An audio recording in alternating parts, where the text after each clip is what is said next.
Well, good morning, everyone. We're going to get started here.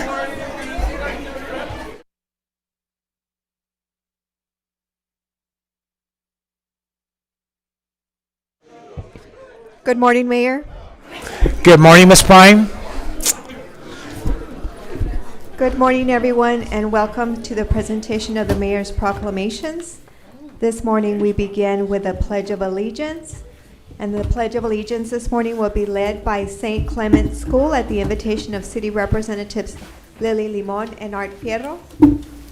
This morning, we have Lulu Carmona, Rivers Anderson, Prescott Colquitt, Bishop Farah, Charlie Follett, Aria Forney, Anson Gaddy, Gia Gerardo, Sebastian Macias, TJ Marmolejo, Cal Martinez, Levi Murray, Ana Emilia Ramirez, Belen Resendez, Renee Roldan Fuentes, Hannah Shumavov, Vivian Stockard, Amy Ann, Aaliyah Davis, Matilda Gingrich, Ryland Gramley, Blake Huffman, Iwonosa Irara, Raul Lopez, Amelia Martin, Caroline Mata, Isabel Tamariz, and Rose Tulis. Hi.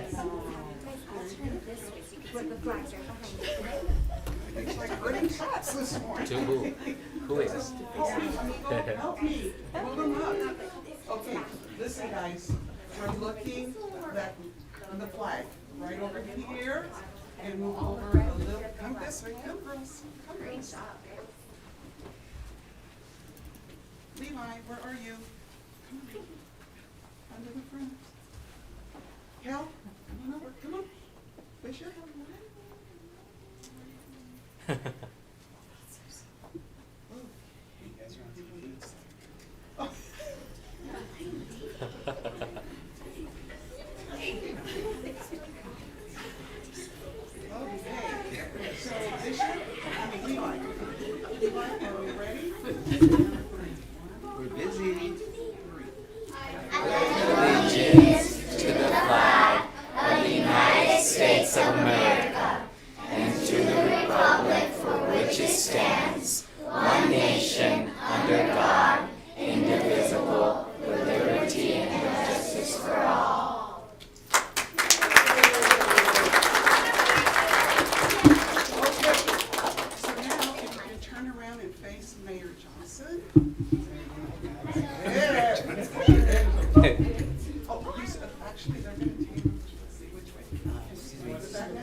That brings us to the mayor's proclamations. For those of you receiving a proclamation got this you. morning, your group will have up to 4 minutes collectively to receive the proclamation at the podium. Representative Lemon? The first proclamation this Mayor, thank you. I did want to acknowledge that we have former state representative Marisa Marquez in the House. Marisa, thank you very much for joining us and Yes. for bringing Cal to this meeting today. Appreciate it. Thank you. Okay, amigo man. The energy. Don't forget amigo man. Amigo man. And the first proclamation this morning is for Adair Margot.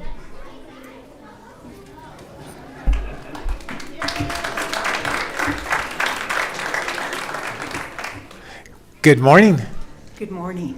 Good Good morning. morning. Good morning. So great to be here. Yeah. Good morning, Adair. Representative Chavez. Thank you, Mayor. Whereas Adair Margot is a distinguished third-generation El Pasoan whose lifelong commitment to the arts, humanities, and civic engagement has enriched both her local community and the broader cultural landscape. And whereas over more than 4 decades, she has demonstrated leadership and vision in the arts, founding the Tom Lee Institute, preserving the legacy of artist Tom Lee, and producing award-winning publications. And whereas she served as chairman of the President's Committee on the Arts and the Humanities under President George W. Bush, contributing to national arts policy and advocacy. And whereas she has shared her knowledge and passion with students throughout teaching appointments at the University of Texas at El Paso and New Mexico State University. And whereas her efforts to stand as a testament to the power of individual dedication to nurture cultural heritage, community pride, and artistic legacy. And whereas honoring her work inspires current and future generations to pursue creativity, civic service, and the preservation of cultural history. Now, therefore, be it proclaimed by the Mayor and Council of the City of El Paso that October 28th, 2025 shall be known as Adair Margot Day. Congratulations, Adair. Adair is my constituent and a proud resident of District 1 as well. So we thank you for all that you do for our community, Adair. Well, thank you. Yeah. May I say a few? Yeah, of just course. A few words? Good, good. I want to start by Angie Rosales, an El Pasoan, serves on the Governor's Commission for Women. And I love Angie because when she took that position, she wanted to take El Paso with her and elevate El Paso. And so she's the one that nominated me for this award. And without her, there would never be the recognition. But when I thought about it, I thought that's exactly what I've loved doing my entire life. We live in such a special place, El Paso. And my exposure through UNESCO and serving the president has proven that to me more and more. My involvement began with a gallery. You know, I had an art gallery for 25 years, showing Gaspar Enriquez, who taught at Bowie, who really taught all of our muralists who are now painting our murals, Luis Jimenez, all those artists I began with. And then when I ended up in Washington, I was so delighted to take El Paso with me. The first year I was there, this is a true story, we gave the National Humanities Medals and the National Arts Medals. Our committee, which was from all over the United States, was involved in that. And that year, Sandra Day O'Connor swore my committee in from El Paso. Wow.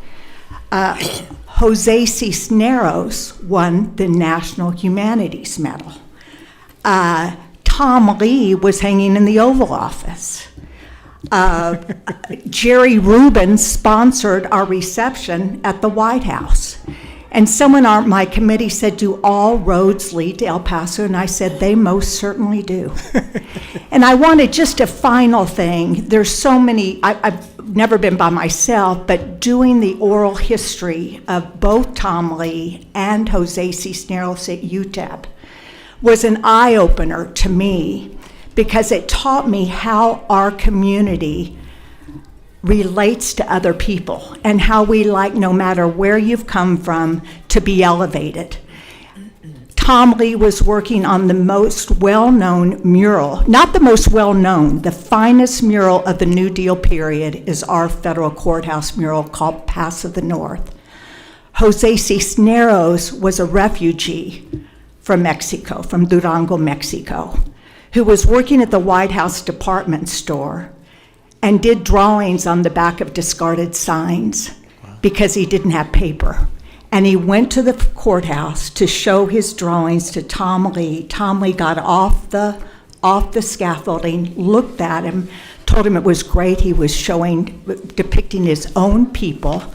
And then he wrote a note to our librarian, Maud Derlin Sullivan, presenting Senor Jose Cisneros, who has just shown his drawings with me. This guy has some stuff. And she gave him his first exhibit at the El Paso Library downtown. It's now the Mexican American Cultural Center, part of it, but still the library. So when I was serving President Bush, Jose Cisneros and Tom Lee were there at the White House. Tom Lee had passed away, but his painting Rio Grande was in the Oval Office. And Jose Cisneros, a refugee from Mexico, was being honored at the same time. Wow. So that's the kind of community we live in, and it's been such a privilege for me to be able to share the message of El Paso. Thank you so much. Don't run off, my friend. Hang on. Don't run off, my friend. And congratulations on all your success and all that you've done for this community. I would be remiss not to introduce Mayor Margot, who is here with us as well in the audience. So, Mayor, thank you for joining us and recognizing all of the great work that your wife has done. I'm really here as Mr. Adair Margo.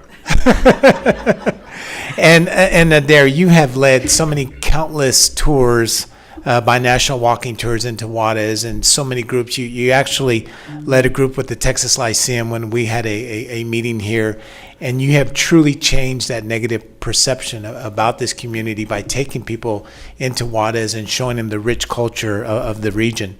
And we can't thank you enough for all that you do, and congratulations on being inducted into the Texas Women's Hall of Fame. That is significant for El Paso, and it's been a long time coming, and you have done so much, and we cannot thank you enough. So thank you, and Mr. Margot, thank you, since you're now Mr. Margot, Adair's husband. So Couldn't have done anything without Yeah, this guy, really. yeah. He paid for all those receptions after my gallery openings. He paid for them. Yeah. So he's great. Yes, So it's good to see you back in Chambers, Mayor, and Darren, congratulations on everything you've done. thank you. My favorite job is being a tour guide, really. Yeah, I love it. know. You're good at it. Thank you. Thank you.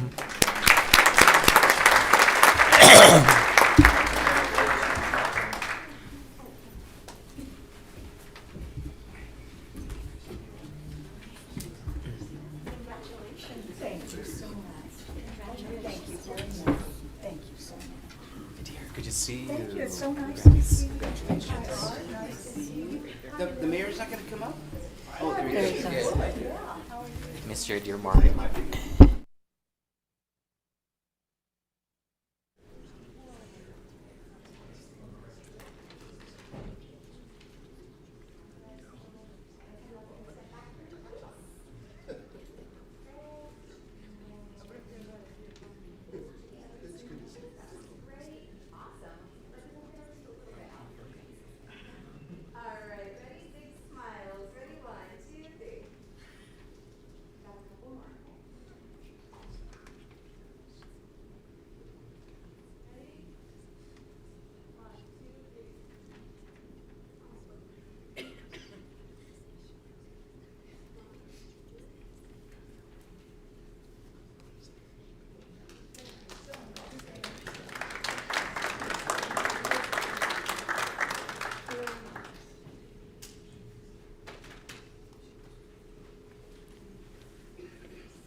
That brings us to the next proclamation, which is KLAQ FM Halloween Parade Day.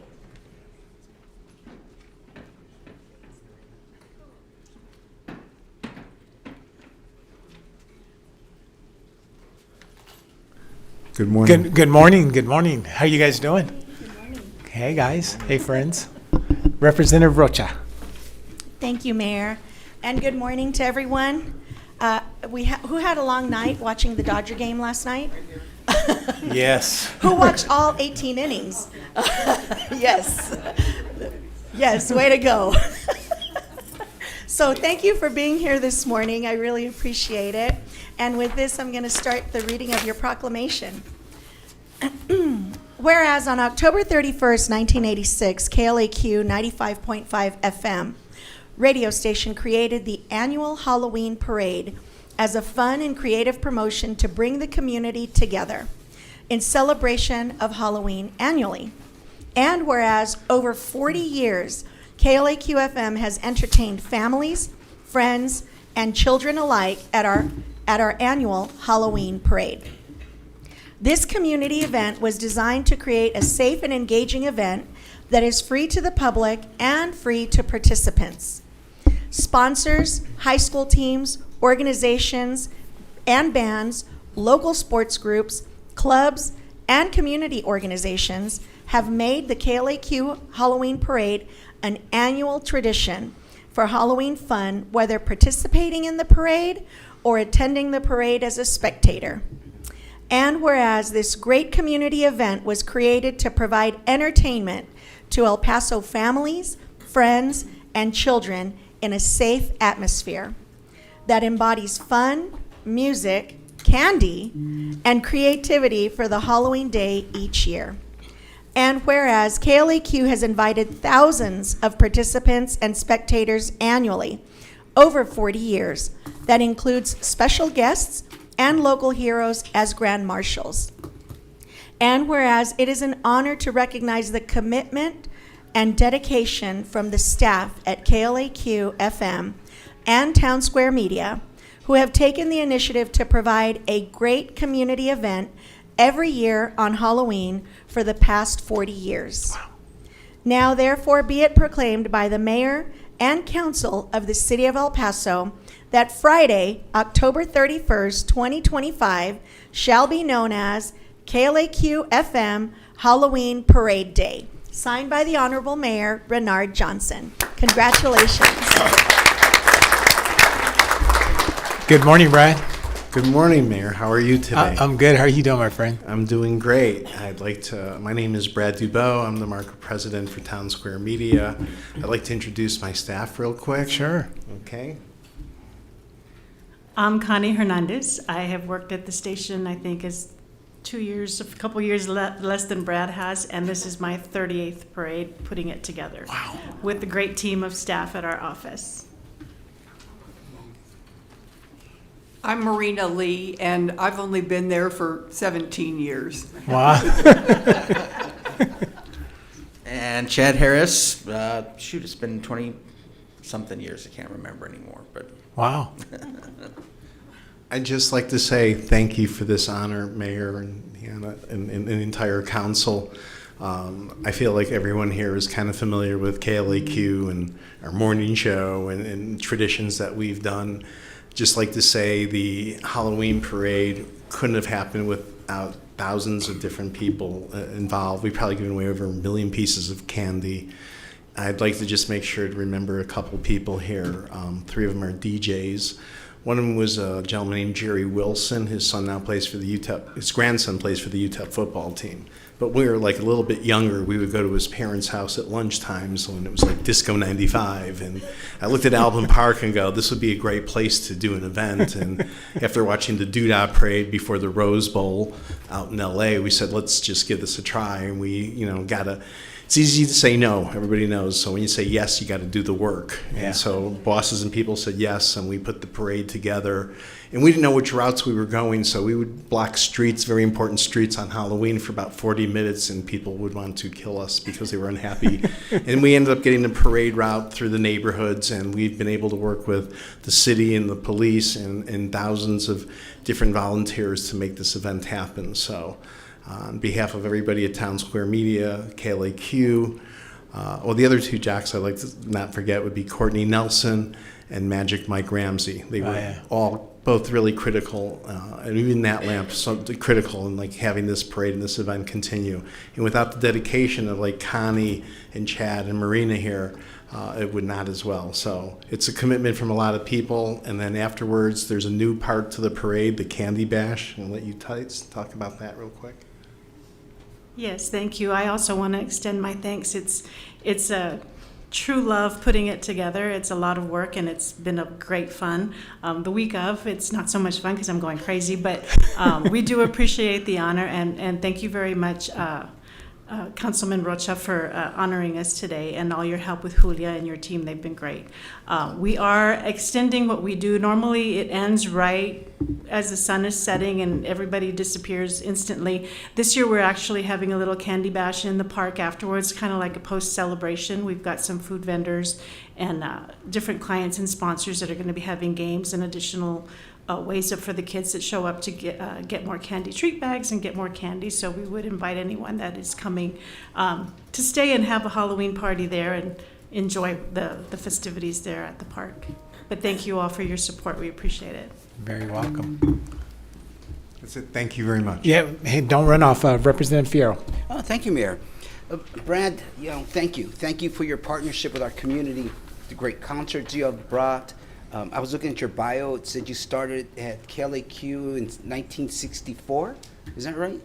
I don't know. I don't look back there anymore. I'm just looking forward. Yeah. Brad, thank you for your partnership and everything you've done for our community. Thank you, Mayor.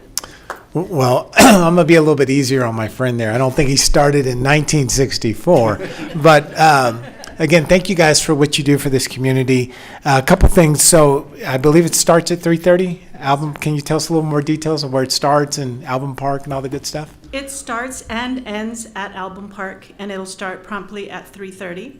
It is free to the public, so we do have quite a few people that are pre-registered, but we will take people that just walk up. We have 3 categories where we judge folks in the parade. People that are walking in costume have a chance to win cash and trophies. Rock and Drive is our most fun category because it's people that just decorate a float in their garage, their truck, their kids' bikes, whatever. So those are always really, really creative. And then we also have a business category for businesses that want to support the parade and showcase their business. This year we also have a new category. We started a high school spirit challenge, and we've got 4 high schools that are going to have floats, and they're competing for a spirit trophy amongst high schools, which is a really exciting new addition that we had this year. So it starts at 3:30. It's 1.9 miles along the neighborhood, and it usually ends about 4:30, 5 o'clock. And it starts and ends at Album. The main streets is Album Street, Zanzibar, and then a lot of the neighborhood streets of Fur, Daphne, Bermuda, and then Zanzibar and Album are the main 2 streets where everybody is, and it gets pretty crazy, crowded. Wow, this is great. And again, thank you guys. This is, a lot of us here on the dais, this is part of quality of life. This is one of my pillars, and thank you guys for all that you do. For El Paso, all the concerts, I mean, it goes on. And, Brad's been doing it for as long as, I've known you. You've been doing events, everything from the Balloon Fest to other events. I do have one question, though. Do you guys still do the haunted house? Actually, we are assisting like Wet and Wild with their haunted house this year. Okay. We've worked with the people there before in different places, but we're not doing the KLAQ haunted house this year. We're supporting haunted scare grounds at Wet and Wild. They're friends and people that we've worked with for years. Okay, very good. And we know it takes, as you said, Brad, it takes a team to pull these off. And I do want to, and I believe I got this right, I do want to give a shout out to one of your sponsors, and I believe that's One Source Federal Credit Union. Yes. Yeah, so we definitely want to thank them for all they're doing, your entire team in the community, and I think you're going to have a really, really big event this year, and thank you for creating a signature event for our community. Once again, thank you for the recognition. We appreciate everything that you do and your support, 100%. Thank You got it. Thank you, guys. Thank you, Mayor. Connie, you got it.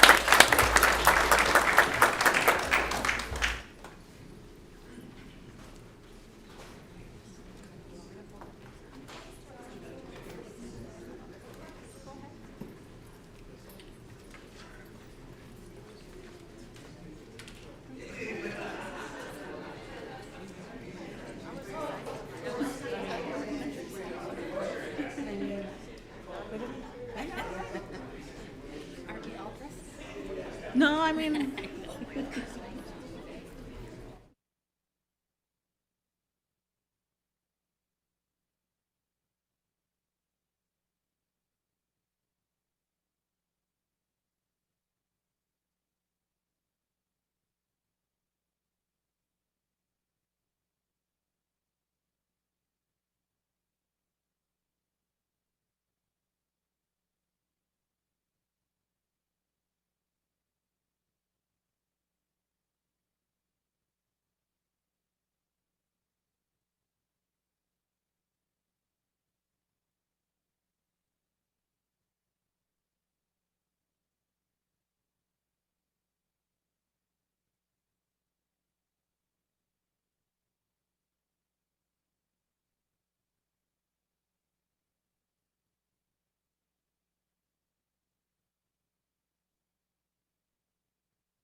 The next proclamation is Shirley Gate Lights Parade.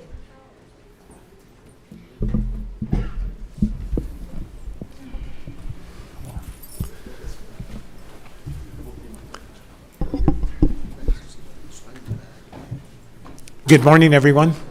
Good morning, sir. Yeah, that is a good team. Yeah, look at this. Yes, sir. Yeah, Representative Nino. Teamwork. Look at this. This is teamwork, yeah. Yes. Teamwork. Thank you, Mayor, for allowing me to read this proclamation. This is definitely a definition of teamwork. Thank you guys for everything that you do. So, proclamation for the city of El Paso, Texas. Whereas Winterfest, featuring Shirley Gate Lights Parade, is celebrating its 10th anniversary as the most cherished festival in El Paso, bringing families and visitors together to celebrate the holiday season. And whereas the heart of downtown, San Jacinto Plaza, including the Cleveland Square Park and surrounding areas, will once again light up with more than 1 million lights, oversized decorations, and will feature a new 45-foot holiday tree. And whereas Winterfest, led by the City Parks and Recreational Department, will offer family-friendly attractions, activities, and entertainment.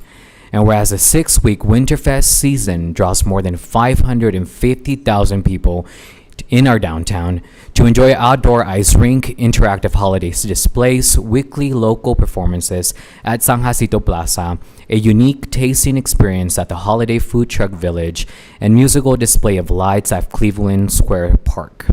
And whereas Winterfest has become a beloved tradition, with the city of El Paso and its partners coming together to enhance the holiday experience for residents and visitors. And whereas the Shirley Gate Injury Attorneys at Law sponsors the Shirley Gate Lights Parade that features more than 60 decorated floats and attracts more than 65,000 people, making it the city's only lights parade. And whereas last year, more than 3,000 people marched in a 1-mile parade route, lighting up the streets of our downtown, creating holiday cheer in free, festive, and a safe environment. And whereas Winterfest is made possible with the support of the lead collaboration between Destination El Paso that organizes the ice skating rink, which attracts approximately 20,000 skaters throughout the season. And whereas Winterfest enriches the lives of the residents, neighboring communities, and visitors celebrating our cultural heritage with holiday events across the city from the El Paso Street Cart, El Paso Public Library, City Museums, El Paso Animal Services, and the Parks Recreational Department. And whereas Winterfest unites more than 20 city departments, Destination El Paso, the Downtown Management District, and dozens of local businesses and organizations to support El Paso's most cherished event. Now, therefore, be it proclaimed by the Mayor and the Council of the City of El Paso that November 22nd, 2025 through January 4th, 2026 shall be known as Winterfest 2025. Congratulations.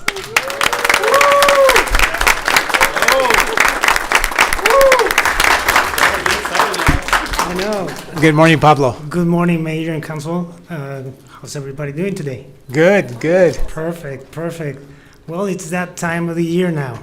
And as you can see, November 22nd, starting with the Shirley Gate Lights Parade and with the Winterfest season, now we actually are in the holiday festivities for the entire city of El Paso. I'm not going to take long here because I have a lot of people that want to introduce themselves, but I'd like to thank all of you for the support, always supporting. This is the 10th anniversary for the Winterfest season, so thank you all. And I'm going to start this with our Winterfest coordinator, Diana Cepeda. Thank you, Pablo. Good morning. Good morning, Mayor and Council. I'm Diana Cepeda, lead coordinator, Winterfest, the city's largest holiday festival in the region.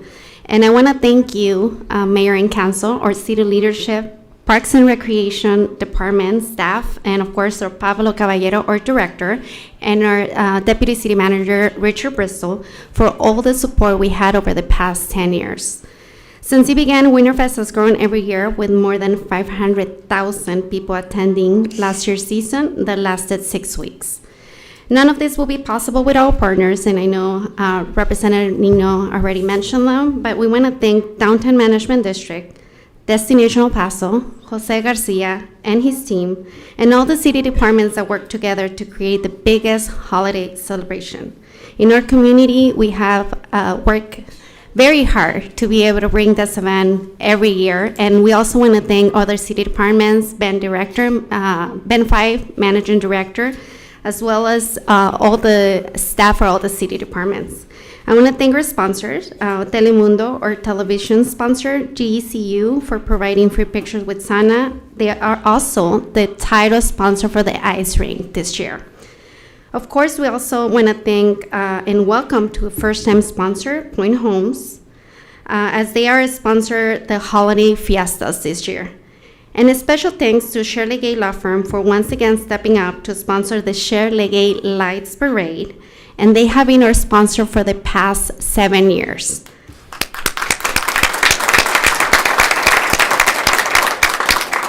Thank you, Sam Legate and Jim Scher, and I would like to invite Jim Scher to say a few words. Thank you, Diana. First, Mr. Legate sends his respects and sadness that he's not here today. I'm here on behalf of Shirley Legate, and we are so excited to sponsor again the Lights Parade Winterfest as we have since 2018. Wow. And we're really proud of it. Let me give you a little history of it and why this is important to us. One, we're El Paso. Born and raised here. I'm third or fourth generation. My kids are born here. And many years ago, in 1977, I sat where you're sitting, right where the West Side representatives are. I had districts, Ms. Chavez and Mr. Canales. That was my district. And we sponsored our family on Thanksgiving, which I thought was the most exciting and most important holiday of the year, a Thanksgiving dinner that started off every year with all members of City Council and Chambers. And since that time, the city has followed through with a major party for all of El Paso to give thanks for what we have our blessings in America for. Our freedoms, our right of First Amendment and every amendment that we have, and the right to be solid Americans, and we all stand up for it. For me, at 24 years of age, being on city council was one of the greatest experiences of my life. I heard Adair talk about all the people she was involved with. Well, I was on the other side of the political spectrum, so I was with friends like Jimmy Carter, that was a personal friend. I was tied in with Senator Benson. I go through all this, but it's all what America's about. All of us being involved, caring. And our law firm, Sher Legate, is now in its 50th, it's going to start the 50th, my law firm is 50 years old in January. And it's a nationally recognized and internationally recognized law firm. And we've had the honor of having some of the finest lawyers in the country working with us, and some that have left us that are some of the best lawyers you'll ever meet. And we still have them. Bless you. But you know what? Winterfest and the Sher Legate Lights Parade starts off a season for all El Pasoans. Last year, when we punched the button, and you're going to have a chance to do it this year, Mayor and other members of council, it's like watching the Electric Lights Parade at Disney World. It just lights up. And all these little ones and big ones are starstruck and excited. Because what that is our season for our heart, our family, and the people we love. So may we all have a blessed and wonderful holiday season. And thanks to you for your sacrifice that you make for our community to build it and make it better for tomorrow. Thank you. Wow. Thank you, Jim. Like I said, sir, there's so many things behind the scenes that I would like to take the opportunity to share the microphone with everybody Sure. on the back. So Absolutely. start, Jacob. You're the first one tonight, sir. Hello, I'm Jacob Ruiz. I'm the park area supervisor in charge of all the maintenance throughout Winterfest and year-round at San Jacinto Plaza. And thank you guys for having me and letting me be here for a part of this celebration. Thank you. Good morning, Jacob. Mr. Mayor, Council, and Miguel Gonzalez, Assistant Director. Thank you for this opportunity to host 70,000 of our best friends in one night for one event. And thank you for picking the time between the end of one growing season and the beginning of the next one. We take a breather, we enjoy the sense of community, and we recharge our batteries to be ready for the next growing season. So thanks for the timing. You're very welcome. Good morning, Council, Mayor. Thank you. My name is Jose Carrillo. I'm Park Corporation Superintendent. Thank you for letting us serve you one more year after so many years celebrating Winterfest, and thank you for your support. Good morning. My name is Samuel Lee. I'm the other Parks Operations Superintendent. So this is my 7th year being involved with this, and we look forward to it every year. So thank you. Yep. Good morning, Good Mayor morning. and Council. My name is Carlos Rodriguez, Parks and Recreation on the Recreation Division. Good morning. Good morning, Mayor Good morning. and Council. Raul Diaz, Parks PIO. Thank you so much. Good morning. Good morning, Good morning. Mayor and Council. My name is Linda Hammonds, Recreation and Sports Coordinator for the Recreation Division. Good morning. Good morning, Ricardo Reinaga, Community Center Supervisor at the BIST. Thank you. Good morning. Thank you for everything. Good morning. Good morning. My name is Jocelyn Corona with Parks and Recreation as a recreational specialist. Good morning, Mayor Good morning. and Council. My name is Phoebe Grijalva, part of Special Events Coordination under Diana for the past 4 years, and it's been a privilege to be able to help coordinate such an amazing event for our city. Good morning, I'm Vic Courts. I'm a Recreation and Sports Coordinator also, and it's glad to be here, and this is a great event that I am so proud to be a part of in El Paso. Good morning. Jose, go ahead, sir. Good morning, Mayor and Council. Jose Garcia with Destination El Paso. We are a proud partner of the city when it comes to Winterfest. But I'd like to take this opportunity to introduce young Miss Stephanie Rivera. She is the point person for us. She's our special events manager, and she takes point for us on the rink. So, Stephanie, why don't you come up here and introduce the rest of the team? Good morning. Good morning, everybody. Again, Stephanie Rivera, Special Events and Sponsorship Manager at Destination El Paso. I have Yasmin Contreras, our Special Events Coordinator. Hello, nice to meet you guys. Good morning.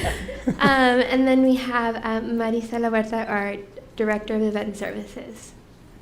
Good morning, Mayor and Council. Good. Thank you again for having us, and of course, Amigo Man, who is a big part of our team. But go Winterfest. Yeah, good morning. Good one for the week. And then we have Renee Wong, who's our Director of Marketing. Good morning, Mayor and Council. Very honored to be here. Thank you. Good morning. And I don't know where she is, but we have a Jessica, who's our social media she's over here. It's an amazing team of Destination El Paso, and we couldn't do the ring without everybody involved and Jose as well. So thank you. Very good. Thank you, guys. Hi, good morning, Mayor and Council. Ricky Saillas here, Communications Officer here, spearheading a little bit of the communications portion of Winterfest. Want to thank you all for the support. I've been doing this for 10 years now, which is pretty wild. But you'll see me out there pretty much every weekend. I really do enjoy Winterfest. I'm there like Friday, Saturday, and Sunday, even though I shouldn't be working those days. But I do it anyway because I really love what I do. And this team behind you, amazing. And this is only just a fraction of the team. We have a huge team that really just does Winterfest for the whole season. So thank you all so much. You got it. Thank you. So with that said, thank you so much, and we're looking forward to meet you over there on November 22nd. All right, we got one more person that's trying to hide, but our Deputy City Manager, Richard Bristol. Where's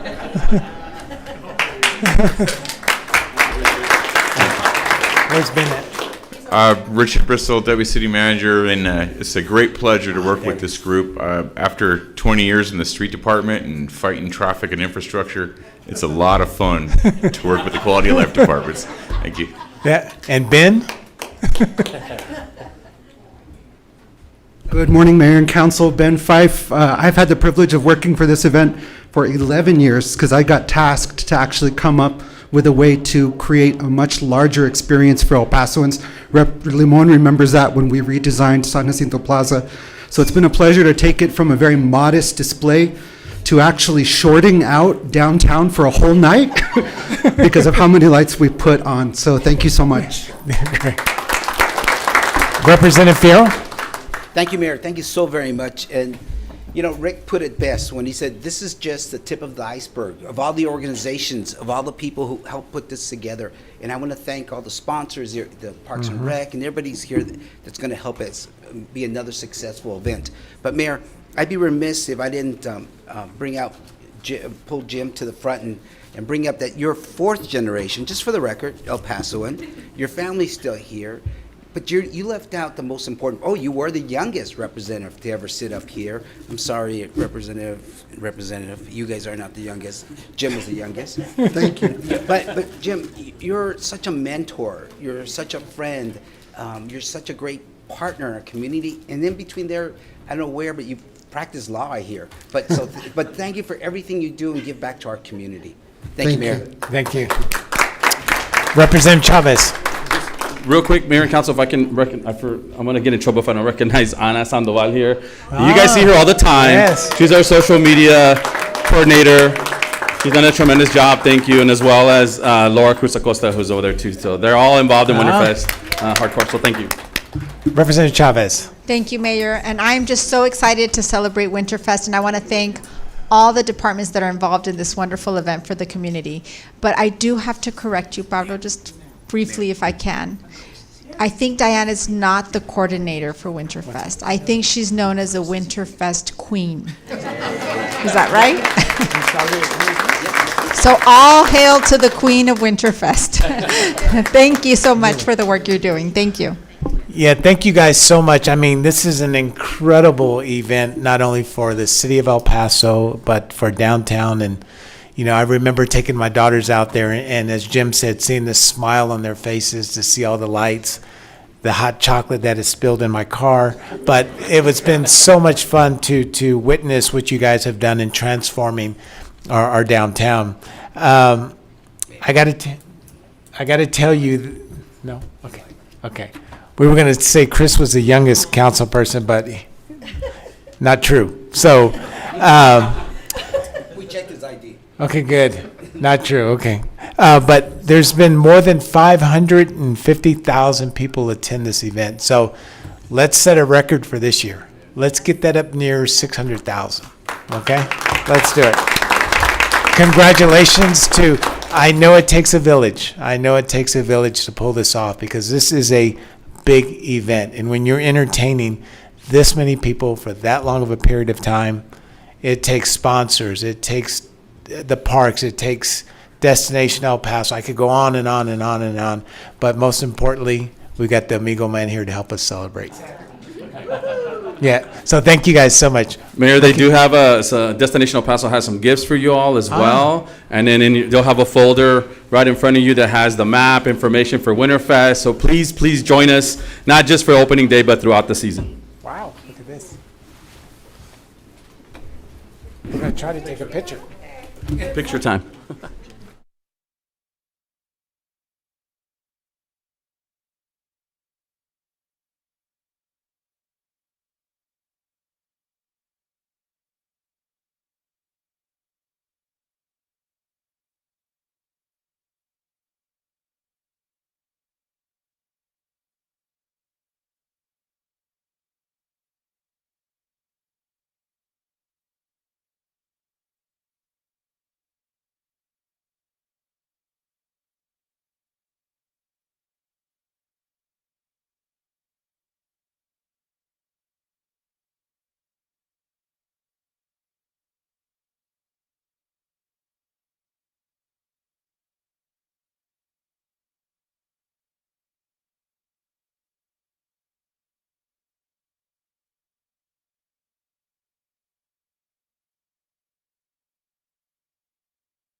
Okay, Ms. Bryan? Yes, sir. The final proclamation this morning is for Vernon Randy Carruthers Day.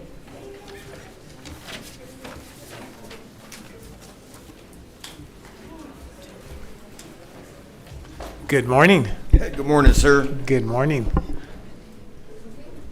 Representative Trejo. Thank you, Mayor. Good morning. Good morning. I have the honor of reading this proclamation for these beautiful flags across America. And Randy, if you go to Northeast, you're going to see some beautiful flag that represents our community. You can see it from miles away. So I'm going to go ahead and get started. Whereas El Paso Flags Across America is a nonprofit organization established in 2003 to honor the American flag and to recognize the dedication and sacrifice of those who have served our nation. And whereas through the efforts of the organization, numerous monuments have been established to honor wartime service members and preserve their memory for future generations. Whereas Mr. Vernon Randy Carruthers, did I say the name right? Very good. Began his volunteer service with the El Paso, Texas Flags Across America in 2007 and served as president from November 2017 to January 2020 and continues to volunteer his time and leadership. And whereas Mr. Carruthers created a tracking system for memorial bricks purchased by the community and has led fundraising for the Persian Gulf Memorial, which will honor all who served in the Persian Gulf region, both military and civilian, from 1990 to 2021. And whereas Mr. Carruthers proudly serves the United States Army for 23 years, including two deployments to the Persian Gulf, and retired from Fort Bliss, Texas in 2010 as a first sergeant. And whereas after retirement, he continued to serve as a defense contractor as NASA Operations Supervisor, and now as a Department of Army civilian with the Army Field Support Battalion, serving as a Battalion S3 for the past 4 years. And now therefore be it proclaimed by the Mayor and City Council and the City of El Paso that August 2nd, 2025 shall be known as Vernon Randy Carruthers Day. Thank you.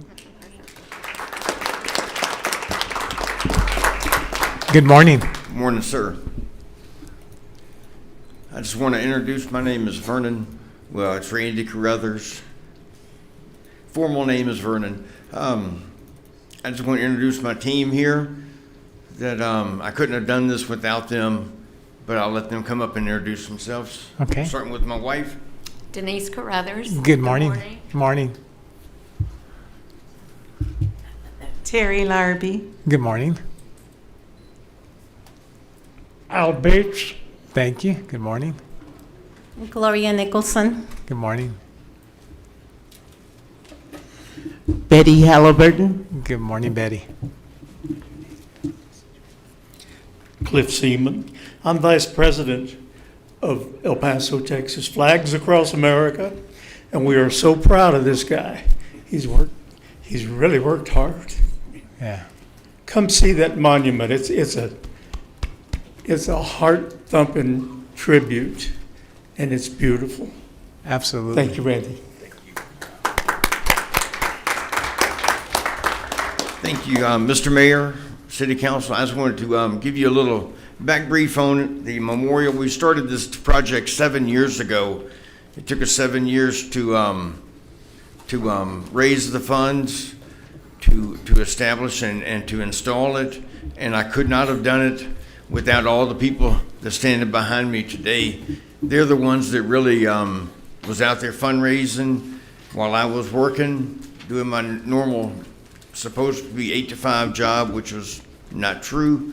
It was a lot longer, but you know, these guys behind me, they're the ones that actually went out there and beat the streets and strong-armed people for money to establish this. But I'm just proud to have been a part of it. The memorial is for everyone who served in the military from 1990, which is Desert Shield, Desert Storm, Iraqi freedom, Enduring freedom, and then the War on Terror, which basically, if you look at it, is still going on today. We're still in that fight. But this memorial, it recognizes the sacrifices of everybody, and I would encourage all of you to come out and look at it. There's 4 different slabs out there. Each one front and back is designed for that particular era.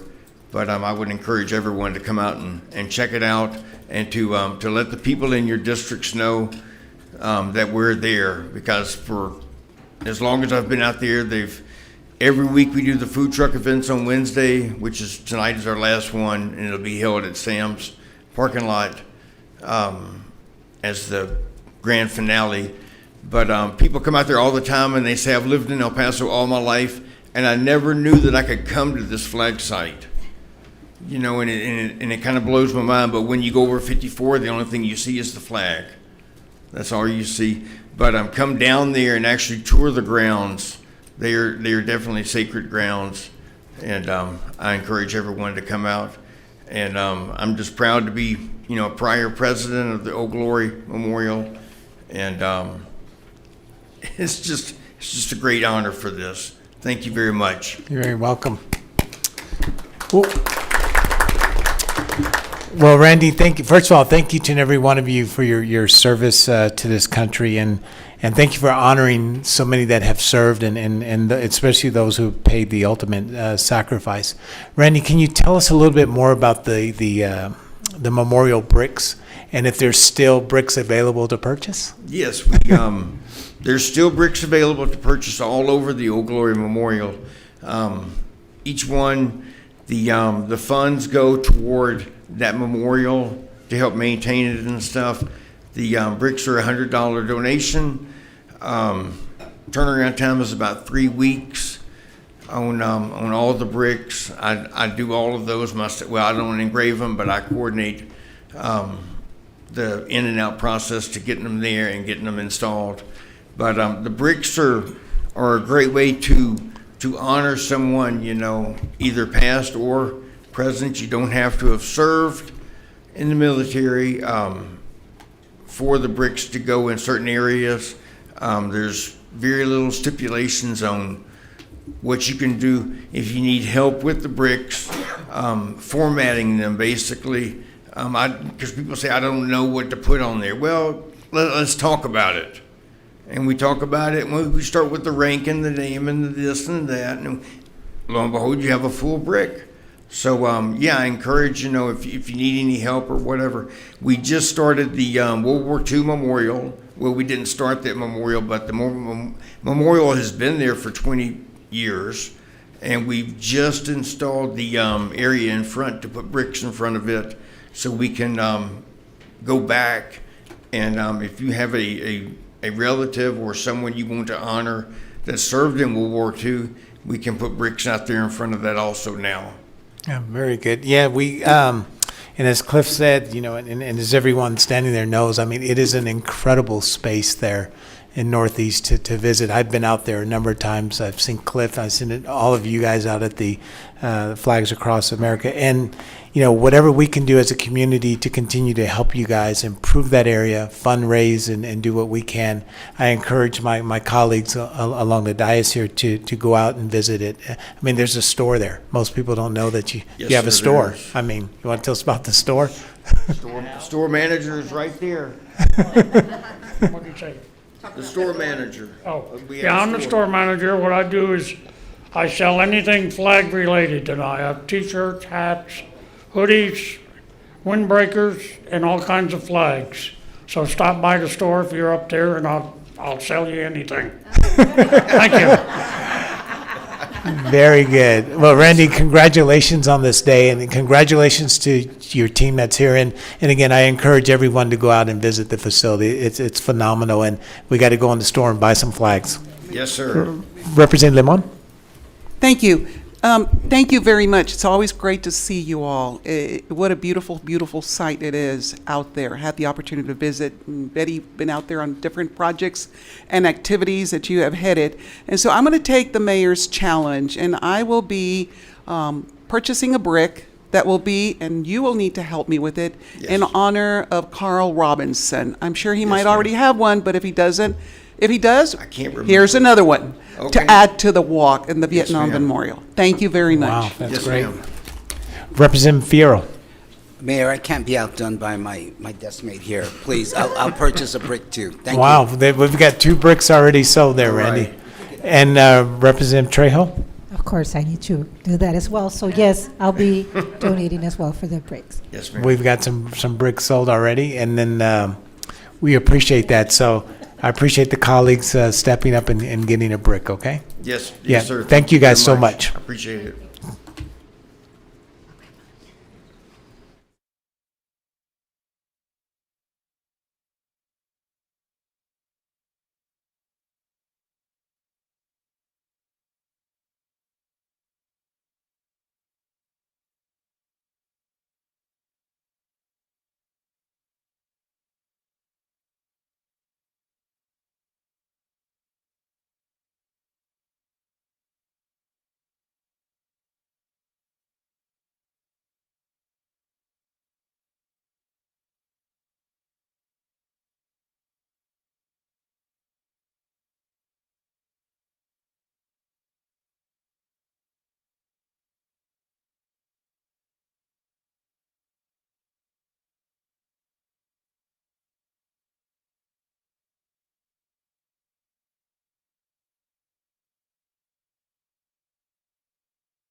All right, Ms. Prime, before we continue, I just want to take a second and recognize that today is also National First Responders Day. So would you join me in giving a round of applause to all of our first responders?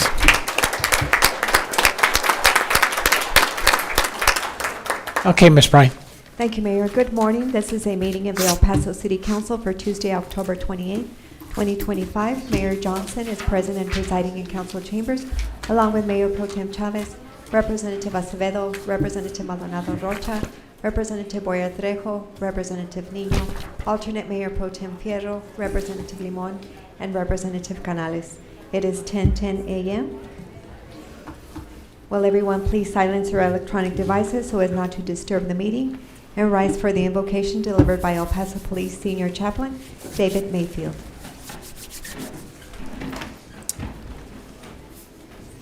Good morning. Good morning, Mayor Johnson. Council, thank you once again for allowing me the privilege of coming and praying for this body and for our city. And now, I invite those present to join me as I pray. Gracious and loving God, we gather today in gratitude for the opportunity to serve the people of this city. As members of this council, staff, and community, We recognize that leadership is not about position or power, but about service, stewardship, and sacrifice. Teach us the humility to listen before we speak, the wisdom to discern what is right from what is easy, and the courage to do what is just and compassionate for all who call this city home. Lord, help us to see beyond our own interests, to value the voices of those who are often unheard, and to remember that every decision made here touches lives, families, and neighborhoods. May this meeting be guided by mutual respect and understanding. May each action taken reflect integrity, fairness, and a deep love for our community. And may we never forget that true leadership means lifting others up and seeking the common good above all else. I ask your blessings on this council, our mayor, and all who serve, that together we may lead with vision, unity, and grace. And we pray this in your holy name. Amen. Thank you.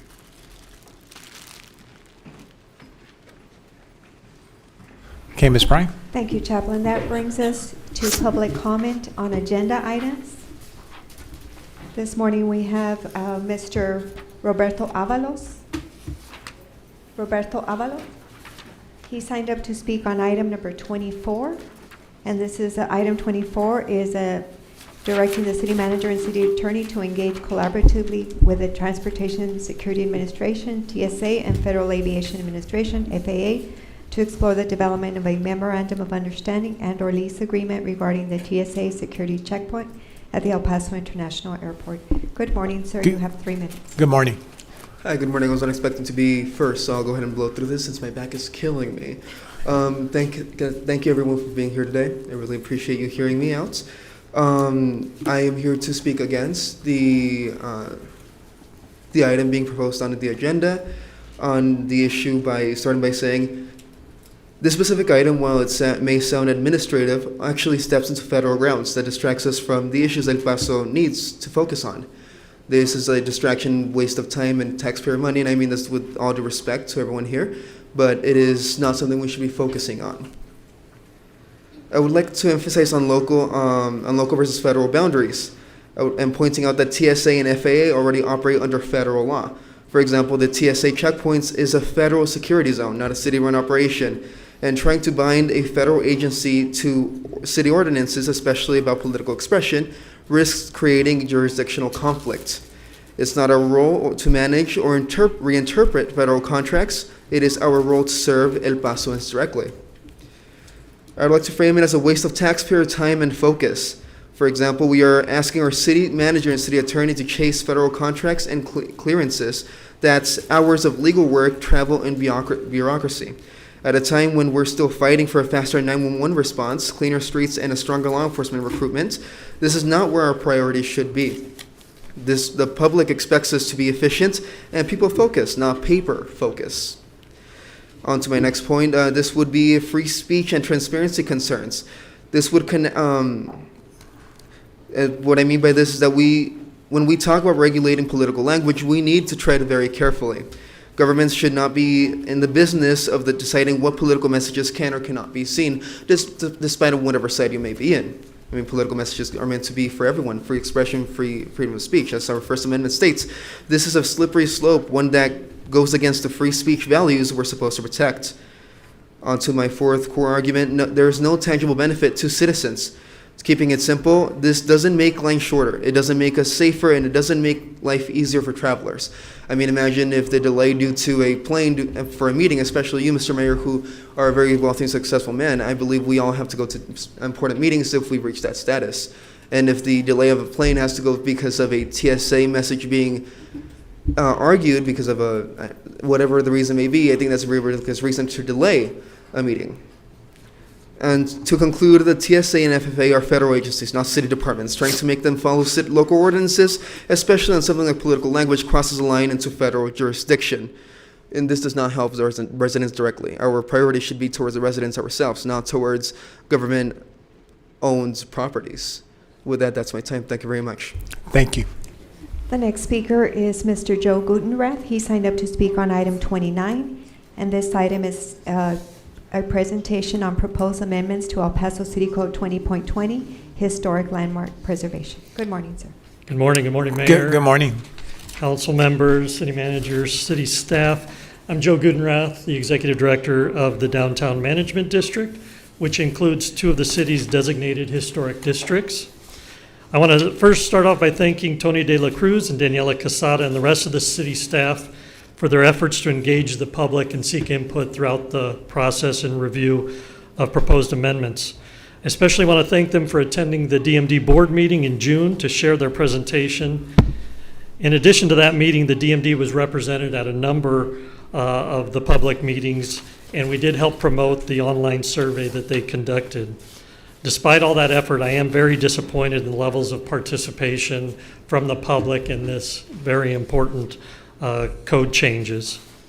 At our June board meeting, the DMD board did take a position in opposition of the amendments as proposed at that time.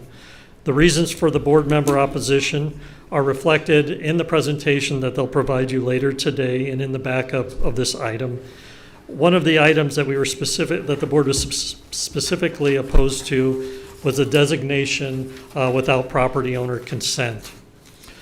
A different part of the proposed amendments that I specifically want to address is the idea of demolition by neglect. In the context of historic preservation, it does sound like common sense. Obviously, we do not want our historic buildings to slowly deteriorate to the point that they are no longer salvageable. But I would argue that this concept is unnecessary and duplicative in city code. There is no building in any part of this city that should be allowed to slowly deteriorate without city intervention. Not the Banner Building downtown, not your neighbor's house or any abandoned strip mall across the city and in any of your districts. It's the main role of code enforcement, and if code enforcement is carried out to the degree in which they are allowed, our historic buildings and all other structures would not be allowed to deteriorate beyond repair. The DMD is a strong advocate for safe building conditions, strict code enforcement, and securing empty buildings, and already expects code enforcement to provide this community safeguard. It does not need another layer of oversight and bureaucratic involvement. Again, on behalf of the Downtown Management District Board of Directors and the property owners, business owners, and residents which they represent, I ask you to vote down these amendments until we can build consensus on the best strategies to preserve, protect, and rehabilitate our historic properties. Thank you very much. Thank you, Joe. That brings us to call to the public. The El Paso City Council is a local government body charged with serving the citizens, and the meetings must be focused on the meeting at charge. The city council meetings are public meetings under the Texas Open Meetings Act. Public comment is an accommodation and not a requirement of city council. All persons in attendance are expected to display civility and decorum that is respectful to other persons without the use of insulting, profane, threatening, or abusive language. Public comment will not be used for personal attacks, nor may any member of the public use this forum for political statements or campaigning. Please note that during call to the public, the city council may not deliberate or decide any subject that is not on the agenda. However, council may propose that a topic brought forth be posted on a future agenda. This morning, we have 11 members of the public that signed up to speak. The first person is Elizabeth Crawford. Ms. Crawford's topic is fatherhood and abortion. Ms. Crawford, *6, please. Good morning. You have 3 minutes. Good morning. Thank you. Good morning. As we approach October 31st, much of the community and much of our nation is celebrating Halloween. We're warned in God's holy word that Satan, the enemy of our souls, is the father of lies, whose goal is to keep captive whomever he can for eternal destruction. The devil is the father of lies. By contrast, the Lord is the God of truth and a merciful Father to all who fear him. Psalm chapter 103 states, "Like as a father pities or has compassion on his children, so the Lord has compassion on them that fear him." In recent days, El Pasoans have been standing outside the Planned Parenthood business in the city, as well as working hard to stand against the construction of a mega abortion center in Las Cruces that would market their, quote, services to El Paso women, no doubt. We're excited that after a campaign of texts and phone calls, a number of the contractors have withdrawn their participation in its construction. They thought that they were going to work on a beneficial health care center, but were made aware, thank God, of the reality of what it actually is, a mega abortion mill. One of the big lies propagated by the abortion industry is it's just a clump of cells. I recently had a young lady outside an abortion center say to me, sorry, but I got to do what I got to do. Get rid of this SH, and I won't say the word expletive. Even the most simple among us know in our heart of hearts, if we are honest, this is a little person. God is the God of truth. I'm thankful for the rest of Psalm 103 that gives hope even after an abortion on demand. Psalm 103, for as the heaven is high above the earth, so great is his mercy toward them that fear him. 1 John 1, 8 and 9, if we say that we have no sin, we deceive ourselves and the truth is not in us. If we confess our sins, he is faithful and just to forgive us our sins and to cleanse us from all unrighteousness. The mercy of the Lord Jesus Christ. Thank you. Hope you have a good day. Thank you. Thank you. The next speaker is Brenda Carvajal. Brenda Carvajal. We'll move on to Claudia Contreras Siller. Ms. Siller's topic is war against animal cruelty. She will be followed by Ron Como. Good morning. Good morning. Hi, good morning. Brenda is parking. She's also gonna speak right now. I'm gonna light up this candle in memory of all the animals that are dying on our streets, that are victims of animal cruelty, hunger, injustice, and it's blue because I'm a fan of the police and I stand with them every day. I'm wearing my cat ears, just like the first time I was here 9 months ago. Here's a picture of the cat that was stolen at my cat colony 3 weeks ago. So I'm gonna leave my candle here. Animal cruelty is a crime. It's a 5-year in prison felony. The case is as strong as the evidence we can present. We need the animal cruelty unit to be bigger. The director needs to have experience in the streets of El Paso. Stop looking for a business degree. We don't want a person that's gonna that's gonna be sitting down in a computer checking out numbers. We're not talking about numbers. We're talking about cats and dogs that are dying daily here in El Paso. Poisoning cats should not be normal for the city to do. Okay? It should not be the norm. Education is the key. We need a director that is not gonna be afraid to face the cameras of the news and is gonna educate, that is gonna do events, and is gonna tell the people how to report animal cruelty. We need billboards, we need signs that is gonna say animal cruelty is a felony, stop doing it. The officers of animal services, I respect animal services, but whenever they're gonna show up after we are saying they're killing cats, they need to look for the evidence, and if they don't know how to do it, hire a police officer to teach them how to do it, okay? This has been going on 9 years. Animal cruelty is very stressful. I know veterans of war that have seen cats in the freeway and they said, oh, this is like I'm in war. They felt the same thing when they were at war. And this is a crisis. You know, I respect all of you. I respect animal services. I have seen they work very hard, but hiring a person that their forte is the numbers is the most stupid thing to do. Excuse me. Please hire someone that has experience, at least 4 years, that is dealing with animals, that is driving the trucks of El Paso, that knows the streets, just like we do. Today, I encourage people to come and talk here. I met them in the streets feeding cats. Also, feeding cats is not easy.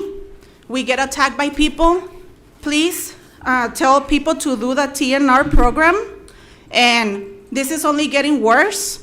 And also, whenever someone is gonna say, hey, this person is taking a lot of animals, investigate them. If they already presented an ID that has a fake address, don't give them more animals, please.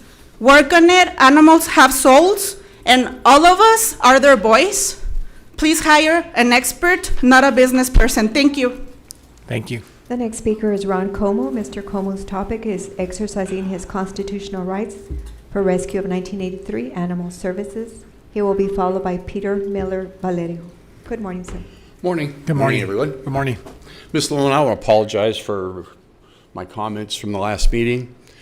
But, and just to be honest, the reason why I asked you is you're the only one up there that was here when the shelter was actually successful, and you were part of that success. Now, to go back to the bite situation that's been happening, the CDC data shows that 2019 through 2022 saw a significant increase in deadly attacks. In 2019, there were 48 fatal dog attacks in the U.S., followed by 62 attacks in 20, 81 in 21, and 22 there was 98. Guess what else happened in 20? We started implementing the HOS plan all over the place. Cities sucked it up because they were told they'd save money. They told they'd reach no-kill, even though it's fake. And we continued on. I haven't found 23 and 4 yet, but I'm sure it's even higher. We have a problem, and you guys are ignoring it. Okay, I sent all of you an email, which I doubt anybody read, on how you change the policy, the shelter plans for the city of El Paso, what's required to be done. And I challenge the people that are supposed to handle the legal end of this to give us dates for when the HOS plan went through the 2 required city council meetings. And then you take into consideration the person that was running it stated he was operating under the no-kill equation, which is another shelter plan, which doesn't include managed intake. So I'd like to see those dates when they were approved by the 2 mandatory city council meetings to get the shelter plan changed. If those cannot be brought to everyone's attention and proven that they happened, we need to go back to our no-kill plan that Ms. Lamone and all of her people that were up here worked hard to get done to protect the community, to protect their pets, and to protect the strays of El Paso. And I challenge you all to do the same thing. The city's in a crisis, and the city put us in the crisis. We need a qualified director, not a friend, nobody from Best Friends, nobody from Austin Pets Live, and definitely nobody who supports the sheltering plan. That's what put us in this situation. So when do we start having meetings like we had back in 2015? When do we start talking about how to fix the issue and get a qualified person in here? Obviously, we haven't done it in the past. Thank you. The next speaker is Peter Miller Valerio. He will be speaking on war against animal cruelty and will be followed by Barbara Valencia. Good morning. You have 3 minutes. Good morning. Good morning, everyone. I'm here to speak about multiple occasions of animals being harmed, strays. For example, at one of the locations that I feed and water and trap so I could spay and neuter them, 11 of them were poisoned, and the person or multiple persons that did that should not get away with it, nor anyone who ever harms an innocent being. Another case being from animal services directly themselves. I brought to them a cat who had been living with for years with a tumor on the side of his lip, meaning it was probably benign. And I took him through the spay and neuter program so they could also treat that tumor because I am of low income. and they had in previous occasions treated, for example, a bite wound from a stray cat that she is still alive and well. And at the 3-day mark, they called me letting me know that they put him down. And I know that it takes more than multiple days for them to get that tested and get results back to know if it was malign or benign, because it's an entire difference. One meaning the cat can live on well, and the other meaning that it's going to keep deteriorating. And they chose to put him down. And I have his ashes. His name is Orange.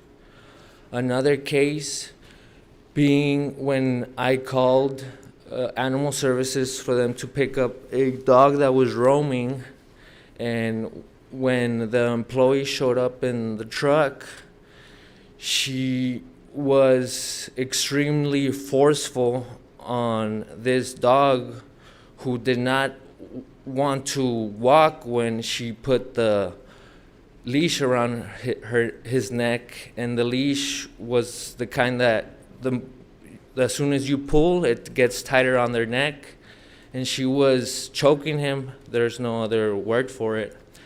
And I did not intervene at the moment, even by saying words, which was a mistake on my part. Another case being that I called in a dog that got picked up, and 4 days later they put him down. Only 4 days Thank they you, gave him. Mr. Miller. And thank you for the time. Yeah, thank you. The next speaker is Barbara Valencia. Ms. Valencia's topic is Animal Services hiring a new shelter director. She will be followed by Chris Velez. Good morning. Good morning.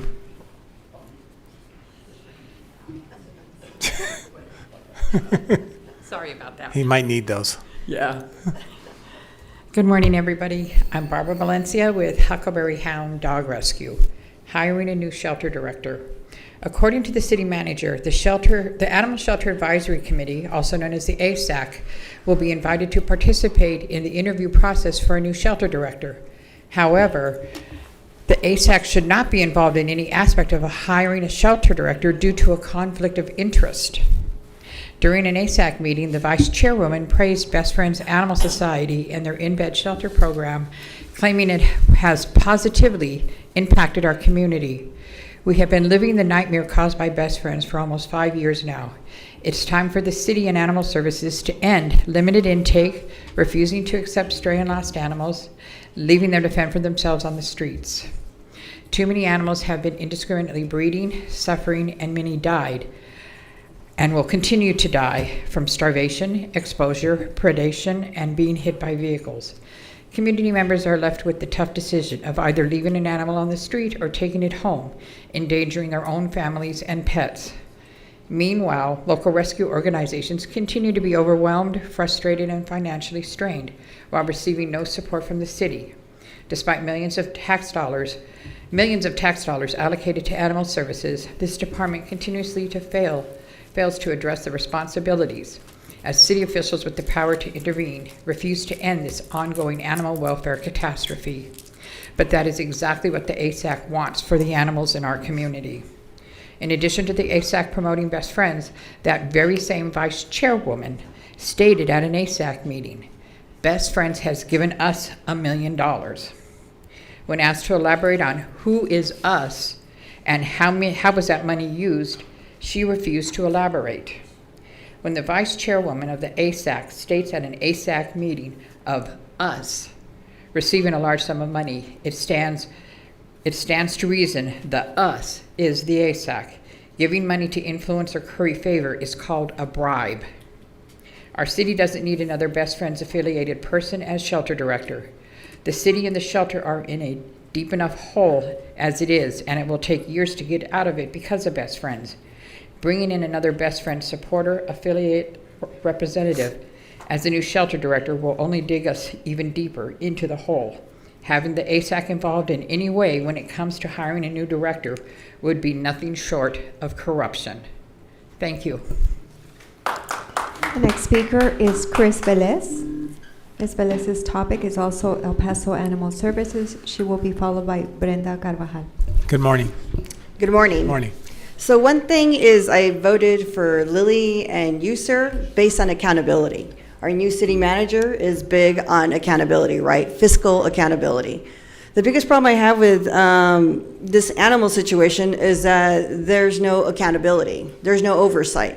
The ASAC board basically hangs out and pats each other on the back. They don't really do anything. So I kind of want to put out there that maybe we sweep out the ASAC board, you relook at putting new people on the board and actually put people that do numbers, math, and don't have any residual feelings about how we should be going forward. Because we're not going forward. It's the same cycle, right? We don't want to put dogs down because we want a no-kill equation. But it's not feasible at this state, meaning that there's too many strays. One thing that I learned is I met with Michael, and he does have a plan going forward, but he doesn't know how to implement it. And then one thing that kind of struck me as odd is that nobody speaks. County doesn't talk to the city doesn't talk to the counties, right? So you have like Socorro, those 13 dogs that attacked that little girl, that was 100% preventable. They were actually picked up by Socorro Animal Control, taken to the shelter, and the shelter's new contract in 2024 gives them the option to say no.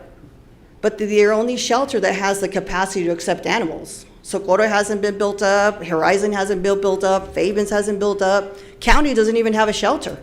And they're the rabies authority of the whole county, right? So when they went to Animal Services and said, hey, we have these 13 strays, right? The neighbors are kind of mad about them. They're kind of dangerous. The city told them, so sorry, we don't have space. Bye. So what did Socorro do? Socorro cut them loose, put them right back where they found them. So these 13 dogs were out and about, but now they were a pack because they got released in the same area. So when this little girl is just minding her business, walking to the bus, she gets entangled up with 13 dogs. Am I saying they were vicious? No. Was she injured? She got a couple scratches. But had that been a bite, right, and these dogs were not vaccinated, which is another point, those 13 were released back into the community unvaccinated, unvetted, unchecked. It's just like, here's my 13 dogs, and then I'm just gonna throw them back out there, right? So if one of them had rabies and gave that little girl rabies, she could have died. That's a severe injury to a human being, right? It goes neuro issues, and then we eventually die if it's not treated. So you have these 13 dogs running around, they do what they do, and then now they got picked back up, and they got put to sleep. And some of them were puppies. The public was messed up, was upset about it, but it had to be done. And that's one thing, is that there's no group that has all these animal protection agencies that forces them to discuss, talk about saving money, about how we're gonna make a difference, how we're gonna work together. Nobody works together. And to me, it's obscene that we pay the money we do when they don't speak. So that's what I'm charging you guys with, is that we need someone that's going to make that difference, meaning bring those groups together and make them work together so that we don't have these situations. Right? Thank you. The next speaker is Brenda Carvajal. Ms. Carvajal will be speaking in Spanish, and council, we're trying out a new platform for translation.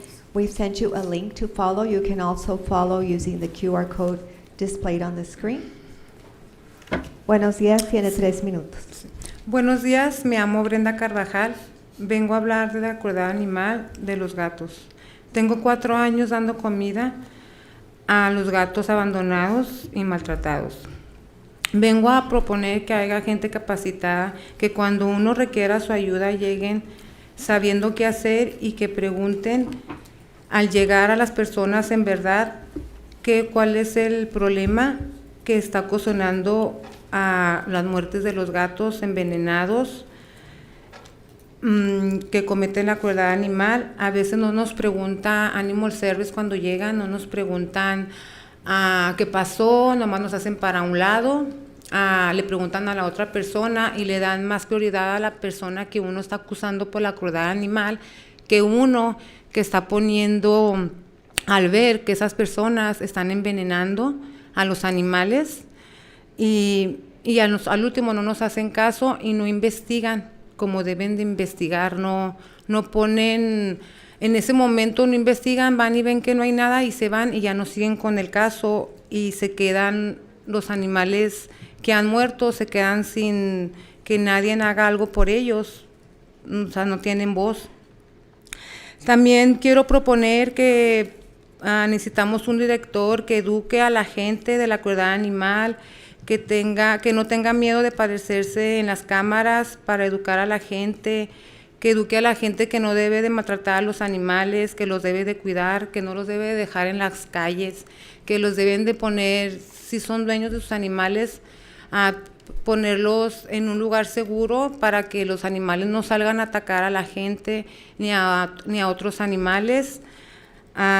Yo requiero que la persona correcta que puede hacer eso es el sargento, disculpe, se me fue el nombre. De la unidad de crueldad animal. El sargento de la unidad de crueldad animal, porque él se me hace que está capacitado para poder educar a la gente, que es lo que necesitamos, que eduquen a la gente para poder que haya más respeto hacia los animales, perros o gatos, y que también haga multas para la gente que nos vamos a dar comida, nos maltrata, nos dice que no demos comida, nos ofende, nos tiran la comida de los gatos, el agua, y nosotros a veces tenemos que andar en las noches, cuando cierran los lugares, exponiéndonos a que nos pase algo a nosotros también, y en los gatos de Toyota me mataron 12 gatos, me los envenenaron y nadie hizo nada. No se me hace que sea justo que nadie haga nada. Gracias, señora. Gracias. The next speaker is Wanda Helgeson. Ms. Helgeson's topic is ground lease at El Paso International Airport. She will be followed by Rico Velasquez. Good morning. Good morning, thank you. Good morning. Good morning again, Mr. Mayor, council members. My name is Wanda Helgeson. I'm the executive director of Border RAC. We're a nonprofit corporation that serves to coordinate emergency health care and disaster preparedness amongst our healthcare providers. Typically, we're behind the scenes every day, but I feel very certain that our hospitals and our EMS providers would tell you, would speak to our contributions. We're currently planning NICU and mass casualty exercises for our hospitals over the fourth quarter and first quarter of 2026. In August of 2012, the council approved a sublease at the airport for a hangar owned by TJW Aviation. It was noted for the storage of hospital and emergency medical supplies, along with disaster response equipment, assets that could assist the airport in the event of a catastrophic incident, such as a plane crash. In July of 2023, we received a notification that we needed to demonstrate aeronautical use. We submitted a plan to the city that reflected guidance that was provided by the airport, but after 6 months receiving no response to that, we received a notice of default. We resubmitted our plan and waited an additional 8 months with no response. No return phone calls, no return emails, not even communication regarding certified letters. It seems our attempts to cure that default was ignored. The termination of the ground lease came to the council on June 24th as part of the consent agenda. We were notified of that termination July 9th. The city received FAA determination letter August 7th after the termination was already done. We remain unclear as to the exact questions that were posed to the FAA, as a later conversation with them confirmed areas of our earlier intent were never conveyed to them. An eviction notice was filed September 24th. We received that notice October 1st. We appeared before a JP judge on October 9th. The judge denied the eviction, indicating that the city's termination of the lease was improper. And yet, we have received another notice to vacate. Unless a predetermined outcome is being sought, I do not understand why the city does not work with us to meet the requirements. I look forward to continuing to work with the city to resolve these issues and to move forward with what has always been a very collegial working relationship. Thank you for your time. Thank you, Wanda. The next speaker is Rico Velasquez. Mr. Velasquez's topic is Piedra Street closure. He will be followed by Mustafa Rifai. Good morning. Good morning. Good morning, Mayor and members of council. My name is Rico Velasquez. I'm the owner of Dewey's Corner Pub. Dewey's Corner Pub is a combat veteran-owned and operated small business in the heart of central El Paso. When I last spoke before you, I voiced my concern about the proposed 10-month street closure on Piedra Street. Since then, El Paso Water has clarified that the project could last 16 to 18 months, a year and a half of restricted access. For small businesses like mine, that's not a delay, and it's certainly not an improvement, it's a shutdown. What's even more frustrating is that the primary reason for this closure is to widen and extend sidewalks. I've sat through countless discussions over the years with 3 different city representatives about potential exciting area improvements like gas lamps, illuminated crosswalks, and even trees. Yet the one project being pushed forward is the one our area simply does not need right now. El Paso Water only joined in because city plans to demolish the street anyway for a sidewalk expansion project. In other words, this disruption is being driven by necessity. It's being driven by a want to use funds allocated from the City Lights project, and because thousands have already been invested into the surveys and planning. Over the past decade, Dewey's Corner Pub has generated millions in sales, contributed over $1.1 million in taxes, and we're not alone. The small bars, restaurants, and venues throughout the 79903 zip code collectively generate millions of dollars each year in taxes, measures that help fund the very projects now threatening our livelihoods. We built this area in a thriving entertainment corridor without city grants, abatements, or corporate incentives, purely through personal investments, hard work, and community pride. This is why it's so disappointing that our own District 2 Representative, Dr. Josh Acevedo, has not stood up for us. Every business owner who met with him made it clear that we oppose this closure. Yet since this meeting, we've heard nothing. No update, no outreach, no engagement. And even after I stood here a month ago to raise the issue again, meanwhile, I continue to support the project. That silence feels disrespectful and dismissive to the very people that was elected to represent. This proposed closure will cripple local businesses, threaten jobs, and erase years of organic growth in central El Paso. I'll continue to speak on these matters until this issue is addressed, and if necessary, I'll bring this matter to the attention of local media until we are heard. I urge City Council to reevaluate this project. This timeline is true necessity. 16 to 18 months is unacceptable. And finally, I want to thank those who listened to my concerns about how code compliance has been reinforcing the city's noise ordinance policy and how that focus should shift towards much-needed area repairs. Immediately after my last address to council, city maintenance trucks were on site addressing those issues, and that's leadership. That's what makes business owners feel appreciated and heard. If that was Dr. Acevedo's doing, I thank you. If it wasn't, then please take note. Thank you, guys. Have a great day. Thank you, Rico. The next speaker is Mustafa Rifai. His topic is Piedra Street Narrowing Project. Good morning. Good morning. Good morning, Mayor, City Council members. Maybe some of you don't know the history of this project that Rico has spoken about. So during 2020, the COVID shutdown, larger sidewalk areas with open air environment were constructed to allow restaurants the ability to serve people. The same thing happened in New York City and other large cities. Fast forward 2-3 years later, and COVID is no longer a thing to worry about, and sidewalk and street dining is no longer needed or desired. I'm here to speak about the deception process that has taken place, as is still taking place now, to push through a project that is rejected by all parties. The landlords, the business owners, the residential neighborhoods that will be affected by this ridiculous project. I want you all to know the type of deception that is taking place, so everyone on council is informed properly what is going on.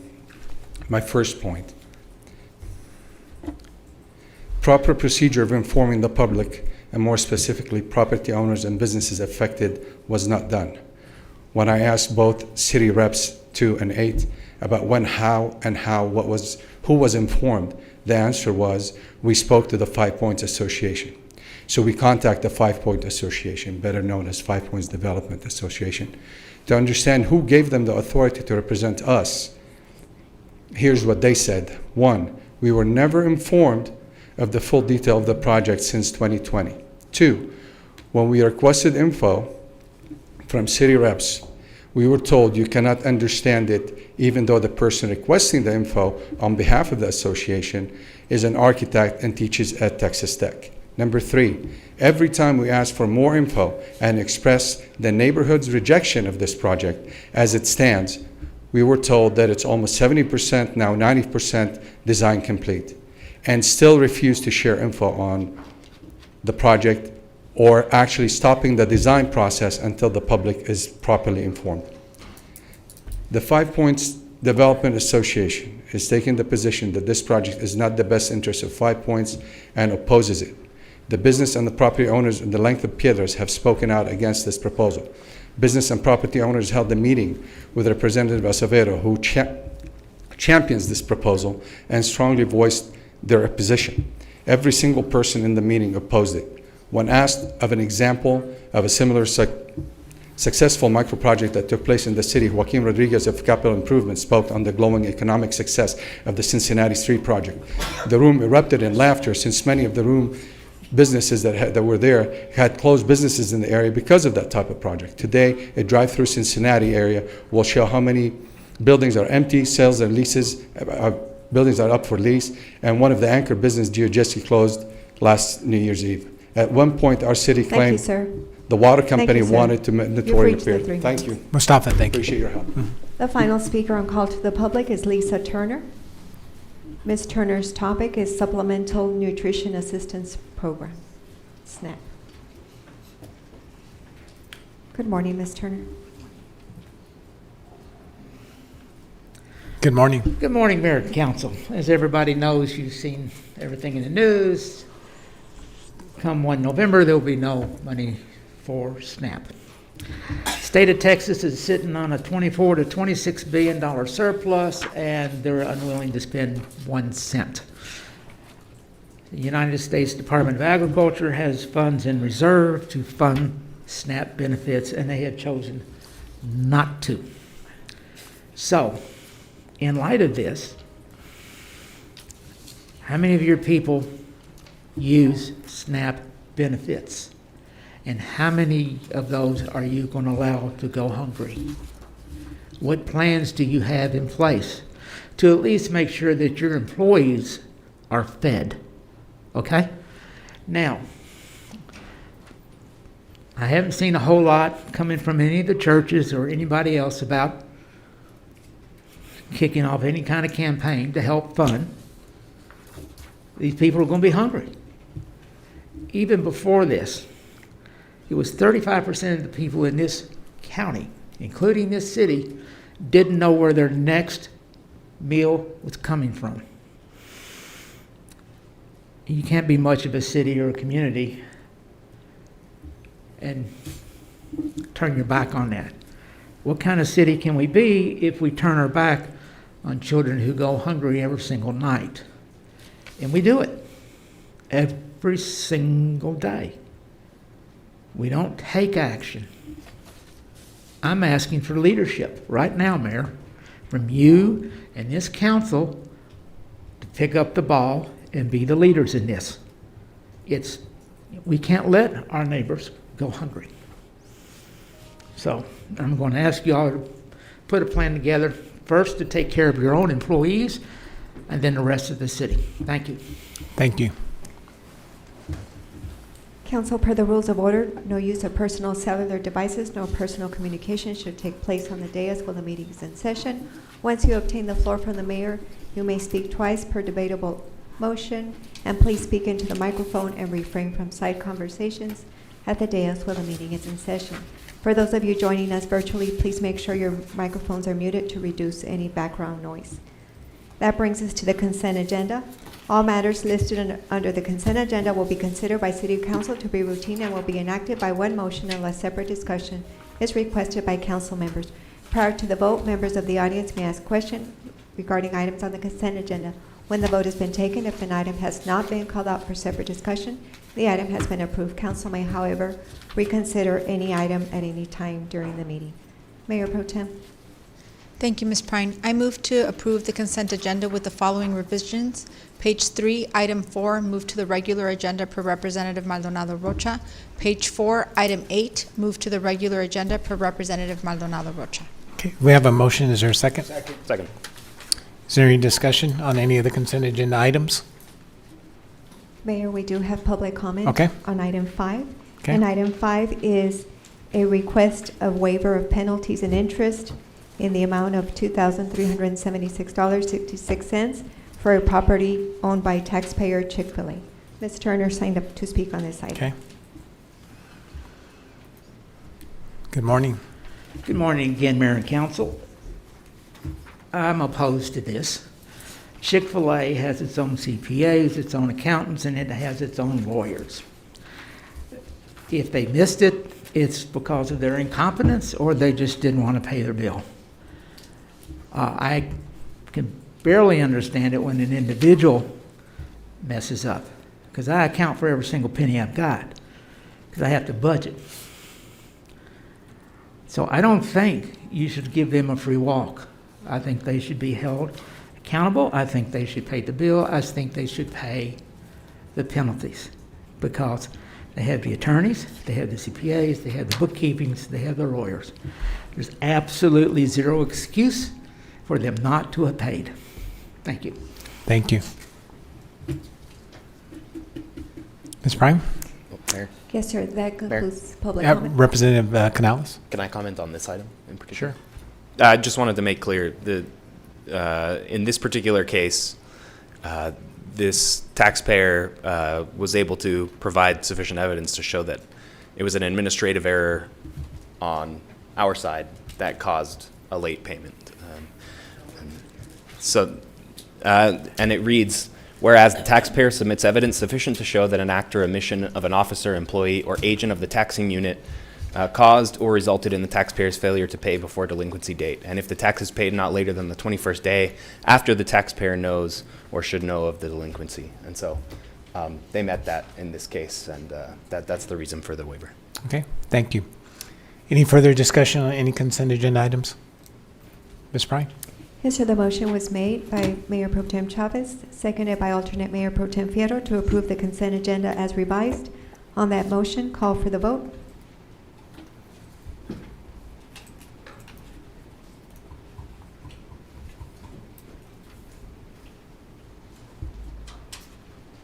Voting session is open.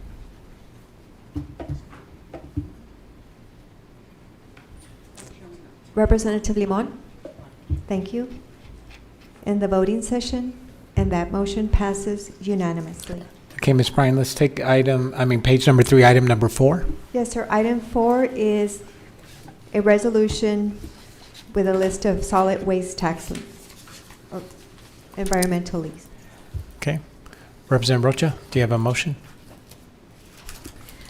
I motion to postpone this until next week, and the only reason that I want that is because I have an item that's coming up on the November 4th agenda that I'm adding. I've been working with the attorney's office and Nick Ibarra to be able to come up with a solution regarding the liens. Also, we just received information this morning that I had a conversation with Nick back on the 24th, I believe. Yes, it was the 24th. And so I now have that information. I know it's standard to go ahead and just approve the liens.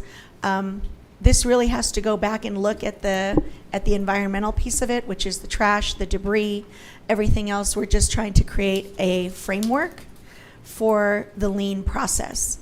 So if you'll just indulge me and postpone until next Tuesday, which is the 4th, that item is already on the agenda, and I'd appreciate any support on that. Okay, there's a motion to postpone. Representative Canales? Is there a second? Second. All right, Representative Canales? Thank you. Just to better understand, what is the issue with the lien process? It's messy. So there's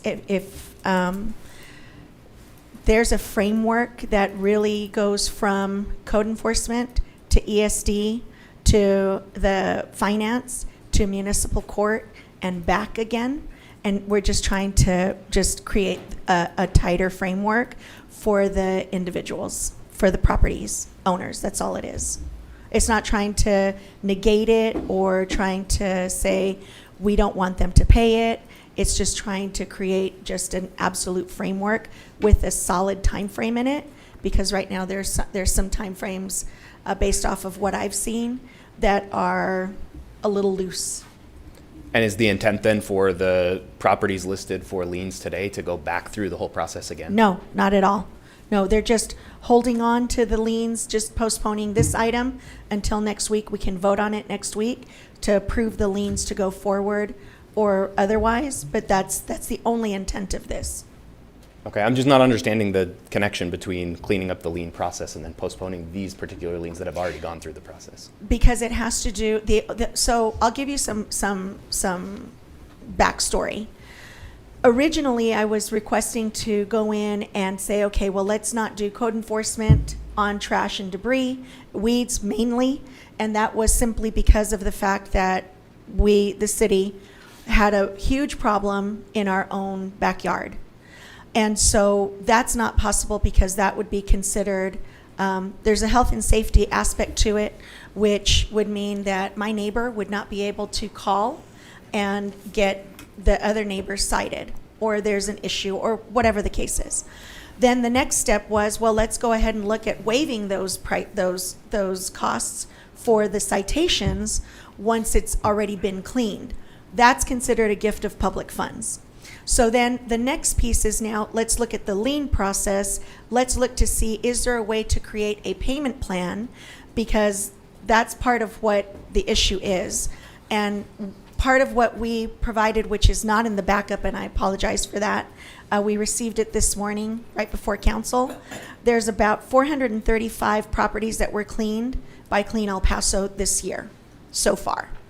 Out of all of those, it looks like 10, 20, 30, 40, 50, maybe 75 have been gone through a payment plan.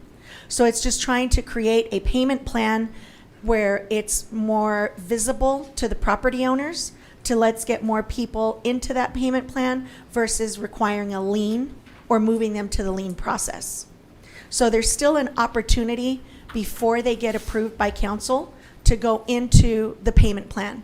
Am I correct on that, Ms. Neiman? Mm-hmm. So there is an opportunity for these individuals or these property owners to still go into a payment plan versus having a lien put on their property. So that's the purpose of it. It's just to try to maybe reach out before I say, we're already working on it. It's been something in the works that we've been working on for, I think we finally landed on this after several months of discussion. And so it's just trying to see, can we get these people on a payment plan before it goes on a lien on their property? And that's the only thing. Okay, so it's just offering these folks the opportunity Right. for a payment plan. Yes. They have had that opportunity. I mean, these They cleanups have, several happened between times. March and June 2024. Right. So more than 500 days ago. Right. Okay, Agreed. and the request for postponement is 3 weeks? No, just next To week. next week? Yeah. Because and that's the enough items time to on, contact all of them and give them the opportunity to? I think so. It's a very short list. Okay. Okay, thank you. Okay. Representative Limon? I'm not clear on the action. I'm sorry, I just want to be clear, making sure you have a motion. So you're asking the staff to go back to everybody who's in the lien process right now? Or are we waiting till next week to have that further conversation so we have direction from the body with a presentation before? I have the item next week, so if we can, and sorry. You're asking to postpone, right? To postpone it till next week so that we can decide what the situation is going to be, what the vote will be out of next week's item, and then we can move forward with action. Thank Okay. you. So right now it's just postponement? Yes. Okay. Representative Limon? I'm not sure the need for this. I was very concerned when I first came on council this time with those lien lists. And Nicholas, I'm not sure where you're at. I see you over there. I had a conversation with him. I was concerned that there would be a lien on a property, elderly couple, one dies. I mean, just there's a whole bunch of scenarios here. And so our office has taken the role of contacting and reaching the people that appear on that lien list. And it's the most difficult thing to do in the whole wide world. We have an address, we may not have a phone number, but we've tried on every single possible level to reach them and make them aware. Yes, there is a payment plan. And in the beginning, it was stated there is no payment plan. Yes, there is. And I'll tell you that they'll be happy to receive $5 a month. I mean, it's simple. And I think that we're discussing this and asking perhaps staff to jump through more hoops. I think the process is in place. If we want to do something about it, I think that we need to do it because staff has already done everything up to the point of bringing it before city council. If we want to change it within ourselves, within our office, then we need to do it. Thank you, Mayor. Okay, thank you. Representative Fierro? Question for Ms. Neiman. Ms. Neiman, once the lien has been posted or placed on a property, once the amount is paid in full, then the lien is removed. Is that correct? Yes, sir, that's correct. All right. Thank you, Mayor. Okay, and Ms. Neiman, I guess I got a question. Is there a cost to place these liens? And then to get them removed? Yes, it's part of what goes on to the lien process that we add to the lien portion. I don't have those specific numbers, Okay. but we can provide them. Okay. So the motion is to postpone this until next Tuesday, Ms. Prine, and there was a second by Representative Fierro. Is there any further discussion on this item, number 4? All right, hearing none, Ms. Prine, please call for the vote. Yes, sir. On the motion to postpone for 1 week, call for the vote.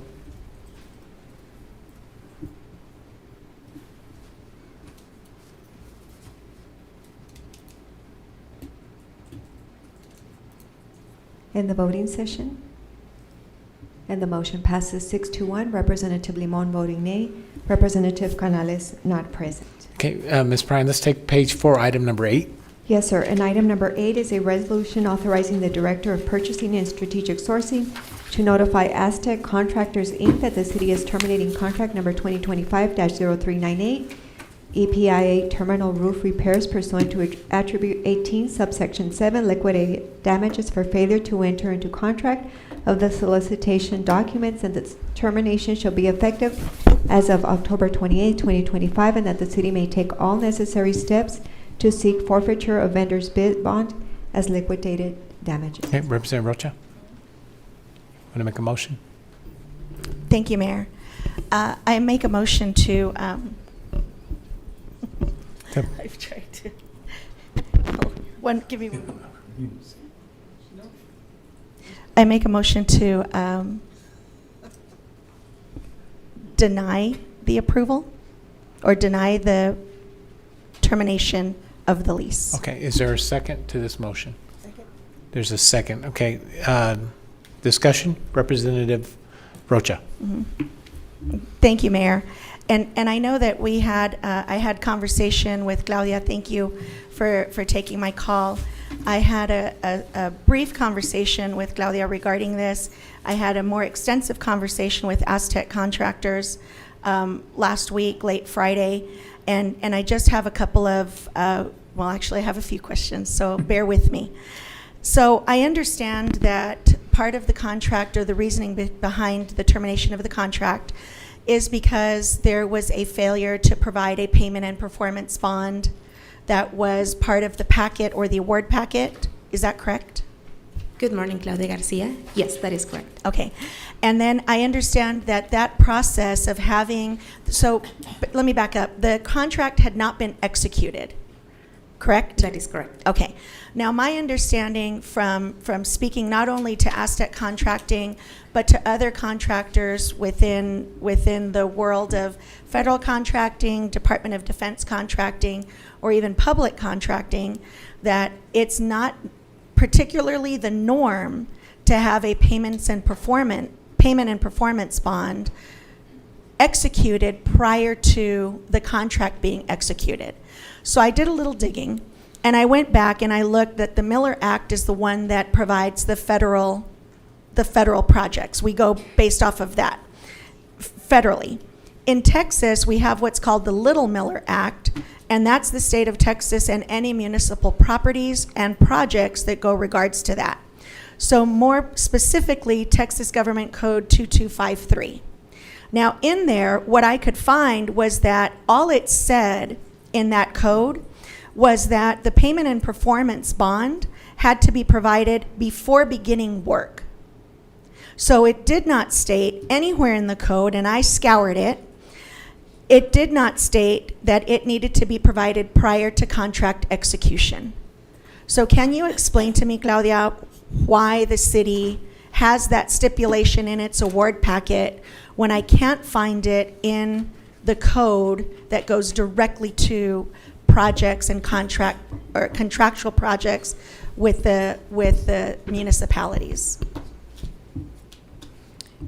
Okay, it has been the practice to request those contracts to execute a city contract for construction, and we have never had an issue with contractors providing PMP bonds before executing the contract.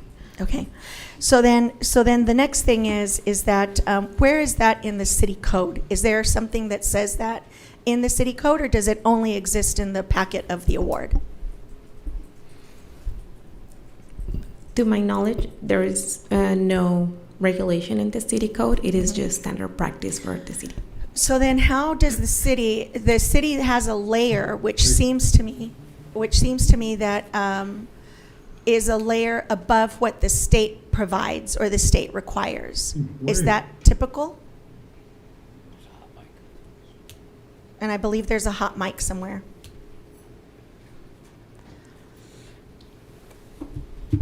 So Representative, for the most part, the requirements on executing the contract are part of the purchasing and procurement rules when we put the project out to bid. So that's part of what that a bidder is put on notice of.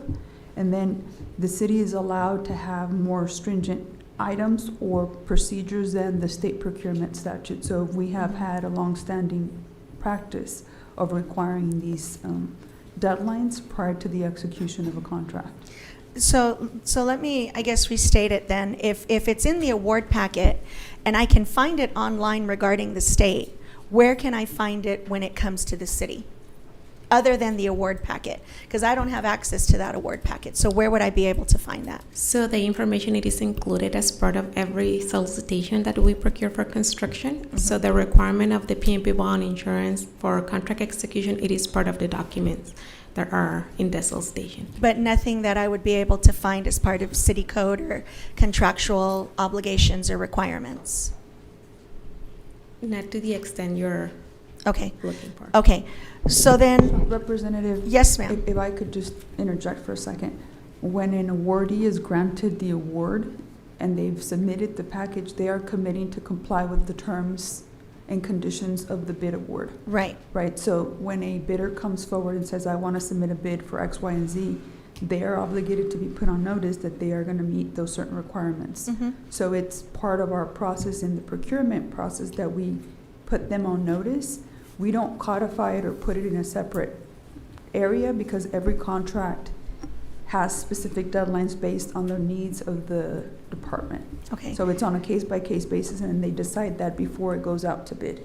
Thank you. Thank you for the explanation. So that leads me to my next question. Construction companies or contractors are required to go down to their surety company in order to obtain their payment and performance bond. That's typically the process.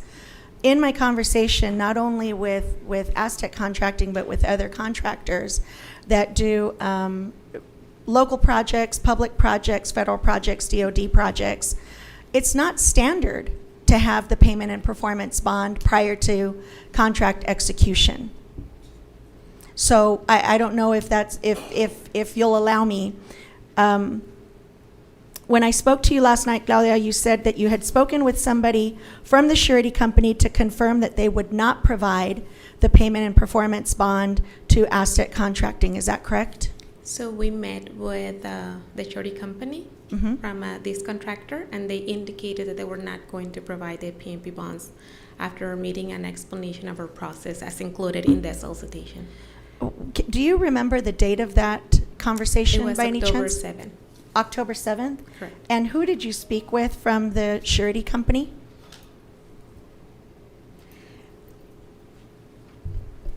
I don't have that information, but we maybe, do you have the name of the person? Jonathan Russell. You spoke with Jonathan Russell? Yes, my staff did. Who on your staff spoke with him? Good morning, Crystal morning. Bust with Purchasing and Good morning. Strategic Sourcing. I spoke to Mr. Russell in that meeting. Okay. And that was on the 7th? Yes, ma'am. Thank you so much. Is it typical for the city to speak with a surety company or the agent of a surety company? So what we have as practice, it is try to help contractors to meet requirements before we move to extreme recommendations. So we can help them meet the requirements, or if they have questions, we can clarify. So it is our standard process to try to help to the extent possible. Okay, and I know that Aztec has done previous very big projects for the city of El Paso, pretty significant projects within the city. Is that something that they were required to do prior? Yes, correct. So we have in our records prior awards, and they met the requirement for those awards. But requirements, I'm asking specifically if the payment and performance bond was required prior to the contract execution. Yes, we are following the same process. Where contract was awarded, we provided contract documents, including the request of insurance and PNP bonds, and those were provided before executing the contract. Okay.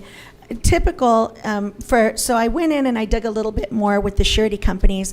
It's not practice typically to provide that payment and performance bond prior to the contract execution. So what was the delay on the contract execution? Our practice, it is requiring to have PNP bonds, insurance, and execute a signed contract by the contractor so the city can execute the contract. So those items are required prior? Yes. Okay. And then let me ask you, there was an email that was sent to staff on 10/7, correct? And I believe that they had provided a scan of the payment and performance bond draft, and forgive me for not knowing the exact verbiage on that. Who on staff responded to that email? So we did get some scanned documents. Mm-hmm. Let me go to my timeline. Okay, thank you.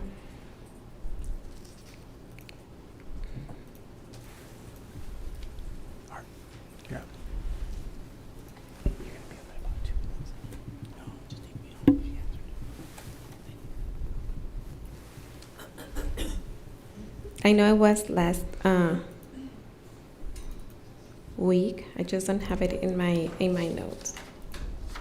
Is it in the timeline that Ms. Mack? I haven't had an opportunity to review it, Ms. Mack, so I don't know if it's in the timeline that you provided.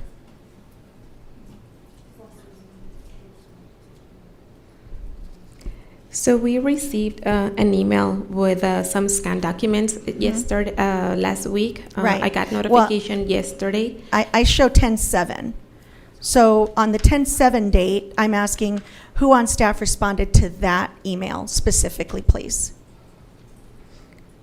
So that day, that's when we met with the surety company and Aztec to reiterate the requirements in the solicitation. It was the email, if I believe it was after that meeting?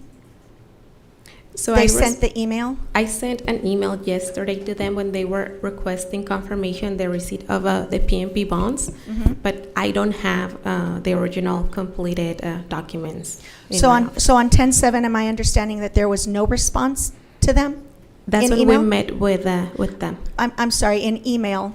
Claudia, please. Yeah, I don't have that in. We don't have record now timeline of the email you're referencing, ma'am. Okay. There's no record of you all receiving anything from the contractor on the 7th? Okay, so we did receive, and let me just step back a little bit. Yeah, please. 9/29, we did receive draft PNP bonds. Then we met with them 10/7 to clarify and continue reiterating the requirements on the PNP bonds. So you got the email on 9/29. Yes. Then you met with them on 10/7. Yes. There was no email on 10/7. Is that my understanding? It was the meeting that we had with It them. was just a meeting, but not an email. Is that correct? Yes, that is correct. Okay. Representative All right. Rocha, I'm up. Sorry. You're on a roll, but I'm on a gonna roll, but tee my you back time's up. up. Yeah, I'm gonna tee you back up. Okay. Representative Chavez. Thank you, Mayor. And I haven't been briefed specifically on this item. I haven't spoken to anyone about it, but what I'm hearing is, and I just want to reiterate, to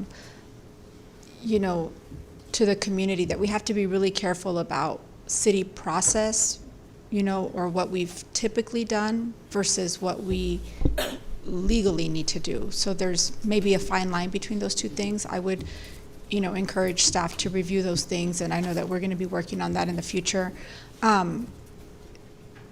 Anytime companies, solicit work with the city, we have to be very careful about how we manage those things, because of course we want to stick to the law of things, but at the same time, we are dealing with people and businesses and employment and financial stability. And these matters are very delicate in nature because they could potentially affect a company, a family, in a very direct way. So we have to take the work that we're doing seriously. And I just want to reassure the community that is why these decisions hold a lot of weight for all of us. So just something to consider. Thank you. Thank you. Representative Rocha. Thank you, Mayor. I have one question, and then if you'll allow me to hear public comment after my Yes. question, I'd appreciate it. Would terminating the contract today result in legal ineligibility in future projects for Aztec? No, that is not part of the resolution. Okay. And then if I could hear the public comment from Aztec, please, Ms. Prine. We're going to take Representative Nino, then I'll go to the public. He has a quick. Thank you. Thank you, Mayor. I have one quick question. So after council awards a contract, you guys go through the negotiation process and prepare all the paperwork, correct? That's the phase that we are at. So if, depending on the methodology that we're using, negotiation happens before purchasing is recommending an award. Okay. So right now we're just in the execution of the contract phase. And so if this motion was to be denied, we would go back to like the conversation and try to negotiate. I'm trying to understand what the next steps could potentially be. So what was the motion, Representative Rocha, again, on this to deny the termination. Okay. So if her motion passes, what are the next steps? I'm trying to understand what is the process. Is it back to negotiation and ensuring that they have the correct paperwork?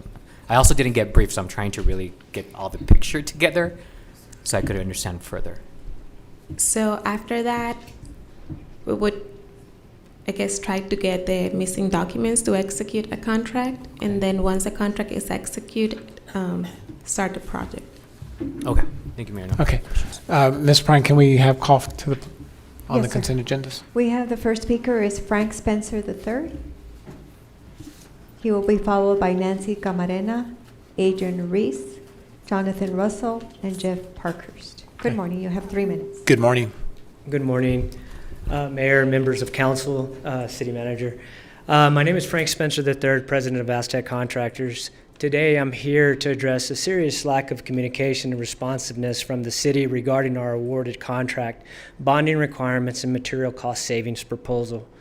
From the onset, Aztec's complied with every request made by the city. We've submitted the executed contract documents, we've provided the certificate of insurances and all the mandatory forms.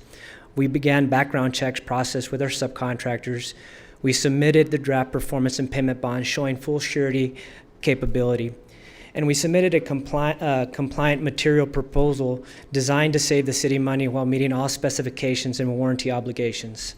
On August 18th, we met with the mayor, city attorney, and city manager and other officials, and we expressly told the cost-saving material alternatives, if equal and in performance, will be reviewed in the interest of taxpayer savings. On October 7th, Aztec hosted a meeting with our bonding agent and city staff to explain the final bond execution requires an executed contract, which is standard national surety practice. The city acknowledged this and said they would consult with the director and provide us with further direction. From that point forward, Aztec repeatedly followed up in good faith on both the bonding process and the material proposal, but the city did not respond or provide direction. This lack of communication prevented Aztec from moving forward despite every effort to cooperate. The documents issued by Aztec by the city included the award letter and instructions requires bonds to secure the contract, yet nowhere do they state that those bonds must be delivered prior to execution of the contract. In fact, the bond forms themselves legally bind the surety only to an executed agreement, meaning the contract must be finalized before the bonds are effective. Our surety confirmed this is standard practice nationwide and under Texas Government Code Chapter 2253. Aztec acted in full good faith. We submitted the draft bonds early, explained surety requirements on October 23rd. We submitted fully executed performance and payment bonds electronically. Instead of accepting them, the city responded that hard copies were needed, even though the requirement appears nowhere in the contract documents. In light of this ambiguity and the city's own lack of response to our repeated follow-ups, we respectfully assert that the termination is premature, procedurally defective, and not supported by the terms of the solicitation or Texas law. We remain fully ready and able and willing to perform on this project immediately. At no point has Aztec delayed or refused any requirements. We have fully complied while the city has not provided responses, direction, or necessary contract execution on material determination. We're here today to respectfully request that we're ready to proceed upon notice to proceed on this project. Thank you, Mr. Spencer. We want to do this project for the city. Thank you. The next speaker is Nancy Camarena. She will be followed by Adrian Reese, Jonathan Russell, Jeff Parkhurst. Good morning. Good morning, Mayor and Good members morning. of council. I'm Chief Revenue Officer at Aztec Contractors, again, the contractor awarded for this project. I'm here today because we have identified serious irregularities surrounding the specific or specified roofing material suppliers. As a result, we have proposed a cost-saving material substitution that would save the city and taxpayers hundreds of thousands of dollars without compromising quality, warranty, or FAA DBE compliance. To date, those cost savings options have not been addressed. During both the pre-bid and the post-bid phases, Aztec and multiple roofing subcontractors attempted to obtain standard pricing, approved subcontractor list, freight costs, and technical guidance from the specified supplier representative, Oscar of Garland. Instead, we encountered failure to provide pre-qualified roofing contractor list or unit material pricing prior to bidding, inconsistent and inflated freight pricing through his personal logistics company, statements from the supplier indicating a 300% markup for personal profit on Garland materials, a non-roofing contractor personally invited by the supplier to bid and offer a profit split of $700,000, different subcontractors receiving different prices days apart with differences exceeding $100,000. Comments suggesting procurement favoritism and sole sourcing despite public procurement rules that require fair competition. These are not allegations made by Aztec alone. 3 independent subcontractors, including vendors who regularly work with Garland in other regions, reporting these behaviors as highly irregular and inconsistent with Garland's national practice. Why this matters to the city? The current specification effectively locks the city into a one source, leading to inflated prices. Taxpayer dollars would be unnecessarily spent on artificial markups and undisclosed logistic arrangements. Aztec submitted a formal material substitution request offering an equal or better roofing system with fully warranty compliance, equal performance, and FAA standards, and significant cost savings to the city. Those savings could be returned to the city, used for unforeseen conditions of the project, or applied to other present city needs. During our meeting with city leadership on October 7th, we were told these cost-saving alternatives will be reviewed in alignment with the city's fiduciary duty to taxpayers. However, we never received any response or determination. We respectfully asking council and the mayor to direct the city staff to formally review our cost-saving material substitution proposal, or to allow Aztec the opportunity to present those savings in a public or administrative forum before any termination action proceeds. We believe due process transparency and fiscal responsibility require that these unresolved material irregularities and cost-saving opportunities be reviewed before taxpayer dollars are committed under potentially inflated terms. Thank you for your time and your service to the citizens of El Paso. I am available to answer any questions. Thank you. The next speaker is Adrian Reese, followed by Jonathan Russell and Jeff Parkhurst.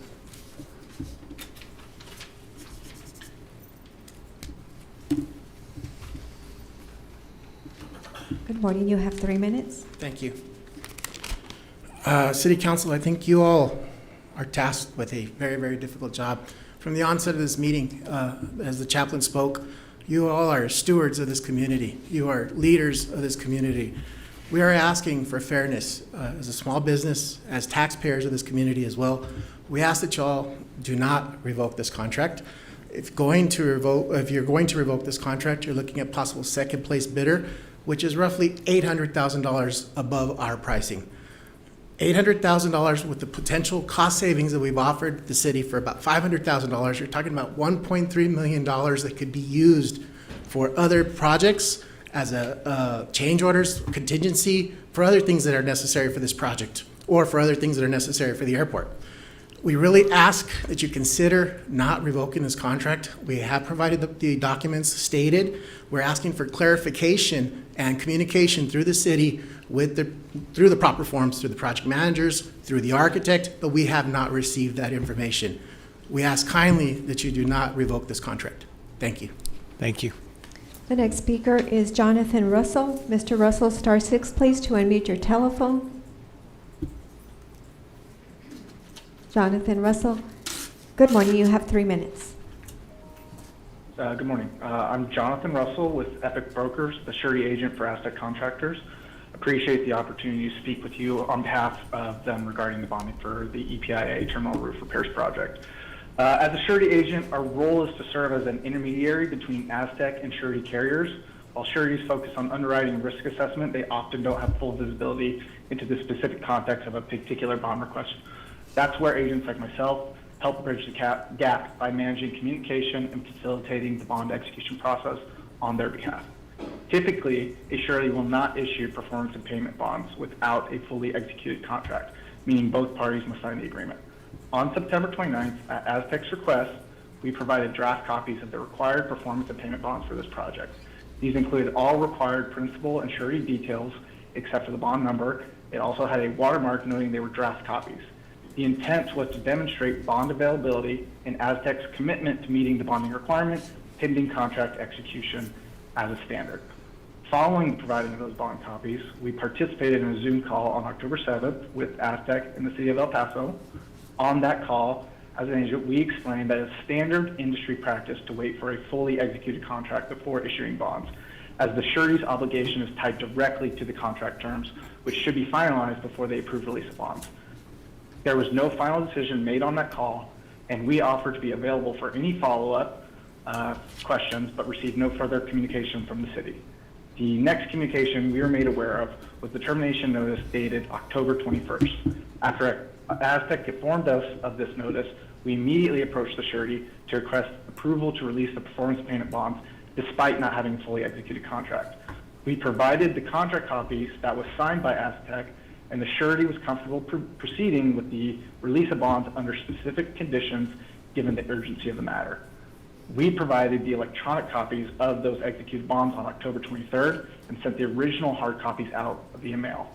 At this time, I'd like to reiterate that while issuing bonds without a fully executed contract is uncommon, sureties and their underwriters may, at their discretion, still choose to proceed based on specific circumstances in their underwriting judgment. During the October 7th call, we outlined standard best practices in the surety industry, but in no way did we indicate that issuing bonds without a fully executed contract was impossible, just that it was not standard. Had the city communicated with us or Aztec at any point between that call and the issuance of the termination letter on October 21st that they were absolutely unwilling to execute the contract without the bonds, we would have engaged the surety to explore options, just as we ultimately did when we provided those bonds on October 23rd. Thank you for your time. The final speaker is Jeff Parkhurst. Mr. Parkhurst, are you in the queue? Jeff Parkhurst? I don't see his phone number in the queue, Mayor. Okay, Representative Trey. unable to attend. I'm sorry? He was unable to attend. Okay, thank you, sir. Okay, Representative Trejo. Thank you, Mayor. I did get a chance to get briefed with Claudia sometime recently. I think it was a couple of days ago. But, when I was briefed, I did have a few questions to Claudia, and I'm going to ask them again, Claudia. If you had any issues with this contractor in the past, with it receiving any documentation that was No, as required? I indicated, prior projects, they did meet the requirement before executing a contract. Okay. If this contract is terminated, what would this look like going forward? Would it go to the next bidder? Would you have to restart the bidding process? So we would need to start the bidding process again, as all the bids had expired already. Okay. And then rebidding, what does that process look like? How much time are we talking about as having to go back and rebid it? So we're anticipating a 4-month delay on the project, as we would need to go out again based on the FAA requirements to have a competitive procurement process to select the contractor that will be doing performing under this contract. Okay. So you would have to go back and rebid it. What does that look like as far as cost, having to have the staff go back and redo all this again? I don't have those numbers, but it would be like starting a new procurement. Starting a new procurement. This is a reconstruction for a roof or fixing the roof, correct? Yes, more details on the scope of work. I'm going to ask Airport to Okay. answer those questions. Sure. Good morning. Good morning. Good Shane morning. Brooks with the airport. Yes, ma'am. This is the reconstruction of the terminal roof. So it's the middle part of the terminal. This is one that we won several grants for, so we're excited to get started. Very good. With the weather, winter coming, are there any hazards to not getting this roof repaired immediately? No, No? no. Okay. It's an old roof. It's in need of repair, but we're used to maintaining it. So Yes, we've got okay. the time. Thank you. And then more questions for Claudia. Claudia, we have received the bonds, is that correct? You've So received we them? did get a scan of the PMP bonds, so we don't have the original as requested in the award letter. I'm sorry, what was that again? We don't have the original documents as requested in the award letter. Okay. Thank you. Representative Fierro? Thank you, Mayor. Claudia, during the description, there was the banter going around. Did I hear somebody say that they changed the specs when they submitted their proposal to the city? No, so I think that they indicated that they are going to be providing approval to change certain materials, as it is allowed after a contract is executed. There is a process in the general conditions that they can submit at the substitutions if they meet performance specifications and design.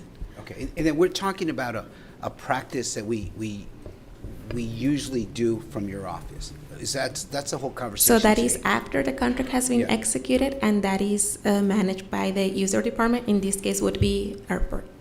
After a contract has been executed. Representative Trejo just asked a question about the bonding, and is it a so is this process usual practice?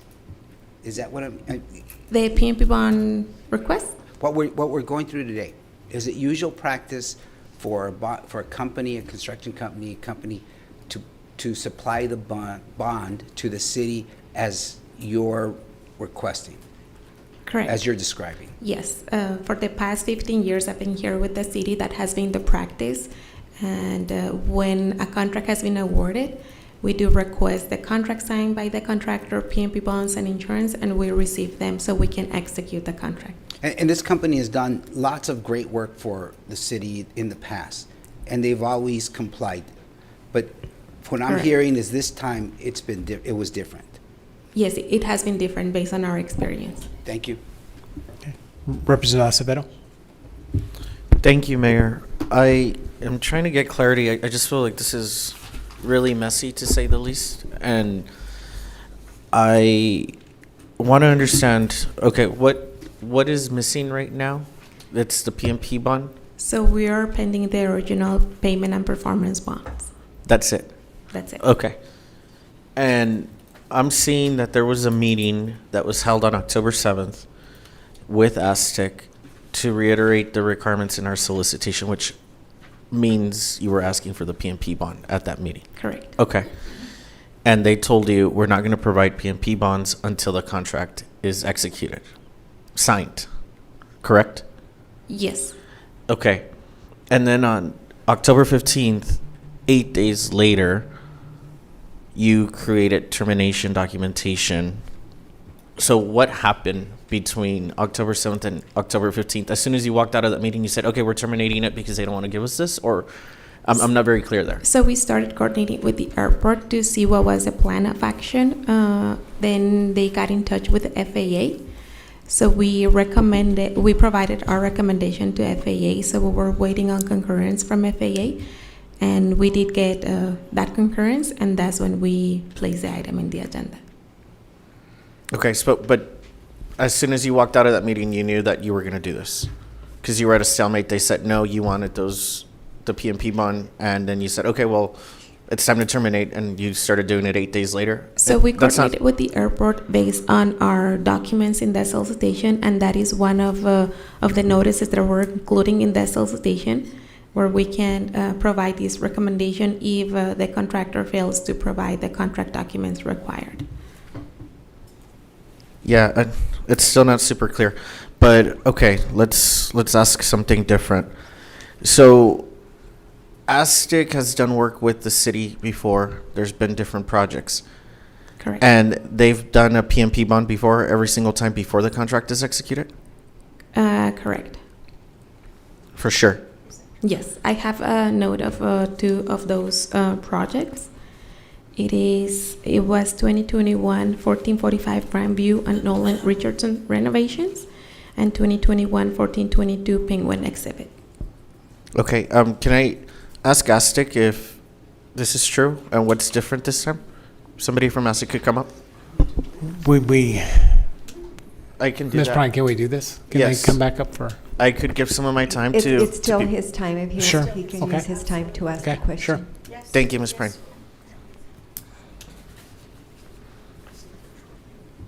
In the past, all of our bonds provided have been with an executed contract.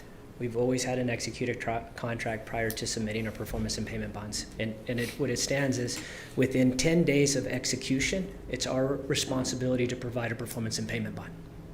Okay. And that's been done. Okay, so what you're saying is that every work, the 2021 projects that were just mentioned, the PMP bond was submitted after the contract was executed? Yes, sir.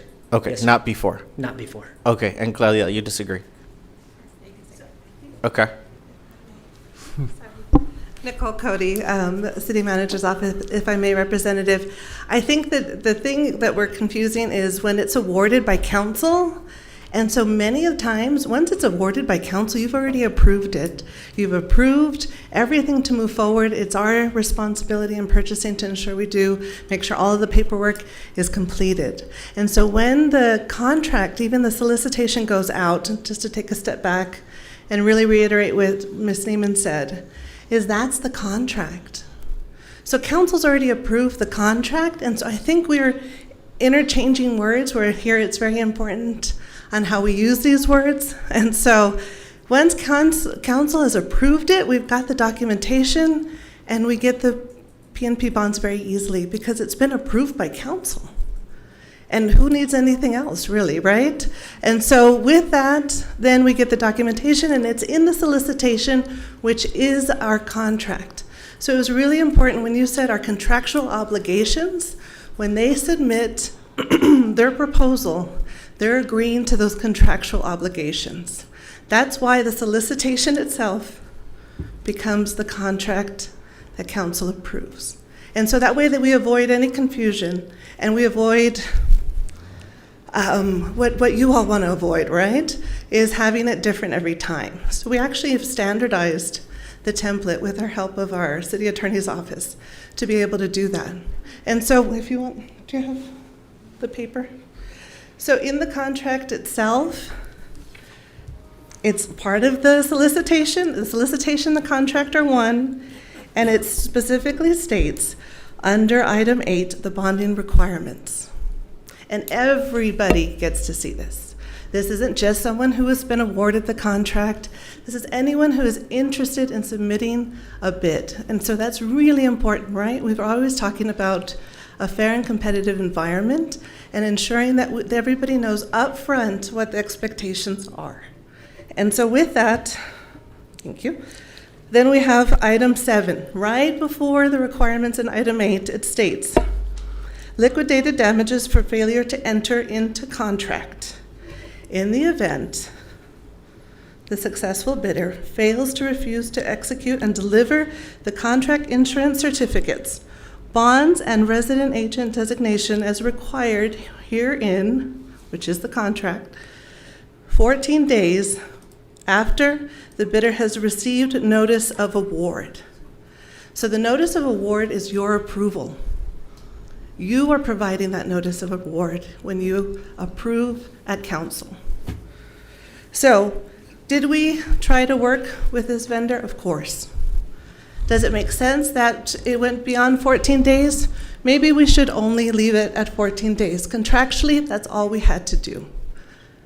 Okay. But we wanted to work with them because they have done business with the city before. And, okay, so from everything you just said, on July 23rd, when this was ordered by council, so about 3 months ago, you are kind of saying that is the executed contract. That's the notice of award, and that has been sufficient for all other awards that have been made that have required a PNP bond.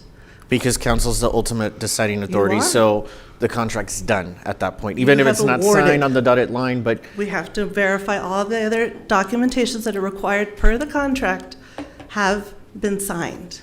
And that's what purchasing's for. And so if there is the documentation, the PNB, let's say the PNP bond that was given today, would that be sufficient to be good with this contract? So since we posted recommending termination, it would be up to council to deny the recommendation for termination. And to answer Representative Nino's question, then we would have the final PNB bond and make sure we have the full packet to execute. So a denial would say, okay, now get the PNP, it went to council, and if you have the PNP, then it stays with you? Correct. Okay, thank you. Representative Chavez? Thank you. Thank you, Nicole. I have a few follow-up questions on that.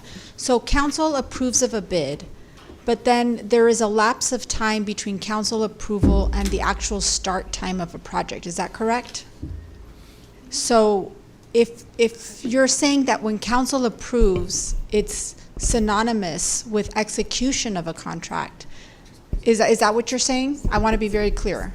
No. So what I'm saying is the notice of award has been sufficient for for the past 15 years, vendors to provide the necessary documentation because council has awarded it. Yes. I'm sorry, just to clarify. Yes, go ahead. So when it was discussed, as I think one of them said, it was best practice to have an executed contract, then we receive, then they're able to give us the performance bonds. Well, the notice of award has acted in that way. It's not synonymous because we still have to formally execute. I know. So my point is this. If a company is required to get a bond to the execution of that contract, you're saying that they should go ahead and get the bond months prior to the contract even starting? I mean, because that's what we're questioning today. We're questioning whether the company should be required, even though they're legally not required, which we just determined from Representative Rocha's statement of the law, right? Representative Rocha, Miller. The Little Miller Act does not legally require them to do it, but it's city practice for that to occur. So after award by the city council, that's when we request those documents because we're notifying them that city council has awarded that contract to them. So we need those documents in order to fully execute the construction contract and then issue NTP so the project can start. So when, according to either of you, when should the company, according again, not by law, but by city practice, when should they solicit that bond? Is it when council approves or when the contract is actually executed? So the award notice that we submit to them or we provide to them, it is after city council has approved the item by the end of that Tuesday. But then they would have a bond tied up for months potentially, right?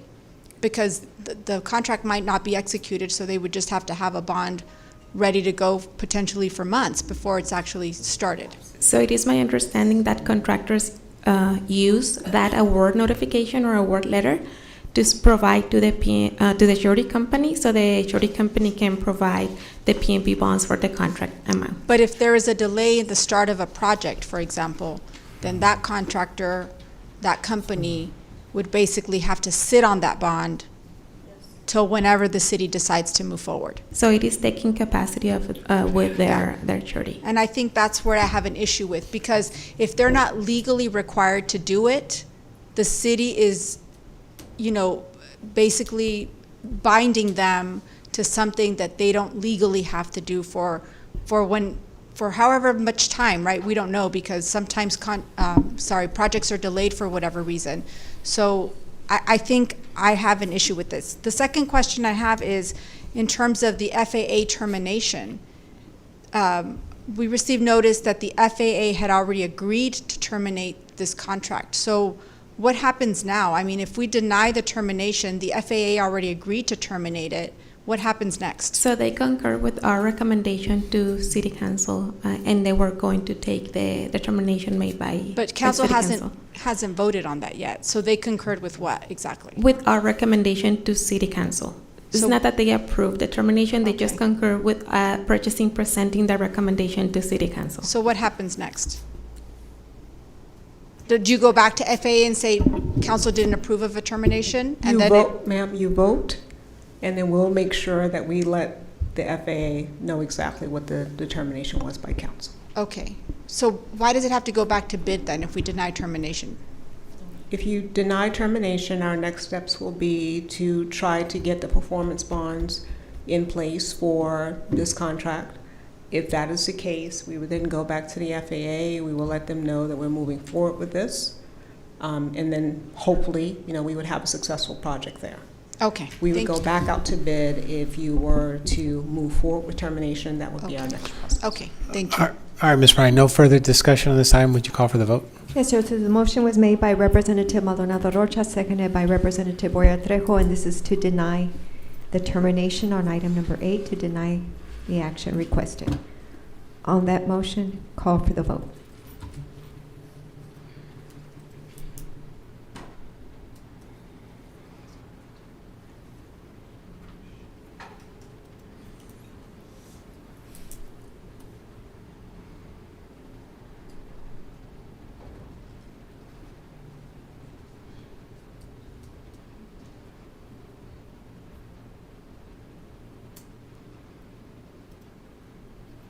In the voting session, and that motion passes 6-1. Representative Fierro voting nay. The remainder of council voting aye. Representative Canales not present. Okay, and Ms. Bryant, I need the record to show that, in full transparency, Aztec is not a donor to my campaign, but the principal of Aztec is a donor to my campaign. Thank you, Mayor. Thank you, Claudia. Okay, that brings us to items to the... Ms. Bryant, I'm going to move an item because there's been some people here waiting for quite some time. Yes, sir. Page 11, item number 28. Okay. We're on page 11, item 28, is discussion and action on updates of short-term rentals in El Paso, the presentation by city staff. The Greater El Paso Association of Realtors and the El Paso Short-Term Rental Alliance will include requested items by City Council on September 3rd, 2025, including identified safety issues and concerns related to short-term rentals in the city of El Paso, and an update on the current state of short-term rentals within the city. Good morning still. It's still morning. Yeah. Good morning, Mayor, Good Council. morning. How are you today? Good. Good. Before I go into my presentation, please allow me to express my gratitude and also thanks to City Council members for accommodating us whenever we come to brief you on items like this. And I also want to thank our city leadership as well, the city manager, Ms. Mark, and Deputy City Manager, Ms. Cody. And also our staff, planning staff, Mr. Smith, Mr. De La Cruz. And I also would like to extend my gratitude to the GEPR, Mr. Ernesto, and also Tony Delgado, and also Ms. Heidi Soares. So these folks have worked tirelessly on this for the last 6 years, going on 7 years now. So we've been dug in this thing for a very long time. And this presentation is in two parts. Staff presentation followed by the Short-Term Rental Alliance presentation by Ms. Hines. So back in September, City Council and Mayor, you'd asked staff to come back and report back to you within 60 days and to provide updates on the collaboration between city staff, GEPR, and Short-Term Rental Alliance. Yeah, I'm just trying to, yeah, thank you. To come back. Okay.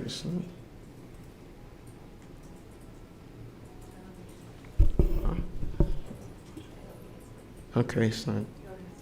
Oh, sorry. All right.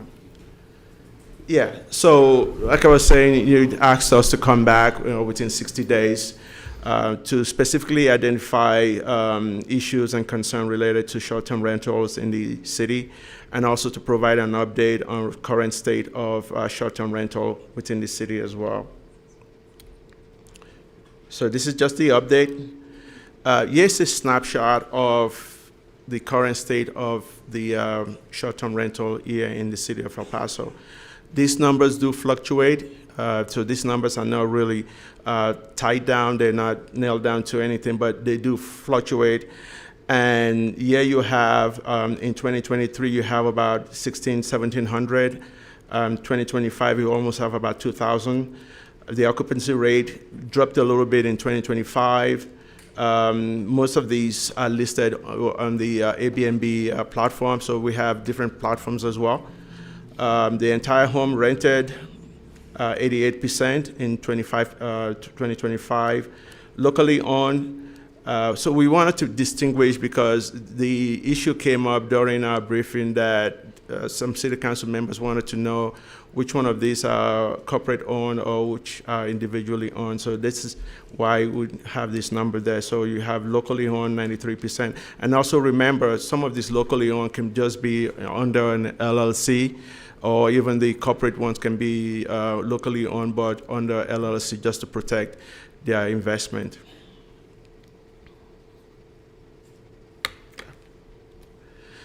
So here's the distribution of short-term rental within the city limits.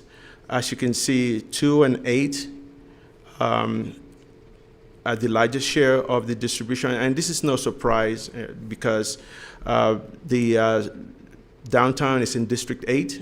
You have District 2 also, the District 8, the downtown kind of bleeds into the central area as well. And there's no surprise because if you have, they have your ballpark, you have the museums, you have the convention centers, you have the university, you have those hospitals as well. So as you can see from these and the bus stations, so those are factors affecting the distribution of the short-term rental here in the city.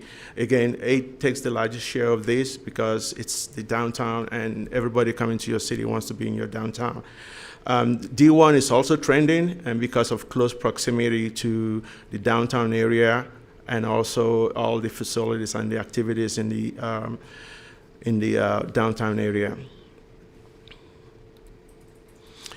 311 and enforcement cases. You had asked us, this was one of the issues you had asked director staff to look into. If you look at the number of complaints in 2023, it was 18, 2024, 34, and 2025, 37.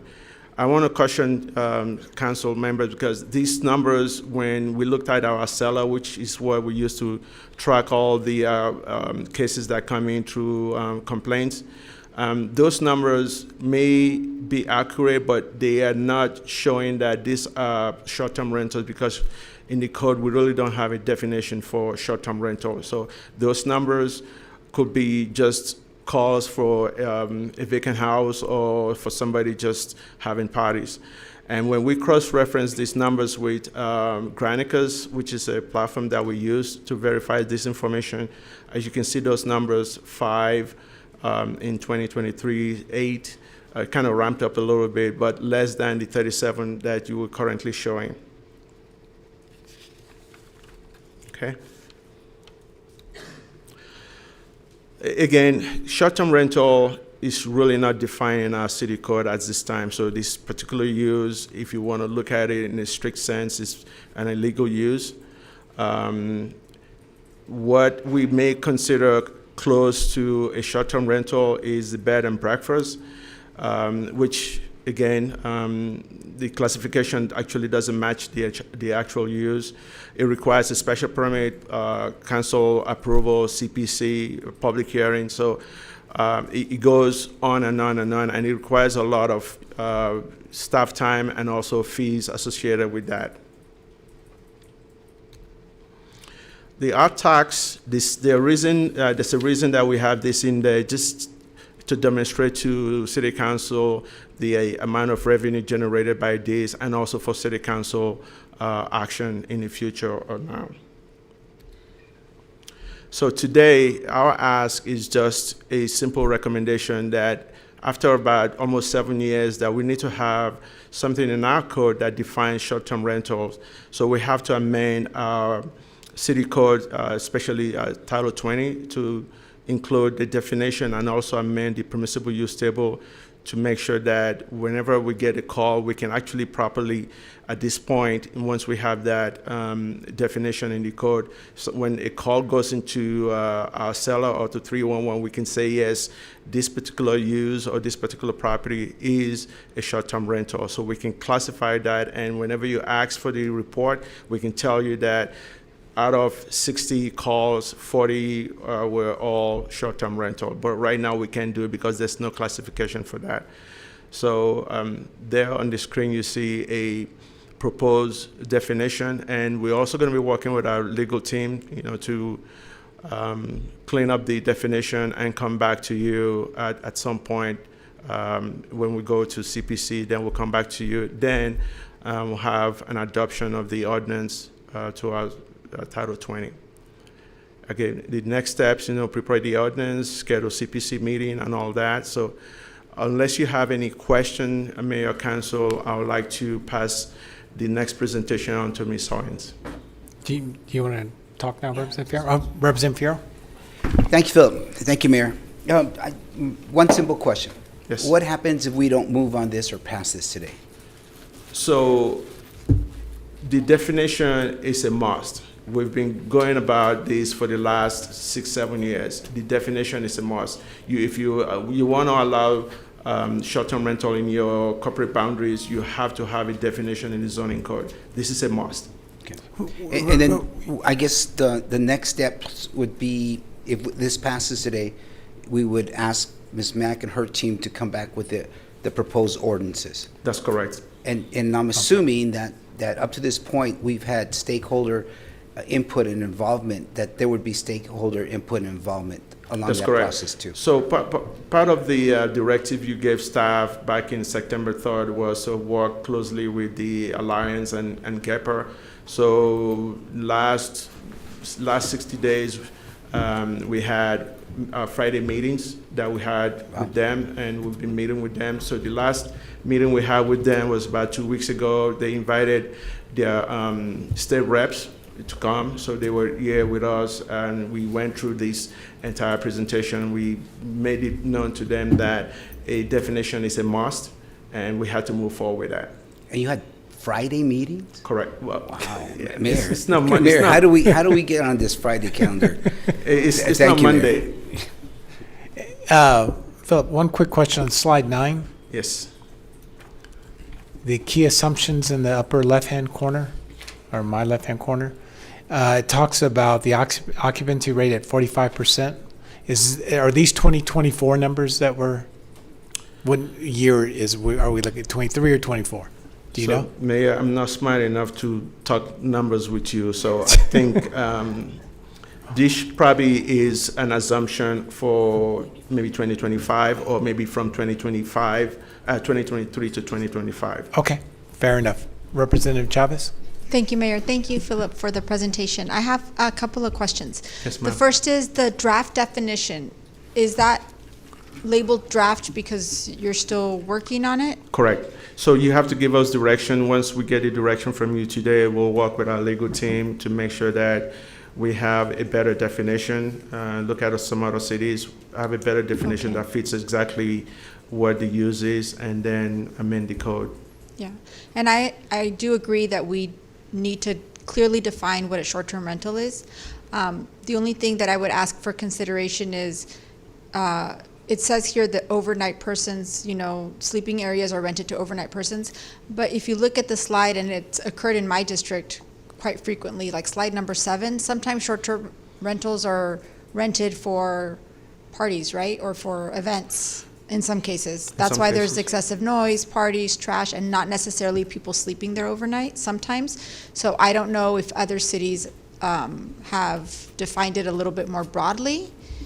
And that's what we'll be looking at. And remember, again, there's no definition. So when there's a call that a house is generating noisy, loud noise, that may not be an STR. It may not be a short-term rental. So I want to be very careful not to label all the calls that we received as short-term rental. Okay. Thank you. I don't know if we have a motion for this item, Mayor, if you need one. So there's still another presentation before you do that. Thank you. Representative Limon? Thank you, Mayor. Philip, I just ma'am. want to be really, really clear. The action that you're requesting is to set a definition of short-term rentals. That's correct, ma'am. That's it. That's correct. As far as this presentation, and then there's other presentations that will have perhaps a different ask? No, this ask is just a one-time ask, and this is the definition. Thank and you. amendment of the Title 20. Thank you, Philip. All right, so council, you know what, let me entertain a motion to approve this, if you don't mind. Okay, Representative Canales? Thank you, Mayor. Looking at and I apologize, I wasn't in this seat listening to your presentation, but I could hear the whole thing. Looking at slide number 7, the 311 and enforcement cases, I see the numbers of complaints each year. Is this specifically when the caller calls in and identifies that it is a complaint about a short-term rental, or are we asking the question, is the property We're not asking the a question short-term because rental? we really don't have it in code. So when a typical neighbor calls, they call, well, my next door neighbor is generating a whole lot of noise. So that call is tracked through our system, and we'll send some code enforcement to go out. So code enforcement will not know. Maybe if they ask the question, if they say specific question that says, is this a short-term rental? Because the neighbor may know if it's a short-term rental or not. But if that's not the case, I don't want to classify it as a short-term rental because we don't have that in our code. Okay. So the definition will help us potentially to Correct. then So- identify when a complaint is made, whether that complaint gets registered as a short-term rental. That's correct. Okay.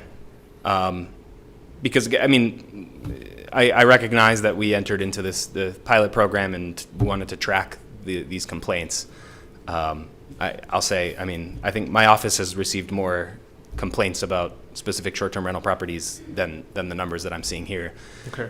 I just think that they're not counted because either the reporter doesn't say the keyword short-term rental, or like you said, the code officer arrives, has some interaction, and it never, the word is never said that it's a short-term rental. Yeah, I mean, our code enforcement officers are probably not going to go out there and say, is this a short-term rental? So they're just going to go out and investigate and make sure that they take care of the next steps in the enforcement process. Okay. But if it's a short-term rental, if somebody says it's a short-term rental, there's no way to identify if it is a short-term rental unless you talk to the owner, and the owner can confirm that. So the owner confirmed in all of, like, looking at 2025, there were 37 complaints, 16 cases with verified short-term rental. How are those verified? So the reason you see the difference in numbers is that we got those numbers from our system, the top numbers from our system, Acela, that we use to track, these cases. Then the platform that we use to verify which short-term rental is Granicus. Granicus was able to identify that in 2023 that this particular address is a short-term rental. So that's the reason you see the cases of number of cases verified as short-term rental. how is Granicus able to tell whether a property is a short-term Granicus rental? is a platform that we've retained, you know, to help us run reports and, you know, give us, idea of how many short-term rentals we have in the city. Okay. So It's a there paid- is an off-the-shelf product from Granicus that identifies. It's a paid service through Granicus. So Granicus, when we have issues or concern, we'll reach out to Granicus, and Granicus can run the numbers for us. Okay. And then I just want to note, again, if we look at slide 6, the short-term rental distribution by district, I think you can see the numbers 8 is significantly the highest, along with 2, but it's kind of central El Paso that tends to have the greater downtown area plus central has the greatest concentration of these, and we've been speaking about it for a number of years now, but I still have a lot of concerned neighbors reaching out on a regular basis about some specific properties. I know there's a workflow now where a lot of these concerns get sent to the Short-Term Rental Alliance, and they've been diligent in dealing with some of them. But there are still concerns from people about they're not having permanent neighbors in a place, and their neighborhoods having fewer residents because there are high densities of short-term rentals concentrated in some certain particular areas, and even more granular, like block by block. Some blocks have majority short-term rentals as opposed to permanent residents, and I know that's a cause for concern for some of the neighborhoods where that are affected in that way. And so I wanted to still talk about that issue. I know I'm happy to look narrowly for now at this definition and give the direction to proceed with this part. I still think there's plenty more conversation to be had. Thank you for slide 9 and running the numbers on the occupancy tax projection. Adding together, not even looking backwards, just looking forwards, 2026 through FY 2031, that's more than $20 million in hot revenue. That's potentially out there at a time when we're talking about ballpark capital needs, when we're talking about convention center expansion, and not necessarily having a good source of hot for those that's sufficient to complete all the needs. I think it's a worthwhile conversation to have into the future. Again, happy to today just look at the definition. Sounds Thank good. you. Thank you. you. Philip, there's another presentation, right? Short-term That's rental lines. correct. Yep, let's see it.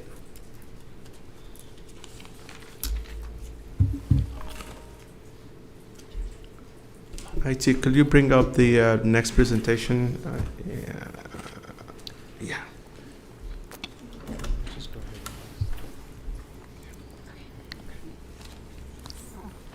Now it's officially good afternoon. Yes. Good afternoon. Thank you for having us. So I'm the president of the El Paso Short-Term Rental Alliance, and behind me we have other members of the Short-Term Rental Alliance here today. And this is just an overdue presentation. We were supposed to come back to council back in 2024. We were approved for a pilot program in 2023 after we had multiple community meetings asking about safety concerns. And with the pilot program, our mission, was to really educate the hosting community and being good neighbors. So about us, what we value collaboration, respect, education, resources, and community engagement, because short-term rentals are not Airbnb or a faceless corporation. Short-term rental hosts are faces your family, your friends, the people next to you at the farmer's market. And that's really what we have been really focused on this past 2 years, is how can we serve the community? How can we serve the El Pasoans and our sister cities as well? And so what are our community resources? We have a membership. It is free to join as of right now. We offer resources. We have had multiple community meetings along with many city representatives during their community meetings. We offer responsible hosting guidelines, and we most importantly educate. We educate hosts on what they should be doing, how they should be responding, what they should be doing when there's a situation that comes up if someone's having a party at your property, because as short-term rental hosts, we don't allow parties to happen on our property. It actually goes against our policies, and we have security cameras on the exterior of our homes. We make sure that we're always taking care of our property at all times. And so those are things that we like to offer as resources. We make sure that people understand what it means to be a good neighbor. And as you saw in the city staff's presentation, 90%, and this is something that we've been saying for quite a few years now, is that 90% of our short-term rental hosts actually just own one property, maybe two, but they're mom and pop. This is a mom and pop market here in El Paso. It's not corporations. It's not someone that's coming over to take over. All of our, especially our short-term rental hosts, everybody that's involved, this is their rental property. Maybe they were able to save up enough money to have enough to pay for a rental property, and then it became a short-term rental along the way. Some have inherited this property from previous family members, and this is their retirement, but most importantly, this is their livelihood, and they have been able to continue paying property taxes with this money that comes through, especially having such high property taxes in the state. We are only 0.5% of the housing supply, so I believe there's over 200,000 homes here in El Paso, and as you saw in the numbers, we're less than 2,000, and so we're really low on we're a tiny fraction that has no effect on local housing supply or the real estate prices. And at the moment, we are paying the 6% of the state hotel occupancy tax. And so we encourage our members to be good neighbors, to maintain properties responsibly, and to contribute to the overall well-being of our community. What have we done in the past 2 years? So since 2023, when the pilot program was approved, we have had multiple collaborations with the city. We have been active participating with the community meetings that are part of your representatives. We have continuous communication. In 2024, we were meeting with the city mayor every quarter, along with the city police chief and the city manager, and we will continue to have this conversation to make sure to see the numbers, to see where the short-term rental hosts were doing, and to make sure that we were taking care of those safety concerns, because the pilot program was made for the safety concerns of the city. Those safety concerns that were brought up back in 2023, that's what the pilot program was for. And they launched the 311, where there was a script specifically added so that people could actually say if it was a short-term rental or not. And that script and Nicole Cody and city staff helped us put together that script so that it was part of the 311 calls. We've been addressing bad actors through the Alliance. We've gotten emails and calls, and we have been addressing those personally into how can we help that person? How can we help that person that's being affected by maybe a bad actor? Because again, we are a community, but we're not exempt from bad actors, but it doesn't mean that most of us are bad actors. It's actually a very few people that might not follow the rules just like everywhere else. And so we make sure that we're able to report, to follow the procedure in order to report those bad actors that continue to do things that shouldn't be done. And one of the other things is that we partnered up with the police department, especially during prom season and graduation. And especially this summer, we were also able to partner up with certain representatives so that we could spread awareness about the entertainment venue ordinance, and to make sure that we were able to really differentiate between short-term rentals and people that were just offering their houses for parties, because that is illegal. For you to offer your house for just a party, according to the entertainment venue ordinance, it's illegal for you to do so, for you to offer your pool as a venue or your backyard. And so we were able to get together with Representative Rocha as well, so that we could really spread awareness about this ordinance and to differentiate between a short-term rental and those people that were just offering their houses for parties. And that's where this really comes up. You know, when we have complaints, when the numbers show that it's only 16 confirmed, it's because the public is not educated what is a short-term rental and what it's not, right? So they just see a party happening and someone is bringing a lot of people that they don't know, and they just automatically think it's an Airbnb, even though it's not, because as short-term rentals, you are expected to stay overnight. When you have a party 3 times a day, no one's staying overnight. And so that's what we really worked on, specifically, you know, this year. And one of the biggest things that we're really proud of is, you know, the Short-Term Rental Alliance in action. So back in 2024, when we had the fire in Ruidoso, we were able to put together, along with the New Mexico Short-Term Rental Association, the emergency accommodation program. And we did that immediately. As soon as the fire happened, we were able to offer free stays to displaced families and emergency responders that were evacuating from Ruidoso and coming to El Paso. And we did it as a service to our community. We are in the hospitality industry. We care for our people, for our hosts, for our guests. And so we were able to coordinate how the local hosts could offer their homes. And then later on, we partnered up with Airbnb.org and local authorities so that they knew that they could find a place to stay.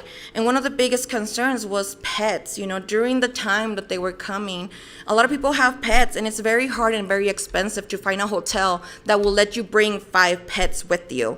But yet at the same time, us as the hosting community, we were opening our homes for free and letting them bring all the pets. I had one property that they stayed for a full week and they brought 6 pets with them.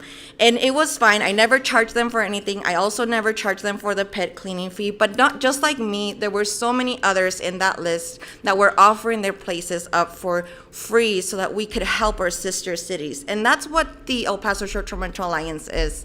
That's why it was created, so that we could be of service to the community, so that we could be helpful. And as far as helping with those certain safety concerns of nuances, and that's why we have the noise ordinance, that's why we have the weeds, like those things that we have, there are already ordinances in place, and we just need to help enforce them. But, you know, specifically with the entertainment venue ordinance, we were very happy how we saw a big difference into the complaints coming from the summertime, when people were no longer putting up their pools for rent because they knew that there were consequences by doing so. So our ongoing mission is we continue to advocate for responsible hosting, to promote collaboration with city leaders, and respond with compassion when our community needs us the most. And the last thing that I want to mention is how are we able to make sure that our hosts are following through. So we actually have Wind Technologies, and this is one of many that are offered out there. But what this is that it's a device just like a smoking detector, but what it is that it monitors the wavelengths. If there's noise, too much noise happening, it will actually let you know that there's noise happening in your property. And it also detects if there's marijuana smell, smoking smell, vaping. And so we're able to do that. And we started this back in 2023 when the pilot program was just released.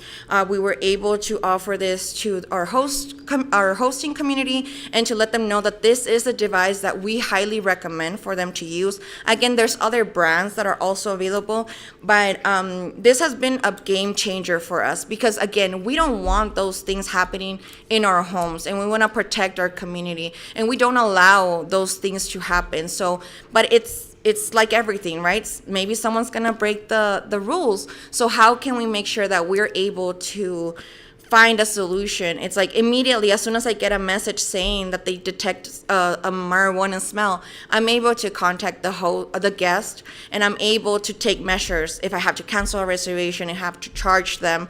And the same thing happens with noise, the noise detection. If we see that it's happening, which is very rare that I've ever gotten a notification about that, but if it does happen, now I know that, hey, you know, we have received this certain notification. And what I love about this is that it has its own app, but it also tells you how to respond, what message to send when they have received this notification. So it makes it very easy for the host to have that communication with the guests if they are breaking the rules. It's not like, oh, what can I say or what should I do? No, they actually guide you into, this is a message that you could send to the guests at this moment because we have received this notification about loud noises or the smoking.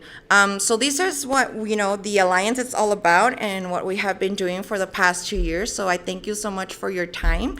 And I'm gonna have GEPAR, which is one of our partners in the Alliance, present now. Thank you. We got a quick question. Representative Nino? No, Heidi, I just want to thank you. I know that I've seen the birth of the Short-Term Rental Alliance, hosting community meetings and really, addressing what the primary concern was amongst the community, the safety component. And I know you did a lot of outreach. So I just wanted to congratulate you on the collaboration and, meeting with all of us and really also with the Greater El Paso Realtors Association and city staff and working and addressing all the issues that have come forward. So I just wanted to thank you for that. Thank you. Very good. Good presentation. Thank you. Thank you.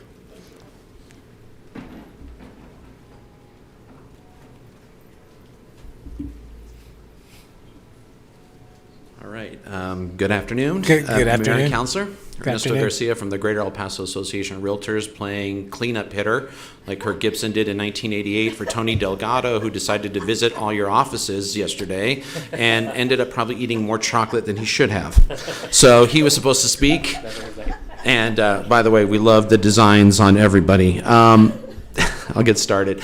The Greater El Paso Association of Realtors continues to collaborate with the El Paso Short-Term Rental Alliance and the City of El Paso to address the community concerns and continues to implement effective property management outcomes. There's a lot of work to be done. A partnership formed over 2 years ago by this council and this staff that took something that is now being a model for other parts in the state. There's not a day that goes by that I don't get a call from my counterparts wondering, how do you do it? What are you guys doing? Something is great. When they see those numbers that you saw, they are pleased to see what is happening, but they also know that's a lot of work. This has produced positive results in identifying issues such as parking, noise, and safety, while creating fair policies that distinguish responsible hosts from problem operators. Together, we are trying to reduce conflicts, we are encouraging transparency, and we are protecting private property rights through ongoing communication and data-driven solutions. Still, there's more work to be done. GEPAR remains committed to facilitating meetings between the city officials, EP, the El Paso Short-Term Rental Alliance, and community members, and to assure any public concerns are addressed or at least met or identified. I think our police department that needs to deserve some credit here. I know that Chief Pasillas has been very vocal to speak with us and wants to get things done, and when he needs something, Heidi's phone is answered, and that's going to not go away. It gets put part there. We've had, when we talk about when this Short-Term Rental Alliance was developed and this pilot program, there's one partner that's not here with me today, but I know that they were a big part of it. That was our El Paso Chamber. They were a part of this as well to try to find solutions that shows. So it shows that this community is growing, the effort is growing. But as GEPAR is an advocate of the current work accomplished by the city and the zoning and planning and zoning commissions, we cannot get it done. Philip is hard to deal with, but he will get it done. Nicole Cody is hard to deal with, and she will run out of breath, and she will still make it over here. Tony, I don't call him Jose anymore. De La Cruz has also done very well, and Kevin Smith has done his part to make sure that we get to this point. But there is a lot of work to be done. This relationship continues to build trust and accountability by engaging with planning and zoning, and it's a credit to the City Council for letting us be a part of this. We thank Dion Mack and her staff for being able to hang with us here, work with us. There's still a lot to do. There's much more to be said. We have to look at a lot of other factors, but we need a little time. And that's what we're asking for, is to let us continue doing the work in progress. We will continue to put motions, and we will continue to try to address the city concerns, and once again, keep this project rolling and be a standard to set for the state. Thank Very you. good. Thank you. Thank you for the collaboration, too. Representative Limon. Before we actually go into the vote, I just want to be very, very clear that the action we're taking today, Philip, is we're going to set a definition of short-term rentals. Punto. That's correct, ma'am. Thank you. Representative Acevedo? Thank you, Mayor. I just wanted to wait till the whole presentation, so I'm going to go back to the first part, Philip. On slide 5, you have some data that says locally owned. You don't have any for 2023, but for 2025, it says locally owned 93% and then corporation owned 22%. That doesn't add up to 100, so I was trying to understand how that makes up.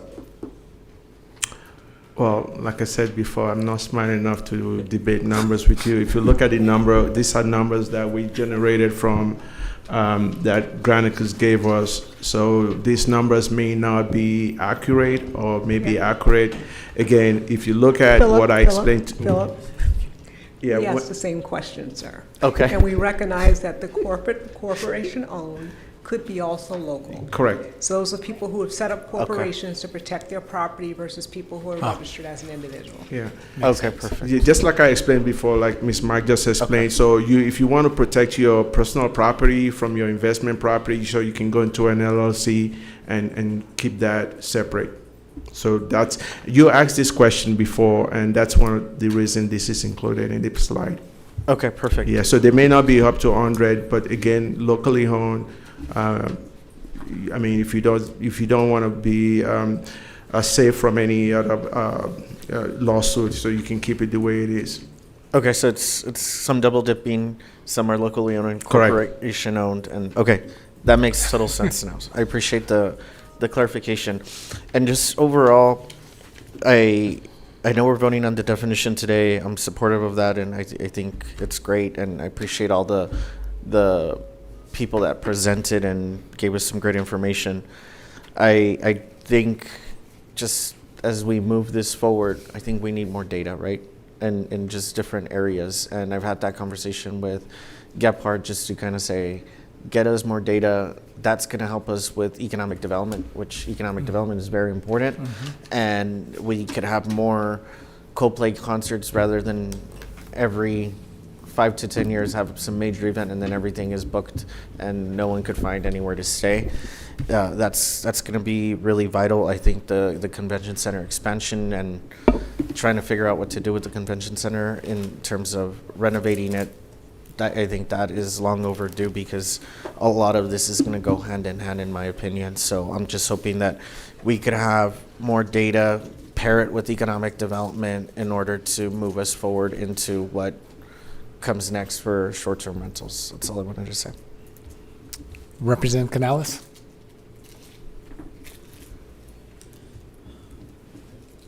Thank you, Mayor. Sorry, kept missing the microphone button. I had one additional clarification I wanted to ask, and that's when I asked the question the first time, I was told we are not asking people when they call in if the property that they're calling about is a short-term rental. We heard from Heidi that there was a script developed for 311 specifically to ask people if it's a short-term rental. Which one is the truth? So if you go back to what slide? Okay. Nicole Cody. Yes, we've got, Carolyn's here as well for 311 and Chief D'Agostino. And the answer is we do ask the question if the complaint is related, of course. So it's part of the script. And that's when somebody calls with what kinds of complaints? 311, so it's a specific, Carolyn, do you want to go over the exact language? Yeah. Yes, there are about 5, Carolyn Patrick with the IT department. There are about 5 service request types. One is the noise complaint. I can get you the list of the types. I don't have them all offhand. But the question is asked is what is the, who resides in the home? And there are 5 options to answer: short-term rental, long-term rental. The property owner, I don't know, is an option. Okay, excellent. Thank you. And then just to clarify the clarification that Representative Limon asked for, the action today is not to approve a definition. It is to direct staff to develop a definition that will come back to the council for approval at a later time, correct? That's correct, sir. Okay. I just wanted, for the public's clarity, we're not setting a definition today. The draft definition that's included in the backup is not the definition that's being adopted. It's just a necessarily. draft, correct? Okay, that's all. Mayor, thank you. Ms. Prime, we have public comment on this one? Yes, sir. We have Ms. Turner signed up to speak. Good afternoon, Ms. Turner. Is it afternoon? Good, yeah, it's afternoon now. It's afternoon. Good Where's afternoon. lunch? I'm hungry. Yeah. I'm not happy about this. I think this needs to be postponed, and I think you need to come back with something substantial. Could IT bring up slide 6 for me, please? Thank you. I want you to take a long, hard look at that, and I want you to understand that what you're looking at is the reason why there's a high cost of housing in this city. Because stuff that could be on the market, could be sold, or could be used for rental properties is not there. So understand that. Second thing is, if you're going to go, I'm afraid if you do this today, this is the last we'll ever see of anything about this short-term rental thing. Because I want to see some rules in. Example, if you're a realtor, you're selling a house, and whoever's buying the house should know that there are short-term rentals in the neighborhood. Because if I'm wanting to buy a house, I don't want this around me. If I'm moving into a neighborhood, I want neighbors. I don't want people popping in and out every other day and on the weekends. I don't want strangers in the neighborhood. I want every single one registered with the city. So you can inspect them for safety, inspect them that they are ADA compliant. I want to make sure that not a single one of these carry any kind of property tax exemption, be it old age, disability, or homestead exemption. Not a single one. I'm also concerned about liability, the cities, and the people who are renting these things out.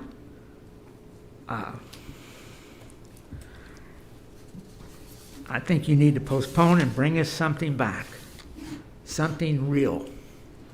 Because once you know how many there are, you can actually start to do something.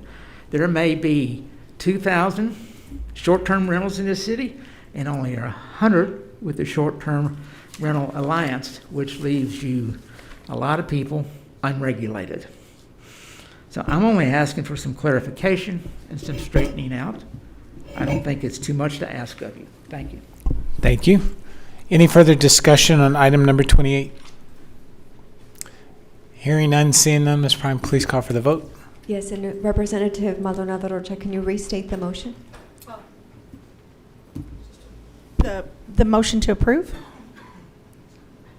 To approve. You want me to read what the recommendation is? Yes. Okay, one moment, please. Let me get it. Are you? I recommend the approval for staff. I move to approve staff. Well, hold on. I wasn't prepared to do this. I'm so sorry. So give me a second. I move to approve and direct city manager and city attorney and staff to define short-term rental in the city code and amend permissible use table.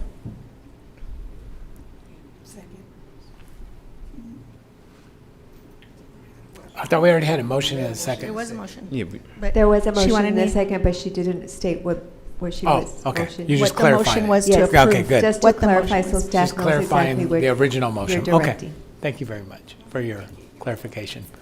Okay. On So- that motion, call for the vote.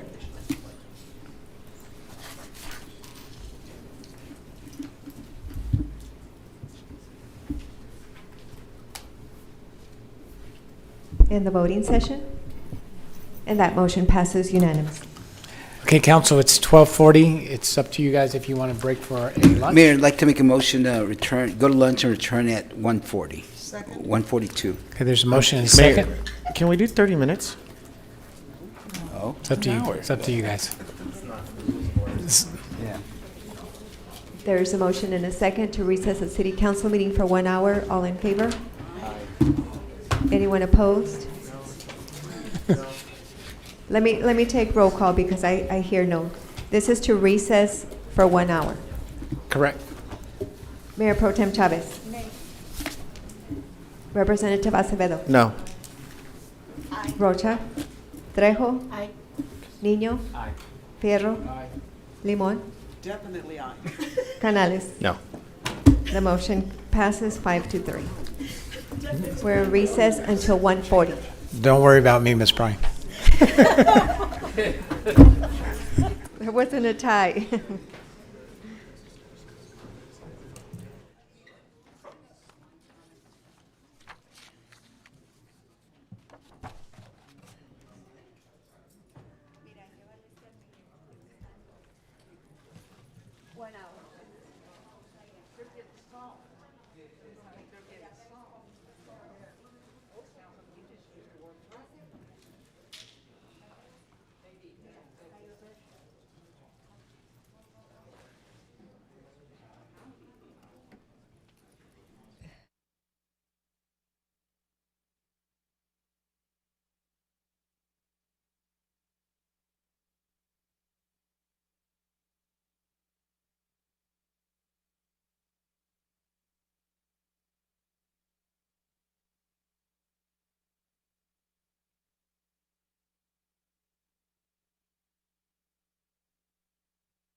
Okay, Ms. Prime, we're ready.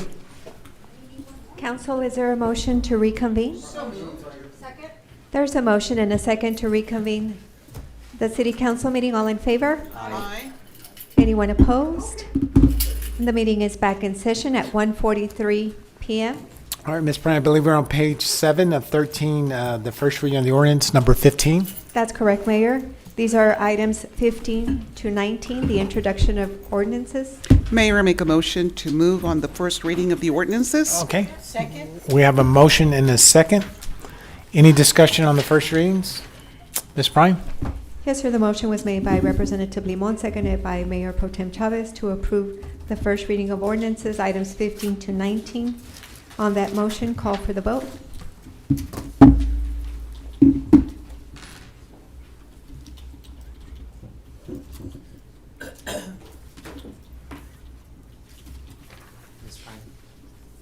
Oh, I could do it. In the voting session, and that motion passes unanimously. Representatives Maldonado Rocha and Fierro not present. Okay, let's take item number 20 on the regular agenda. Yes, sir. Item number 20 is a public hearing of an ordinance changing the zoning of tracts 9 and 13 from R4 residential to C1 commercial and imposing conditions at 7800 and 7804 Alameda Avenue. Okay, is there a motion to approve? Mayor, I'd like to make a motion to approve item number 20. Okay, there's a motion and a second. Any discussion on this item? Ms. Prime? Yes, sir. The motion was made by Representative Limon, seconded by Mayor Pro Tem Chavez, and this is to adopt the ordinance on item 20. There is no public comment. On that motion, call for the vote.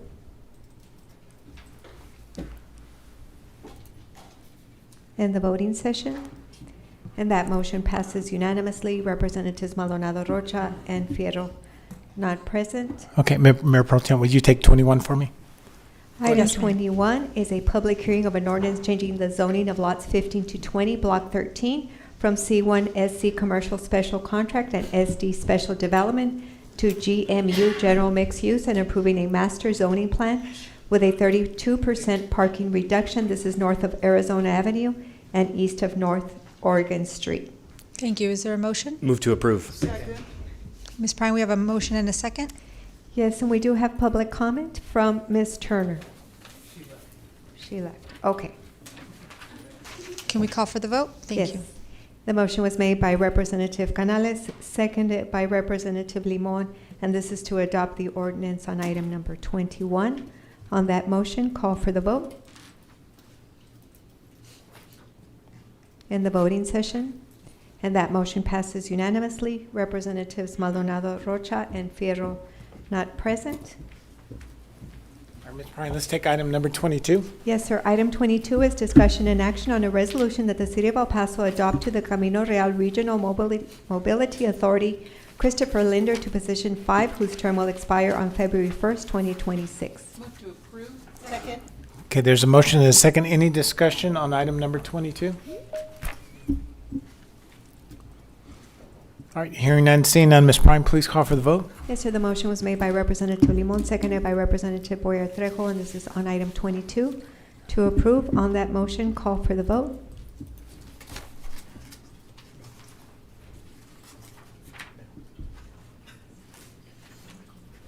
In the voting session, and that motion passes unanimously. Representatives Rocha and Fierro not present. Okay, let's take item 23.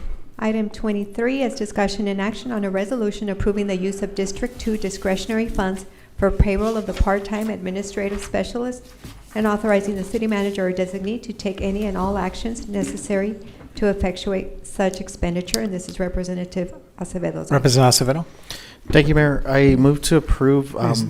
We are just wanting to extend our administrative specialist in my office. He's been with us for a few months, and he's been doing a great job, and we don't want to lose him just yet. So this will give him a few more months to be with us. Second. Okay, there's a motion and a second. Any further discussion on this item?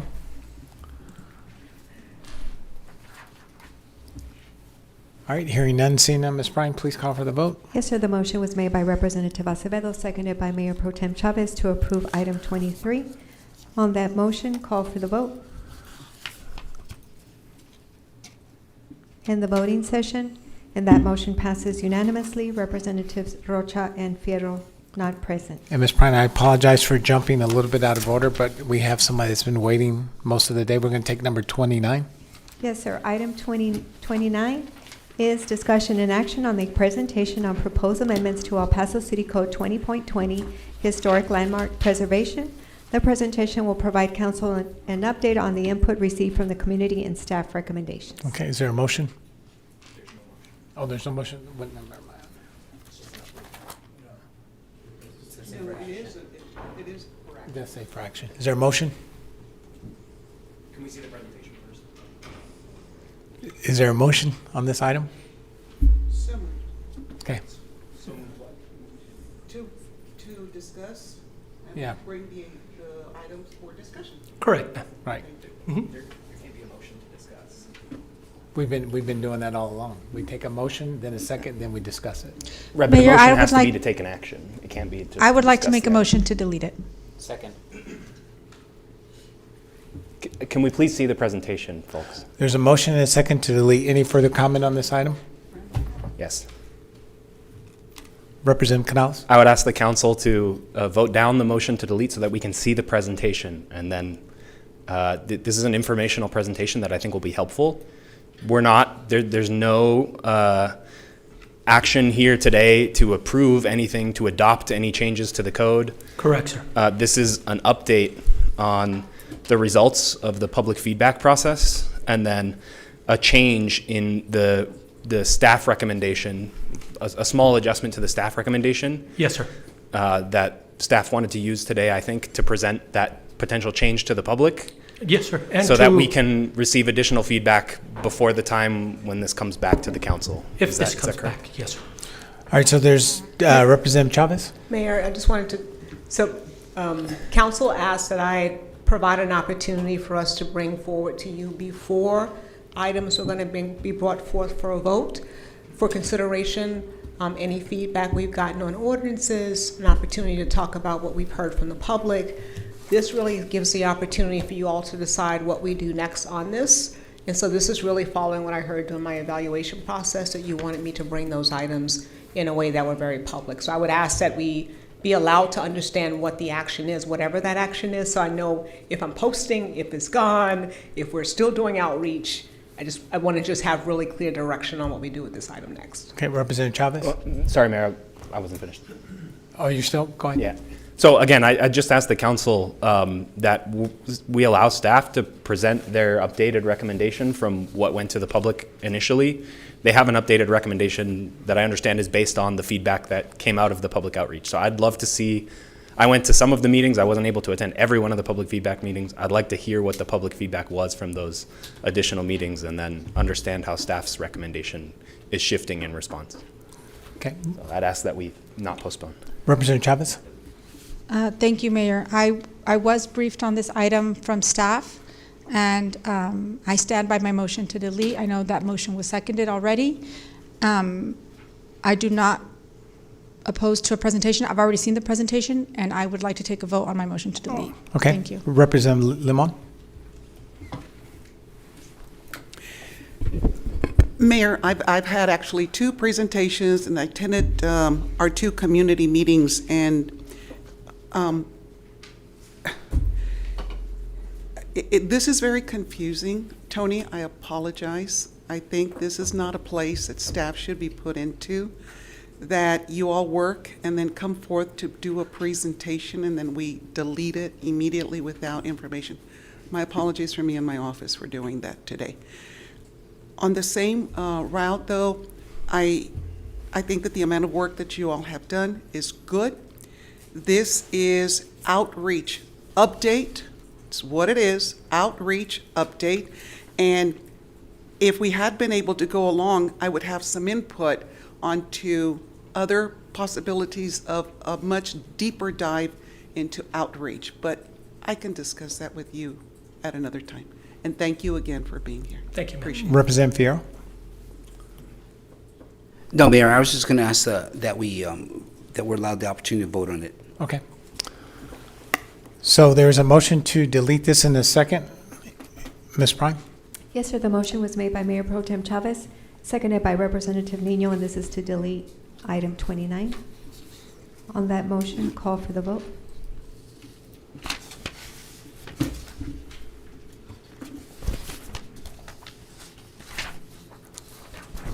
In the voting session, and that motion passes 4-3. Representatives Chavez, Acevedo, Boyer, Trejo, Fierro voting aye. Representatives Nino, Limon, Canales voting nay. Representative Maldonado Rocha not present. Okay. Thank you, Mr. Mayor, council members, for Yeah. moving me up a little bit. Appreciate it. Yeah, thank you. Let's take item number 23. 24, are we at 24, Ms. Ryan? 24, yes, sir. Let's take number 24. Thank you. Discussion and action directing the city manager and city attorney to engage collaboratively with the Transportation Security Administration, TSA, and Federal Aviation Administration, FAA, to explore the development of a memorandum of understanding, MOU, and/or lease agreement regarding the TSA security checkpoint at the El Paso International Airport, EPIA. This effort would aim to align operations with applicable City of El Paso guidelines, policies, procedures, and ordinances, including but not limited to those related to the display of political language. Further, direct the city manager and city attorney to review all relevant documentation related to the security checkpoint at EPIA and formally request any necessary security clearances to access and review existing contract lease agreements, with a report to be presented to City Council within 60 days. This item was placed by Representatives Acevedo and Maldonado Rocha. All right, Representative Acevedo. Thank you, Mayor. I'm hoping Representative Maldonado Rocha will make it back, but I'm happy to kind of give some background on what's been happening over the last few weeks. Do you want to make a motion on this one so we can have some? Yeah, I move to approve. Okay. Okay, go ahead. Thank you, Mayor. Sorry. Yeah,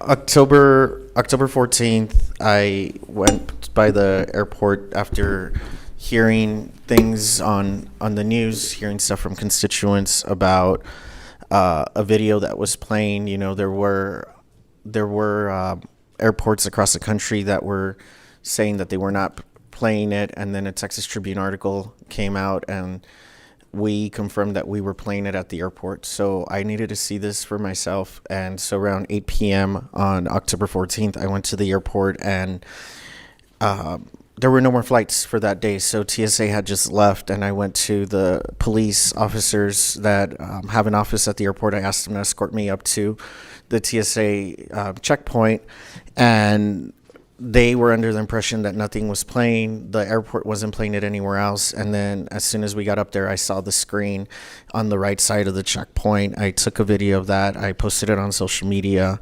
And then the next day on October 15th, two colleagues joined me to write a letter to the TSA. And we wrote that letter to Jared Babin. And a few days later, he did respond and said that they were not going to stop playing the video. And we saw that there were numerous airports in Texas across the U.S. They were refusing to play the video. The big thing here was that political content should not be played in airports like this. Any messages from government officials should be neutral information related to customer service, safety, and security. We at the city have a lot of rules, especially during campaign season. You know, we can't do certain things, and we have a very strict code.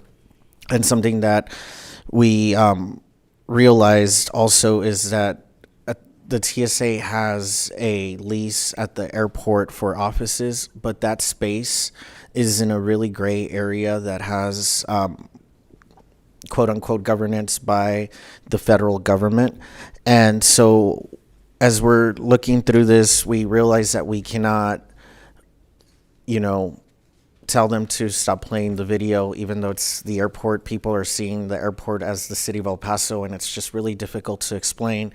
In conversations with the city manager, going back and forth on this, later that week, they posted a sign saying that we don't condone this and we don't have partisan language. And so I think the big thing here is that no matter who is in the White House, whatever party is in the White House, there shouldn't be any partisan language coming from our federal agencies. I believe that this is a big violation of the Hatch Act, and there's legal counsel that said that it's not on behalf of TSA. That's what Mr. Bauman shared with us. But I think if you continue to look at it, and a lot of people have been citing the Hatch Act, and I agree that it is a violation of the Hatch Act. And so I think the idea here is, as we go through this government shutdown, it's a very difficult time for people.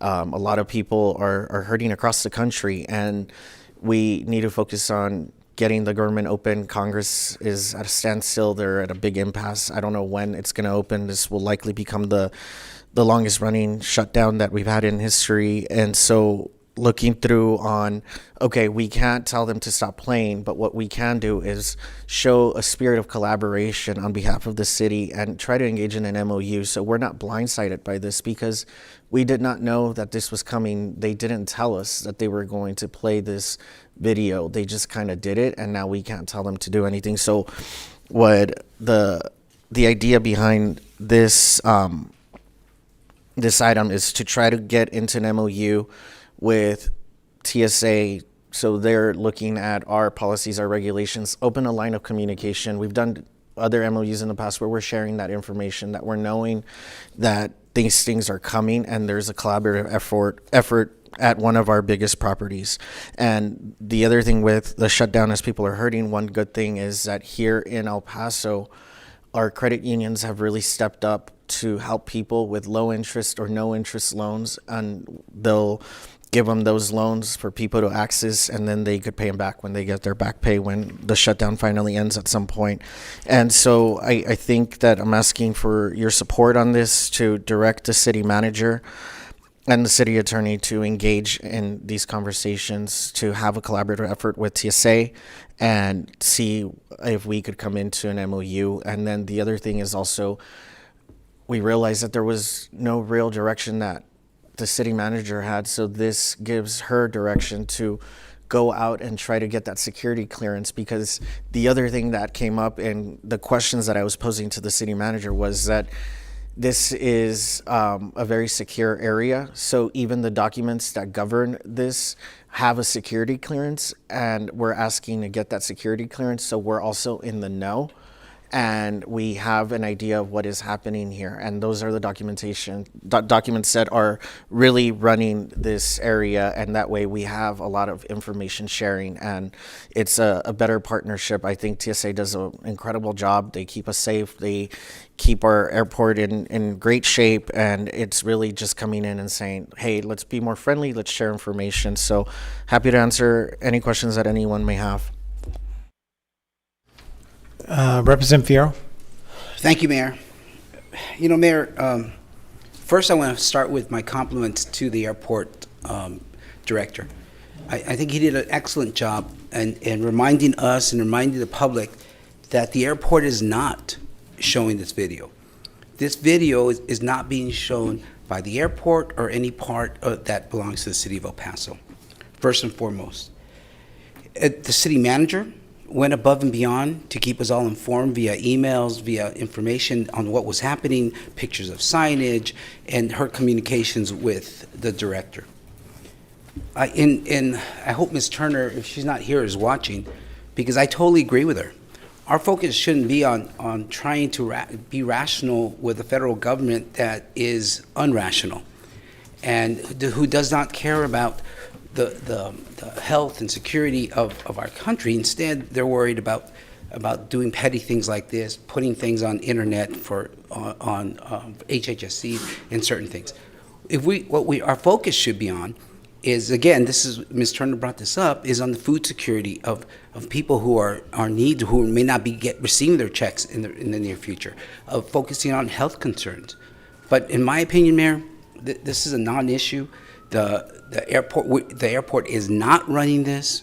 Nobody up here, nobody in city management is condoning or supporting this. And I hope that we can vote on this very quickly and move on to some really important business for the city. Thank you, Mayor. Representative Limon. Thank you, Mayor. I must say that when this whole thing initiated, my reaction was of coraje. You know, I was just really upset to have someone like Noam blaring that kind of language. My first reaction was really very, very quick and reached out to city manager and mayor and simply said, is this something that would require an emergency meeting for us to make some type of a decision? The answer that I got was quite frankly exactly what we already know, exactly what Representative Fierro indicated. This is not directly in our area. On October 19th, I had the opportunity to travel. So I actually went through the airport, through the line. And so because I have a global entry card, I moved over to the left and the monitor is on the right. The monitor, small, maybe the size of that camera.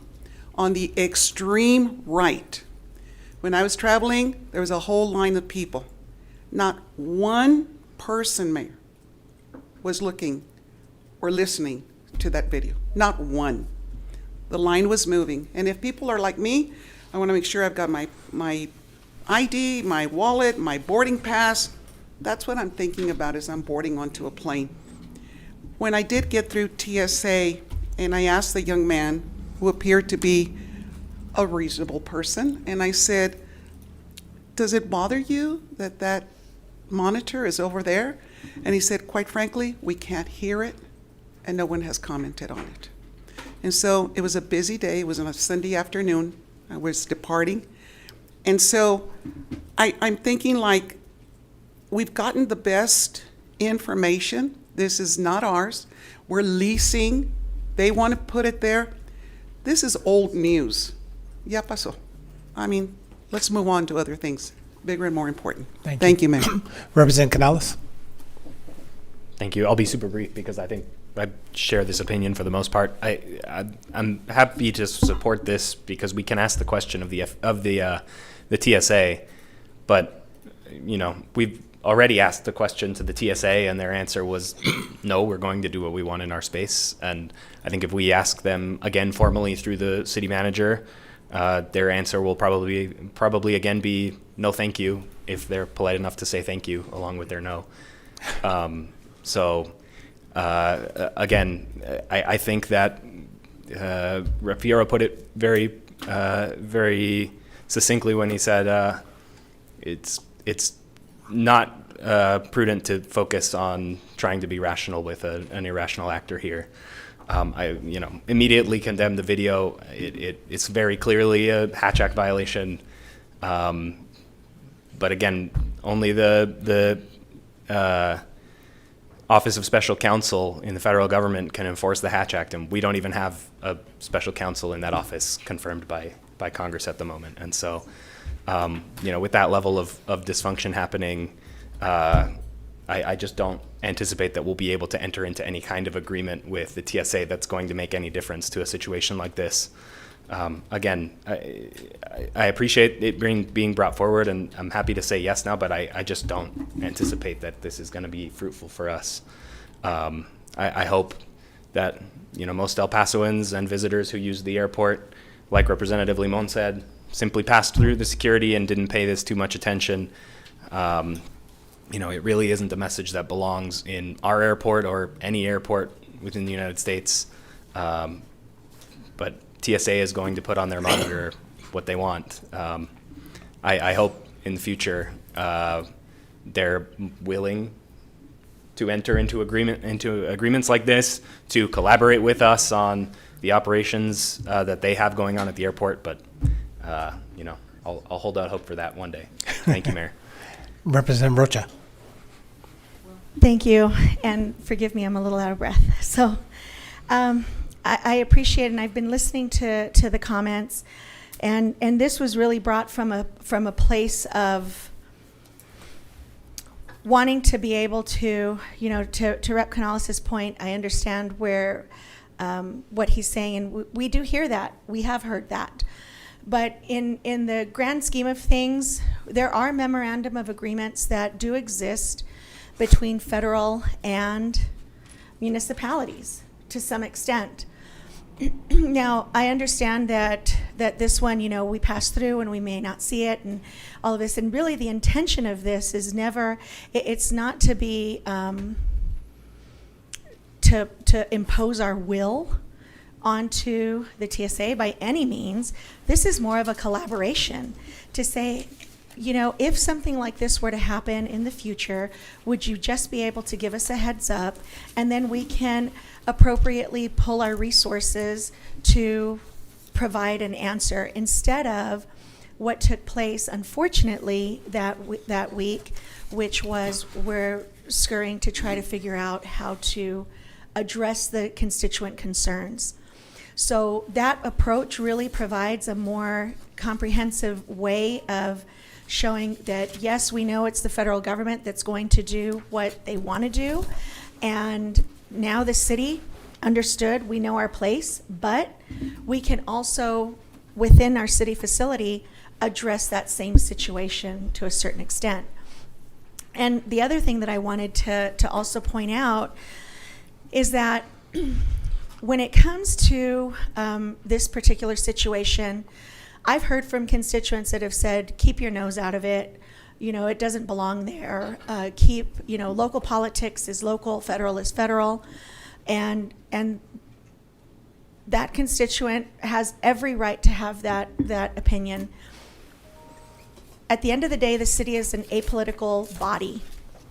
And I want it to remain that way for all of us. This isn't just to call out one party or the other at all. This is really just to say we want to maintain that apolitical vibe that this city does operate with. And in addition to that, we also want to say we understand that there's people that need to get back to work and need to get paid. And we are very sensitive to that issue as well. There's a lot of people, and I believe Ms. Turner, I don't see her here, but she made a comment earlier that I planned on making today as well. We have a lot of potential. We have potential for losing a lot of people losing those SNAP benefits this Saturday, and that's a real issue. And I can sit here and say, okay, this is not something that we should be delving into, but I'm going to put on a different hat, and one that maybe people are a little bit more familiar with. If I were a union president, and I'm sitting there and saying, can I go and talk to the federal government and the state government and other people, or even if I'm just a union president within a company, you have to align or at least have some type of relationship or consideration or even collaboration across the board. It's not to impose our will on anybody. It's simply to say, can we come to the table and have a discussion where we can all coexist? And really, at the end of the day, that's all it is. It's not trying to say, I want to see your policies, I want to understand it, and say the city is going to impose this on you. By no means was that the intention of this. So I just want to be crystal clear when I say that this is really coming from a place of, let's get everybody back to work. Let's get everybody paid. Let's get everybody that's on furlough back. Let's get those SNAP benefits hitting. Let's be able to work collaboratively and avoid something that took place, 2 weeks ago, and maybe nobody's talking about it and nobody worries about it when you go through security, and that's fine. But at least we've been able to be proactive about it, and we're not scurrying our resources after the fact to work through it. So that's my piece. Thank you. Representative Trejo, but another one lit up here at the same time.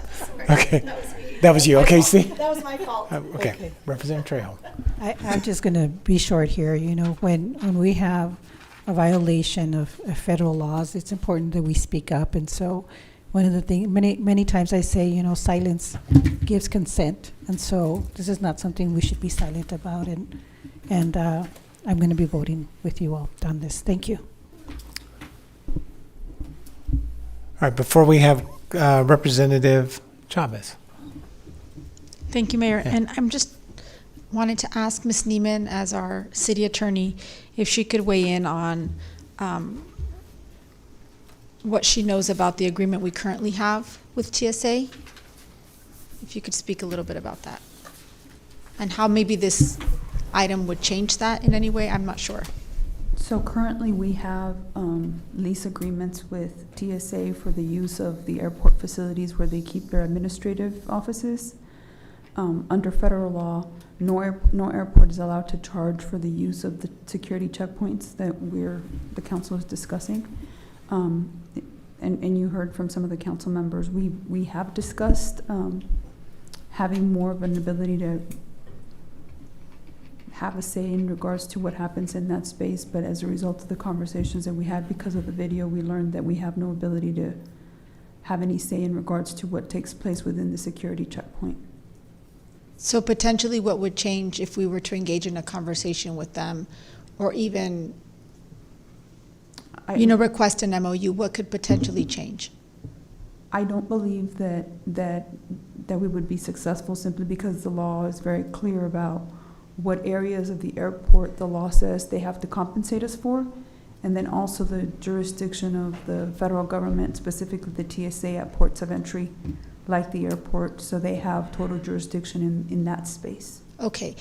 The contract that we have in place with the TSA, is it a contract that we write, or is it a contract they write? I would have to defer to staff. I haven't seen the contract myself. I don't know if it's an FAA-approved document, but Ignacio, you could answer that.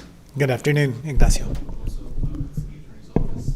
So the document that we have for the lease spaces in the airport with TSA is one that's prepared by the federal government. It's a kind of a standardized form that they use for all of their properties. One thing that is important to note, as Ms. Neiman said, the security checkpoint is not a space in which they have a lease or an MOU to operate in.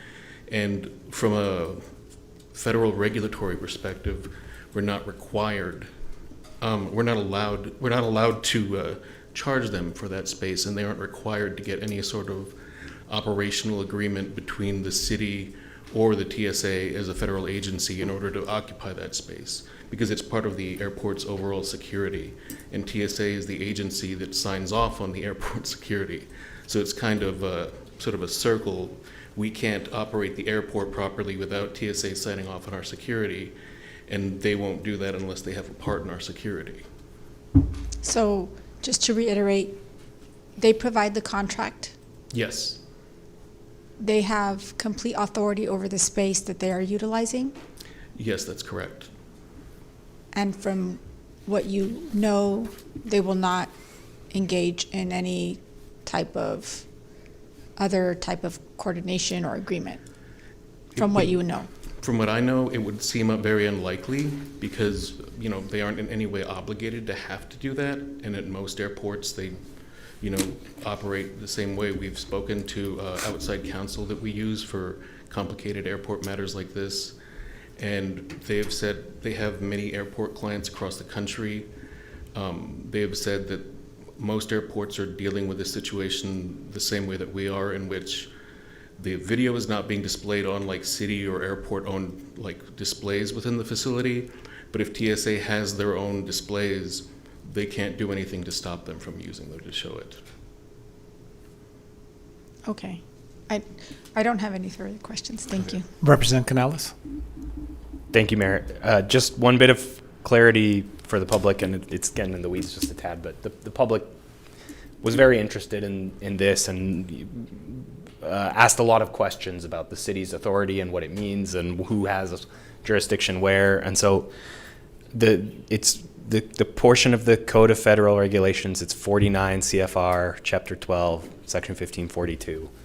And that is what governs the federal control over certain portions of the airport, including the what they call the SSCPs, the security checkpoints. And then that outlines the program called the TSA Airport Security Program. And then there is an agency document of guidelines called the Checkpoint Requirements and Planning Guide, and that is imposed on us. That's not like an agreement that we enter into with the federal government. That is just the TSA says, federal law says that you must provide us this type of space with these types of requirements. And then the city is required to do that. That's not something that happens like through a negotiated agreement with the TSA. That is the federal agency that says, this is how it works. This is what federal law says about how airports work in the United States. And the city is required to provide us with this space with these specifications. And so I wanted to make that clear for the public. I heard from a lot of people saying the city needs to be doing more.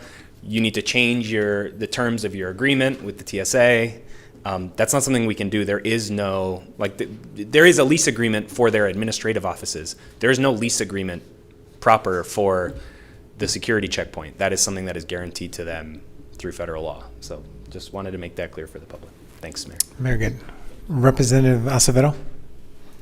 Thank you, Mayor. I just wanted to also add on, they're not obligated to do anything, right? And that's why I think we're trying to be collaborative in nature, and they can say yes, they can say no, they can say maybe, but just like any other government entity, we've been talking throughout this year of doing things with the County of El Paso, and they're their own entity, and we could go into an MOU with them, we could do different things with them. We already have maybe some stuff like that in place, and it's a collaborative effort to unite and do better for the community. And I see this in a very similar fashion where you have the federal government here. Yes, they have all the control in the world, but I don't think there's anything that bars them from saying, okay, yeah, I would love to do an MOU with you on, we're going to share information with you and we're going to have you in the know. That way you're not kind of blindsided by it, or your constituents aren't blindsided, et cetera. So I've also talked to other colleagues from across the country on other city councils, and they're doing their investigative work as well on looking at stuff like this, specifically in Austin. Austin removed all their TVs last year because of space constraints, and the TSA allowed for that in the checkpoint. So Austin's not playing it because they don't have any TVs in that area. But the difference here is that they carted in a TV that was theirs and put it there. And so they could have done the same thing in Austin, but they didn't do it, right? And I'm not sure why they didn't do it. I didn't get into those specifics, but I think there's other cities kind of looking through on this. And I think if we don't try, then we're not going to know what the answer is. And at the very least, I strongly feel that the public doesn't have a full understanding that it's so in the weeds of the security checkpoint has no lease. It's just an area that they govern. It's completely theirs, and we have no say. But the public, I think, on just a very normal way of looking at the airport, they see the whole airport being us. And I think part of this is also just to clarify those roles for the public and show that intent of saying we want to be good partners with TSA. They do a great job for us, and we want to have this collaborative relationship. So just wanted to add that. Representative Nino? Thank you, Mayor, and thank you for bringing this forward as well.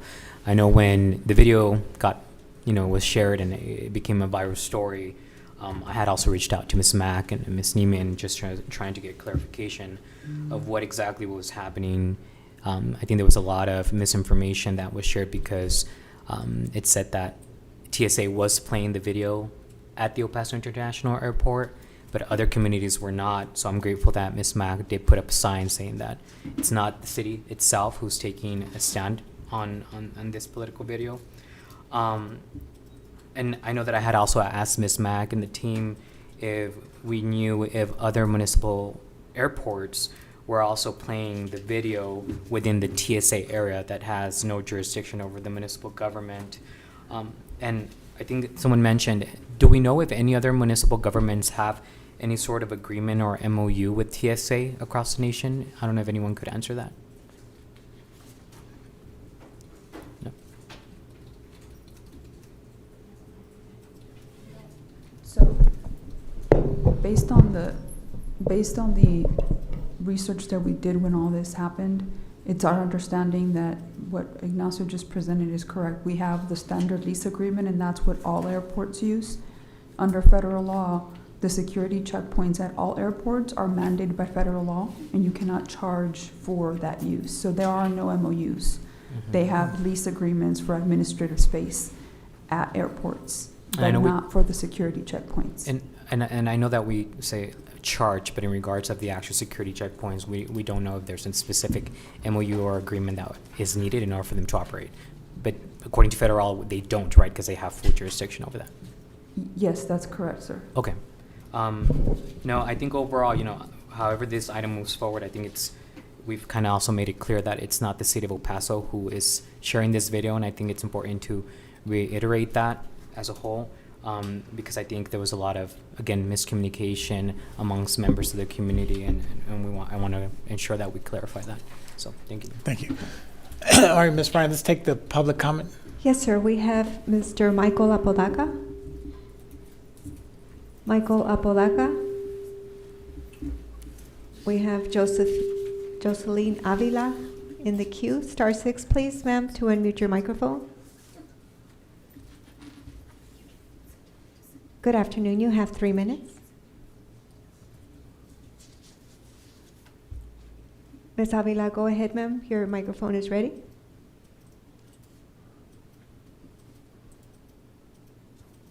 Ms. Avila, we can't hear you, ma'am. Your microphone is ready. Oh, hello? Hello. Yeah, we can hear you now. Okay, sorry about that. May I begin? Yes.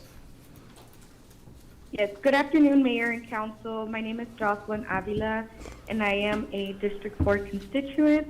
I am speaking today in support of this item, directing, the manager and attorney to work with TSA and FAA on this MOU. I do think it is very important, and after hearing you all, I understand that we may not have any federal control as of right now, but I think this is about the effort that Representative Acevedo and Maldonado have, initiated, that is mobilized by your community's response. It's not so much about, all the reasons why we cannot do anything about it, but rather the effort that is being mobilized by your constituents and your voters. Clearly, our community was very upset by the video. I was personally heartbroken and,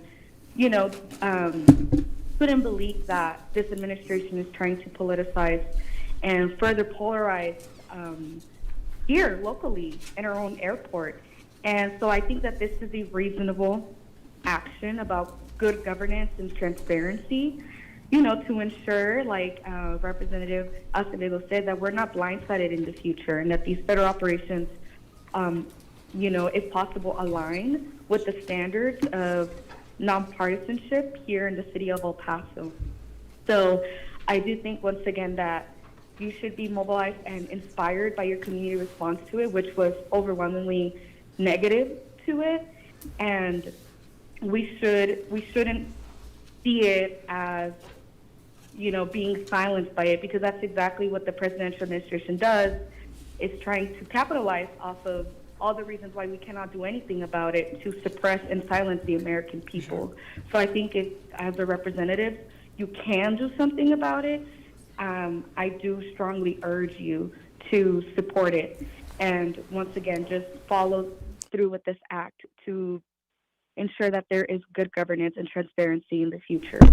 So once again, I am in support of it, and I hope that you all can have a little bit of a change of mind on this item. Thank you very much.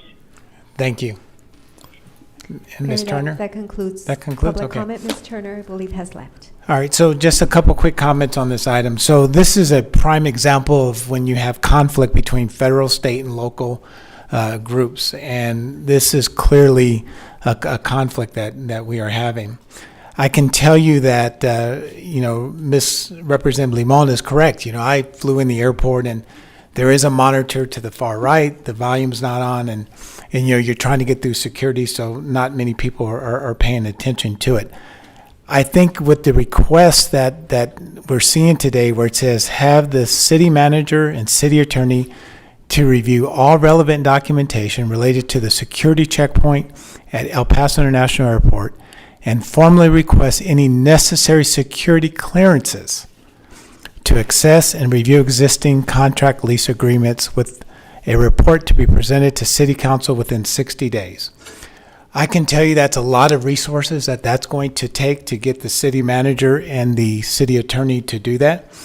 For one, many of you may not know, but I also sent a letter to the TSA director requesting that the video be taken down, and I got the same response that the city manager got and probably the city attorney.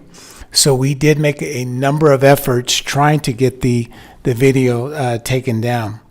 It is in an area that is controlled by TSA. We've also heard a lot about this Hatch Act. So one of the portions of the Hatch Act that they're not reading to you is that the Hatch Act does not apply to the president, vice president, cabinet officers, or members of Congress, nor to employees or certain agencies like the FBI, CIA, or National Security Council in specific roles. So that particular video, we all have our feelings about it, but I personally think that to go up against an agency that has already told us a number of times that they're not going to take it down, and again, I sent the letter requesting that the video be taken down, and I received the same response as our city manager and city attorney. I don't think it's prudent to be spending the city's money, our taxpayer dollars, to have our city manager and city attorney trying to get them to remove a video and get the same response that we got. This is a time right now where you have federal employees, to include the TSA agents, to include our FAA, to include a number of federal employees who are hurting, and to continue to go down this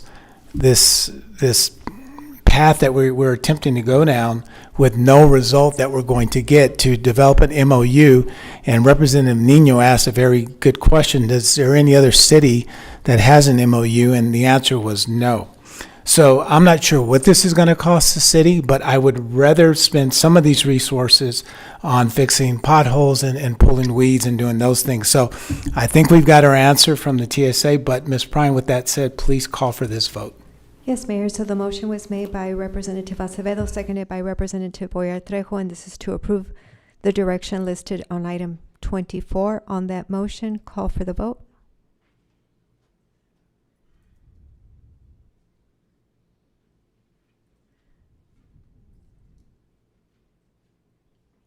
Mayor, there's a tie in the voting session, and the motion fails with the mayor breaking the tie. Representatives Chavez, Nino, Fierro, Limon voting nay. Representatives Acevedo, Rocha, Canales, and Trejo voting aye. The motion fails. Let's take item number 25. Yes, sir. Item number 25 is discussion and action on the award of solicitation 2025-0285 Vista del Sol Reconstruction and Resurfacing to Jordan Foster Construction LLC for a total estimated amount of $4,217,873.40. This project will consist of mill and overlay implement Americans with Disabilities Act ADA ramps, remove and replace sidewalks, video image vehicle detection systems, implement signage and striping along Vista del Sol Drive from Sumac Drive to Phil Gibbs Drive. Is there a motion? Mayor, I'd like to make a motion. It's so good to get back to business, especially when it relates to District 7 and District 6. Make a motion that we approve this item. Okay. All right. There's a motion and a second. Is there any further discussion? All right. Representative Rocha. Thank you, Mayor. Yeah. Oh my gosh. Is it 6-7? Yeah. You don't even know what that means, Rep. Nino. It doesn't mean anything. That's the whole point. Look it up. It's not 5. It's 6-7. I just have a quick question. On the presentation, I saw the dates for beginning and the date for ending, but it said spring of 25. Is that spring of 26 and then ending in spring of 27? Or what is the start? What's the timeline on that? That's correct. Gilbert Guerrero with Capital Improvements. Correct, the spring of 2026. Okay. That was an error in that. And Thank you. completing a year later, spring of 2027. Perfect. Thank you so much, Gilbert. I appreciate it. Well, Ms. Prine, since we're dealing with items that have to deal with 6-7, would you please call for the vote? Yes, sir. The motion was made by Representative Limon, seconded by Alternate Mayor Pro Tem Fierro, and this is to award the solicitation on item 25. On that motion, call for the vote.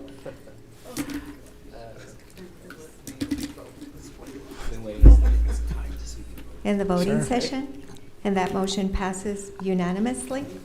Okay, let's take item number 26, please. Item 26 is discussion and action on a resolution authorizing the agreement between the City of El Paso and the El Paso Community Foundation to continue to promote and support education and programming at the Mexican American Cultural Center. Is there a motion to approve this item? Move to approve. Okay. There's a motion made by Representative Canales, seconded by Representative Limon. Any further discussion? Representative Rocha? Thank you, Mayor. And thank you, Ben. I appreciate it. I just have a couple of questions on this. I know it's a short presentation. On February 17th, it says that it was a 5-year agreement. What was the amount of that, of that by any chance? So the agreement is actually, for the Community Foundation to serve as yes. a repository for funds being raised. However, the city manager's capped at $50,000 per ordinance in terms of dispersal.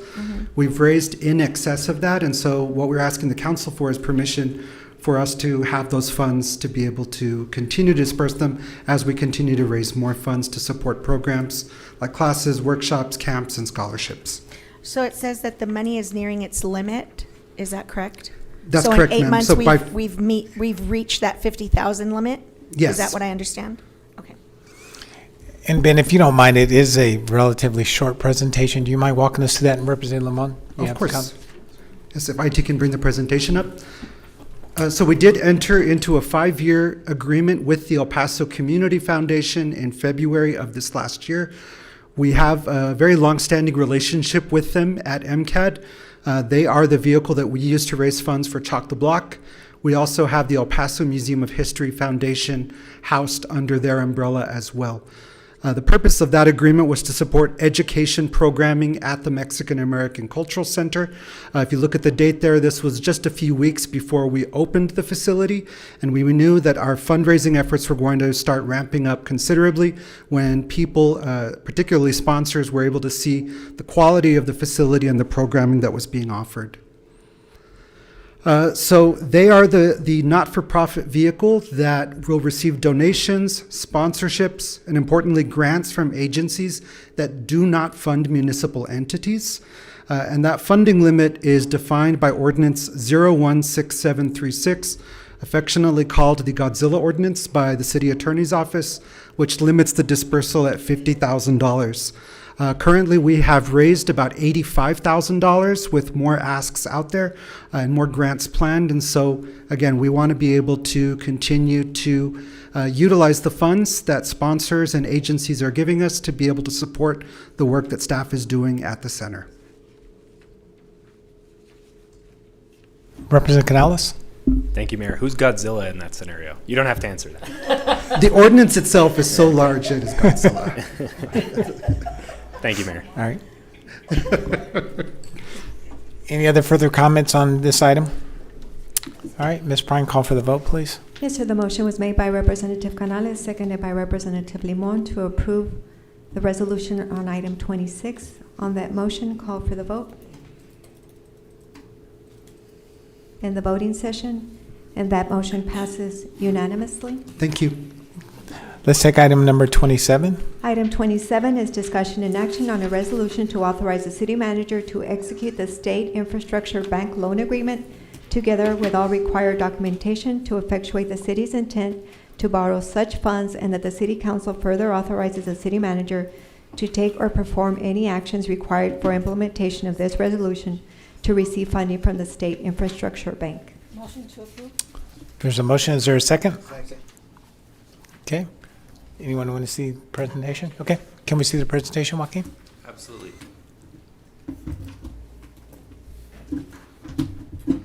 So, very short presentation. This is the SIB loan agreement to execute the loan agreement with the State Infrastructure Bank for Sean Haggerty extension. Next slide, please. In April of 2025, Council approved the use of SIB loans to fund our city match and local contribution requirements for all of our federally funded projects. The first of these loans that we applied for was the Sean Haggerty Extension Project. This was approved by the Texas Transportation Commission in August of this year, and this resolution is to approve the final SIB loan agreement and is the last step in the process. Next slide. So our recommendation is that council accept the SIB loan agreement in the amount of $7,364,000 for actual costs of the Sean Haggerty Extension Project. This would authorize the city manager to execute the SIB loan agreement and authorize the city manager to take any actions required to implement the resolution and receive funding from the State Infrastructure Bank. Representative Chavez? Thank you, Mayor. Joaquin, there's an item coming up for council next week that's regarding something similar to this. Is that correct? Correct. So council had originally authorized staff to utilize funding from the sale of capital assets to fund our local match requirements. After that action was taken, we started working on a more sustainable option to fund our local match requirements. What we came up with was the use of the SIB loans.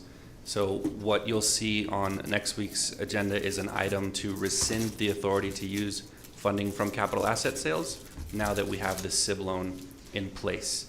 You'll see a similar item to that for all of our items going forward that were originally approved to use capital asset sales, but will now be using SIB loans. Okay. Robert, can you talk to us a little bit more about the SIB loan? I know that the item, and I just briefly saw it, so I know that there's a difference in the amount without me saying what the difference is.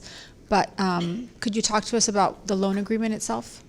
Sure. So it's something that we've been talking about for quite a while, trying to identify an ongoing source for the city match. Joaquin did the presentation yesterday to talk about all the different projects currently in the queue that we're working on. I think really the key takeaway of that was leveraging the federal money that we're getting to the MPO and the city's contribution about 17% on average. So, being able to leverage a pretty substantial amount of money with the city's portion being around 17%. But this particular SIB loan, it's a 4% interest rate, 25-year payback, annual payments a little over $400,000 a year, something that we've got factored in going forward with our debt modeling, something we'll continue to factor in as we do more presentations with the ongoing debt issuances that we have planned for the remaining public safety bond, community progress bond, and now incorporating the amounts that we need for the SIB loans going forward with the MPO projects. Okay. Thank you so much. I don't have any other questions. Thank you. Representative Canales? Thank you, Mayor. Yeah, just a couple of people had asked me about the terms, and so I think it's prudent to share. The prime rate's 7.25%. Current muni bond tax exempt yield is like 4.6%. We're getting 4% from the SIB, so this is a very favorable rate for the city of El Paso. So again, it was just responsive to a couple of people who had asked me specifically about what SIB loans look like for us and interest rates. Sorry, it's not really a question. Just does that all sound correct? It does. Okay. And we also don't have the bond issuance cost. We have historically been utilizing COs and to be able to fund this, and so there's lots of savings in different ways using this method. Yeah, excellent point. So yes, those bond issuance costs and the public art costs that go, it's typically around 4% of the issuance, and so again, that's saving those costs by doing the SIB loan as well. Absolutely. Yeah, I commend all of you really for working toward this alternate solution for the grant match. I think we have lots of great grant funded projects, and thank you to Joaquin for the hard work on all of those. We couldn't fund those with the sale of capital assets forever. We'll eventually run out of assets if we keep doing that, and so this alternative solution makes a lot of sense. So thank you. Thanks for the agility to get this done. Very good. Any further questions on this particular item? All right, call for the vote. Yes, the motion was made by Representative Boyer Trejo, seconded by Representative Fierro, and this is to approve item 27. On that motion, call for the vote in the voting session, and that motion passes unanimously. I believe that brings us to item number 30, Ms. Prime. Item 30, you're correct, Mayor, is discussion and action on a resolution that the city manager or designee be authorized to effectuate a budget transfer to use ZOO's operating fund balance for the purchase of 50 air conditioner units, including labor and materials. Is there a motion to approve? Second. All right, Representative Acevedo. Thank you, Mayor. I was looking at the presentation on this, and it's $756,000. Representative Acevedo, do you mind if we go through the presentation? Sure. Yeah, because it's only a couple slides. Sure. So Sasha Andonovsky from Office of Management and Budget, and I have the department here that will deliver the presentation. Good afternoon, Mayor afternoon. and Council. I'm Gary Lunsford, the Zoo Assistant Director.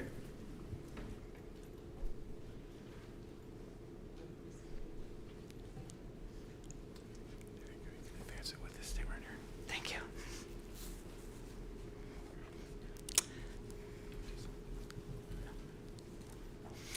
So this request is for transfer of funds for $756,000 for repair of HVAC units. It is, as you can see, there's the units in question are rusted and degrading, as well as many of the parts and the coolants are obsolete at this point, so it's challenging to repair these units.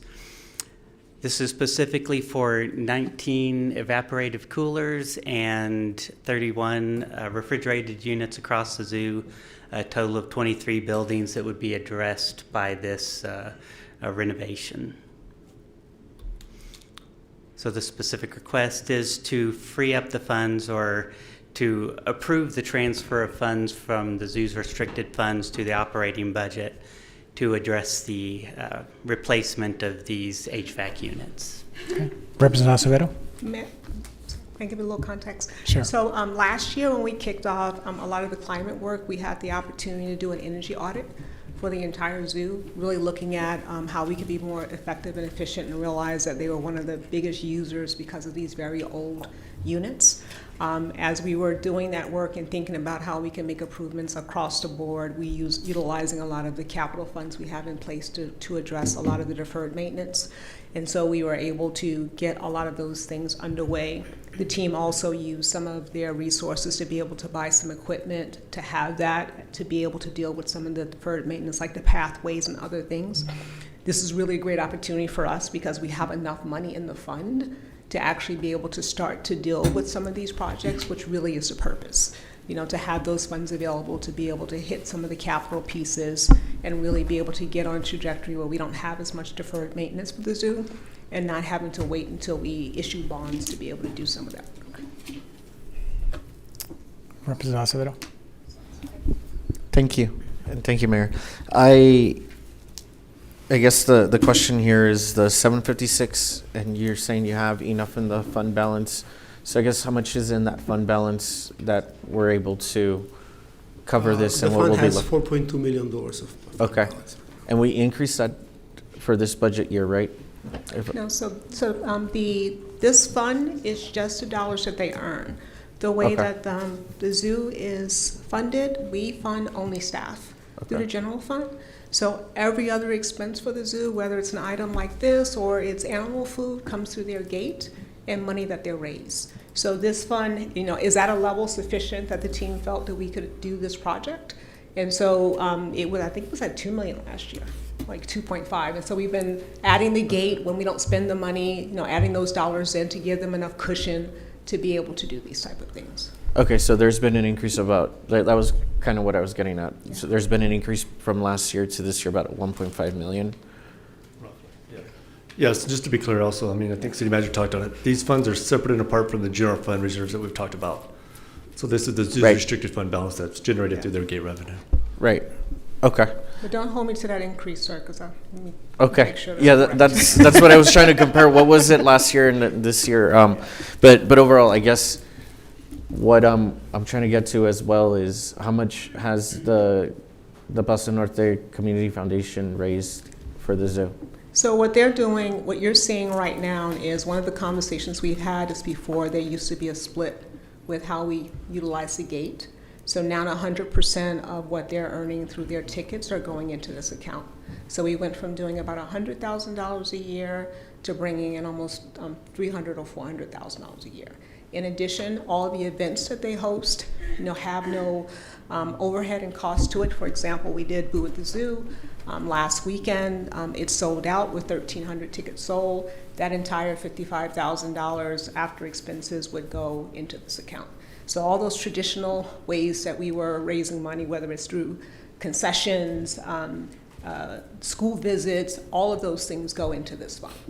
What we have set up at the Community Foundation was looking at ways for people to be able to contribute to very specific things. So we set it up so you can contribute to conservation, or if you want to come through to talk about a specific program that you want to support. They have little buckets that you can kind of contribute to. That again is separate from this fund. This is specifically just the things that the team are involved in terms of raising that. And we can bring it back as a separate presentation for you. Yeah, I guess what I'm hearing is that all the events that the Zoo Society did and came up with are now part of the zoo, and they're continuing to do that. And you're getting 100% of the money instead of the 75-25 split for memberships or just whatever it was. And the society's been out of the picture for almost 2 years now. But then we have the Community Foundation with this contract that has been in place for about 1.5 years almost. But it isn't a contract, so I mean it's We voted on a contract in May. You voted on an agreement that allows us to save for, if we raise dollars, then I think it's 1%, of the dollars that are raised when they're allocated. So we're not like paying them to be a fundraising arm. They're really just managing the funds that are coming in, and then there's a percentage that is allocated for the overhead and for the auditing and those purposes. So who is doing any fundraising then? The team is. And so you'll see an audit that's coming forward to you. Okay. So all the traditional things that you saw, we're not doing we're doing the Boo in the Zoo, we're doing a lot of those others that are ticketed events. And so you'll see that the revenue's coming in for those, and that goes into this account. So I guess I'd like to see how much money has been fundraised by the El Paso Zoo, right? But at the same time, it sounds like the only fundraising that is happening is through whatever events the society used to do, which are now the El Paso Zoo doing them.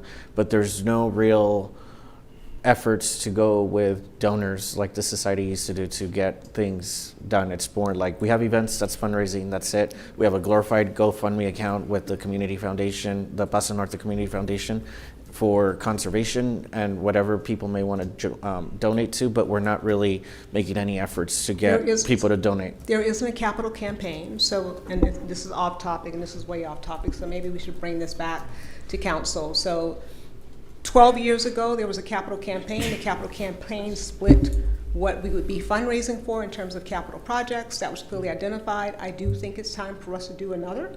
We're about to finish up with the projects that were a part of that 10-year plan and really sort of understand what that looks like. That would be something that we would make some investment in. Last time that plan cost about $100,000 to be able to put together. The city did make a sizable contribution towards that. But I do think that's a separate conversation. I'm more than happy to pull that together for a discussion with council.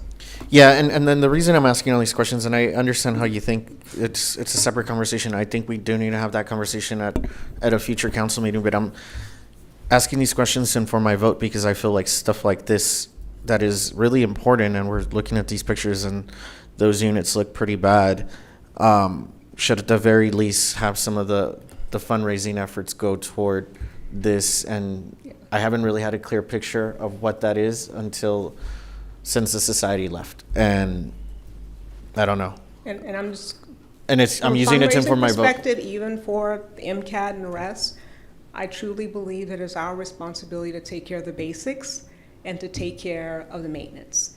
As we talk about these projects, when you talk about fundraising, I would hope that those things would be the icing, they would be the new projects that take us to over and above.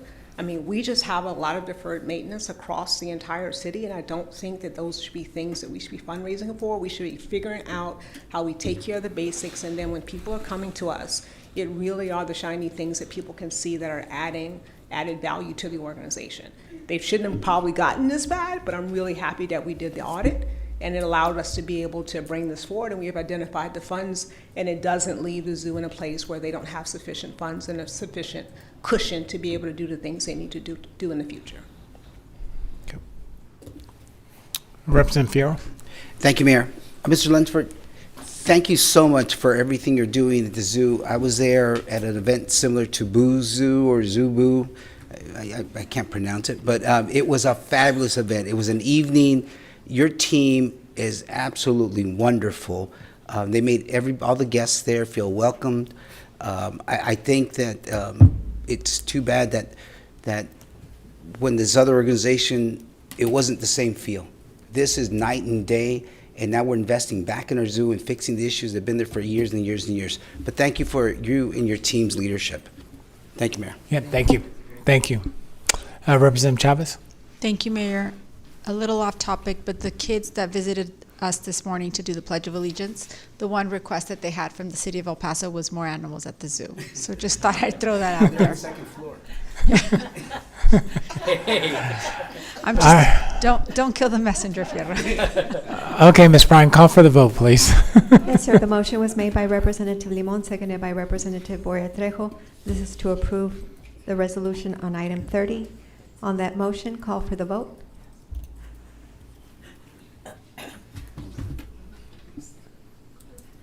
In the voting session, and that motion passes unanimously. Okay, let's take the last item, item number 31, Ms. Bryan. Yes, sir. The final item is discussion and action to approve the FY 2025-2026 Annual Internal Audit Plan. All right, is there a motion? Okay, all right. All right, good afternoon. We'd love to see the presentation on this one. Good afternoon, Mayor and Council. Miguel Montiel with Internal Audit Department. Let's go to the presentation. Okay, so we're requesting for the City Council to approve the audit plan. So we're starting out with what is the audit plan? So the audit plan is a risk-based strategic document developed by the Chief Internal Auditor to determine the priorities of the internal audit function, ensuring alignment with the organization's objectives and risk profile. This plan is a living document, as members of the FOIAC know, that it's flexible and it's updated as needed throughout the fiscal year with approval of the FOIAC to remain aligned with the city's most critical and current risks. And actually, we brought the audit plan to the FOIAC, and which was approved on the October 9th, 2005 meeting. Okay. So we talk about the risk assessment process, and this is how we start and how the process we use to create the audit plan for the year. So all the audits are identified. All the audits for the fiscal year 26 audit plan were identified through the risk assessment process. The process included meeting with key stakeholders for the city. We met with the FOIAC members, city manager, city attorney, the deputy city managers, the deputy CFO, and a few of the department heads. And of course, we use our internal audit department staff knowledge of city operations. The audit plan includes audits related to the evaluation of internal controls, assessment of compliance with city policies, contracts, regulations, review of economic and efficient use of city resources, and we do follow up on prior audit recommendations. Okay, so each general, so continuing with the risk assessment process, the audit objectives are included in the audit plan, and if you see the actual audit plan, it's the last 2 pages of that plan. Specific audit objectives are determined at the beginning of each engagement, so we do actually 2 risk assessments. One we do for the audit plan, which is our, global for the whole city, and then when we start or before we start any audit, we do an actual specific risk assessment of each audit area to determine specific risks that we need to go in and go look at and audit.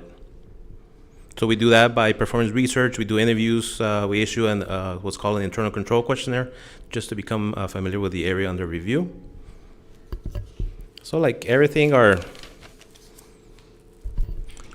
limitation is we have a finite number of audit hours, and here in this chart is how we calculate our actual time we have to concentrate on the audits and projects.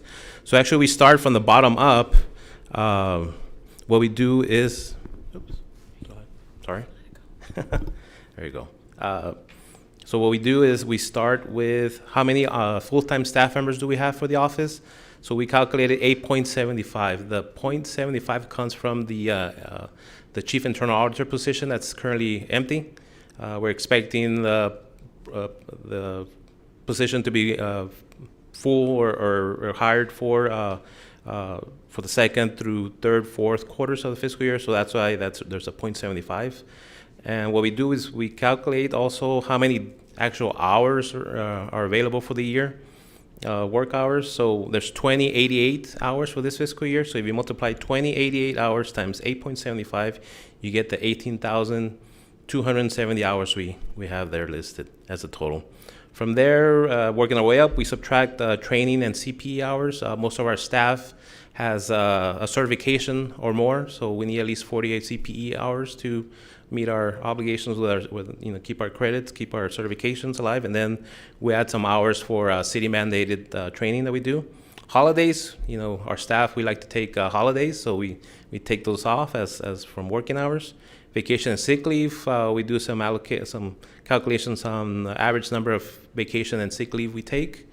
Then since we don't have an admin person, we do general administration within the office, paying the bills, just managing the office, having meetings with city staff. So those are those numbers there in general administration. So that gives us a total of 12,780 audit hours that we have specific for these projects. Okay. The next slide here. Here we're given an estimate of how many hours our audits take. So we estimate our full audits take about 500 hours or so. Our follow-up audits, depending on the number of findings we're following up on, can take anywhere from 100 to 250 hours. We do have recurring audits and projects. Those hours vary by engagement. And we have carry-forward hours. Those hours vary by engagement. The carry-forwards are audits and projects we started in the previous fiscal year, which we didn't get done, and we're still continuing and completing those projects. We did do some benchmarking with some other cities within the state of Texas. The city of San Antonio, based on their approved annual audit plan for fiscal year 25, they're taking anywhere from 90 to 1,200 hours per audit. The city of Houston, based on their fiscal year 25 audit plan, they're taking about 1,000 hours per audit.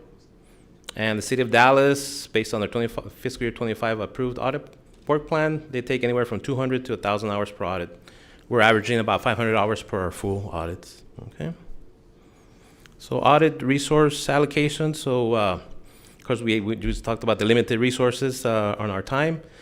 So we emphasize our audits. We prioritize our audits based on high and moderate risks that we evaluated them. The specific risk factors are related to internal controls, estimated liability, and levels of exposure that are used to identify and prioritize risks.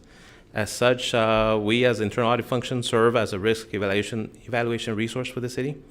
So the number of audits and projects included in the audit plan are based in consideration with the number of internal audit staff experience, average hours per engagement, the use of any external consultants, experts, and then we do leave some hours of unplanned requests. During the year, we may get requests to do our project, an audit, something comes up during the year, so we do leave some time to give us time for those projects. Okay. So based on our calculation of audit hours, we did have time, we only had time for 8 new audits for this fiscal year, and we'll talk about those. So here, we're breaking down the new audits and projects and carry forwards for the first through fourth quarters. So for the first quarter, you can see we do have some carry forward audits. So these are projects that were started last fiscal year and we didn't complete by the end of the fiscal year. So here we show the remaining hours that we estimate to complete this project. So like you see the vehicle allowance and take home, we estimated 15 hours to complete that project, and actually that project is complete already. The cybersecurity audit at the police department, we're doing the administration portion of it. There we have a contractor who's doing the actual work. So we're estimating about 50 hours to complete that project. The zoo financial activity audit, that one's on the tail end of our work. We're doing a Red Book assessment. We're requiring 250 hours. And this Red Book assessment is we self-assess ourselves based on our internal audit standards that we follow, because we subject ourselves to a peer review. So when the question comes up, who audits the auditor, we're part of the Association of Local Government Auditors. So we have a reciprocal agreement with this organization.